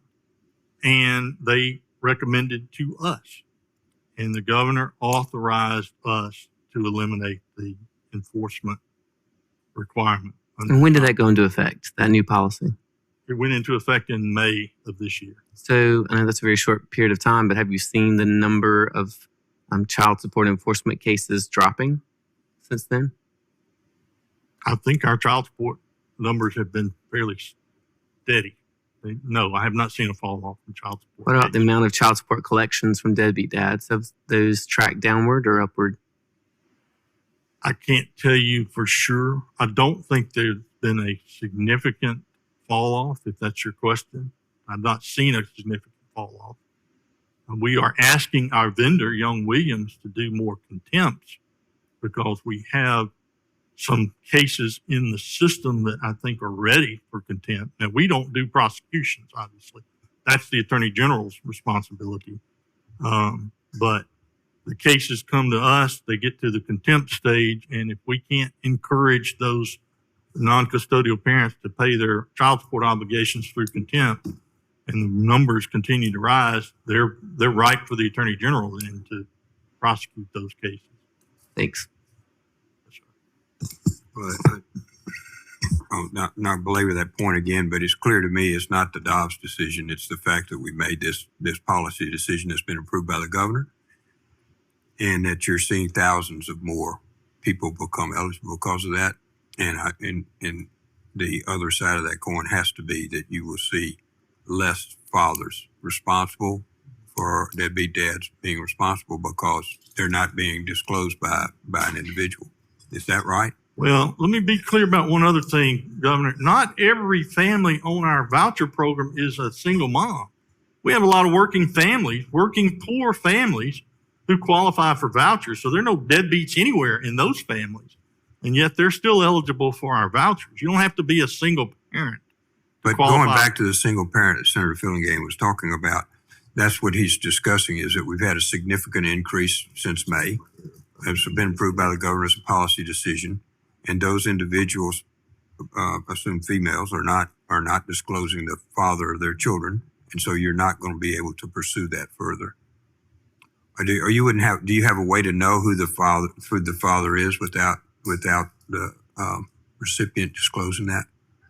Generally, that's where we get the information, unless unless the father's identified at the time of the birth. Yeah. We have to birth establish certificate. paternity. But now I want to be honest with this, this committee. We have not done the heavy lifting to analyze this increase. We have simply observed it That at it's this happening. point, that it's happening. Well, We need to do that heavy lifting. the last thing, this is just a personal advice from you, but I went through this with the Secretary of State's office. I fired 2 vendors. We had the same thing you had. We had to put together our 16 section land with our LLCs and our securities and our charities division. We had 4 or 5 that we were trying to put under one system. And a couple of heads ups for that. One, you can't do it with a small vendor that doesn't have a long history and a lot of people that are going to be circled through the history that you're going to use this the next 10, 20, 30 years. So when you select a vendor, and you're just about at that point, it needs to be someone of substance that has continuality, that has people that just because Senator Fillingane is the best one right now to draft it and everything, if something happens to him, we were in a position that we got caught. And so we ended up having to fire 2 different vendors for that very reason. So I don't know who you're going to pick or anything. I just tell you from the scars on my back from going through that same process to make sure you have somebody that's sustainable for much longer than just the initial drafting. Then the second thing I want to tell you is that we appreciate the professionalism that you have used during the last couple of years while a lot of this stuff's been in the press. And we appreciate the work that you're doing now for, as they say, from biblically, the least of us. And so that's very important to all of us. And the questions from all of us, I think, are not directed towards the performance of y'all's duties and whatnot, but more of how we can improve and make sure that every one of our kids has an opportunity to have the same opportunities you did. So, any other questions? I want to thank the panel. We have someone's departing, Mr. Greer. Is he still here? This is his last meeting, so I think we owe him a round of applause as he exits off of here.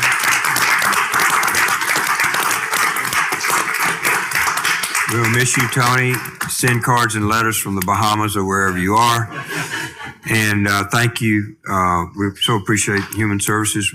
As chairman, we'll call you back. We probably will have the last couple at our next scheduled meeting unless we hear otherwise. And thank you so much for so much time today. Everybody enjoy your weekend. I'm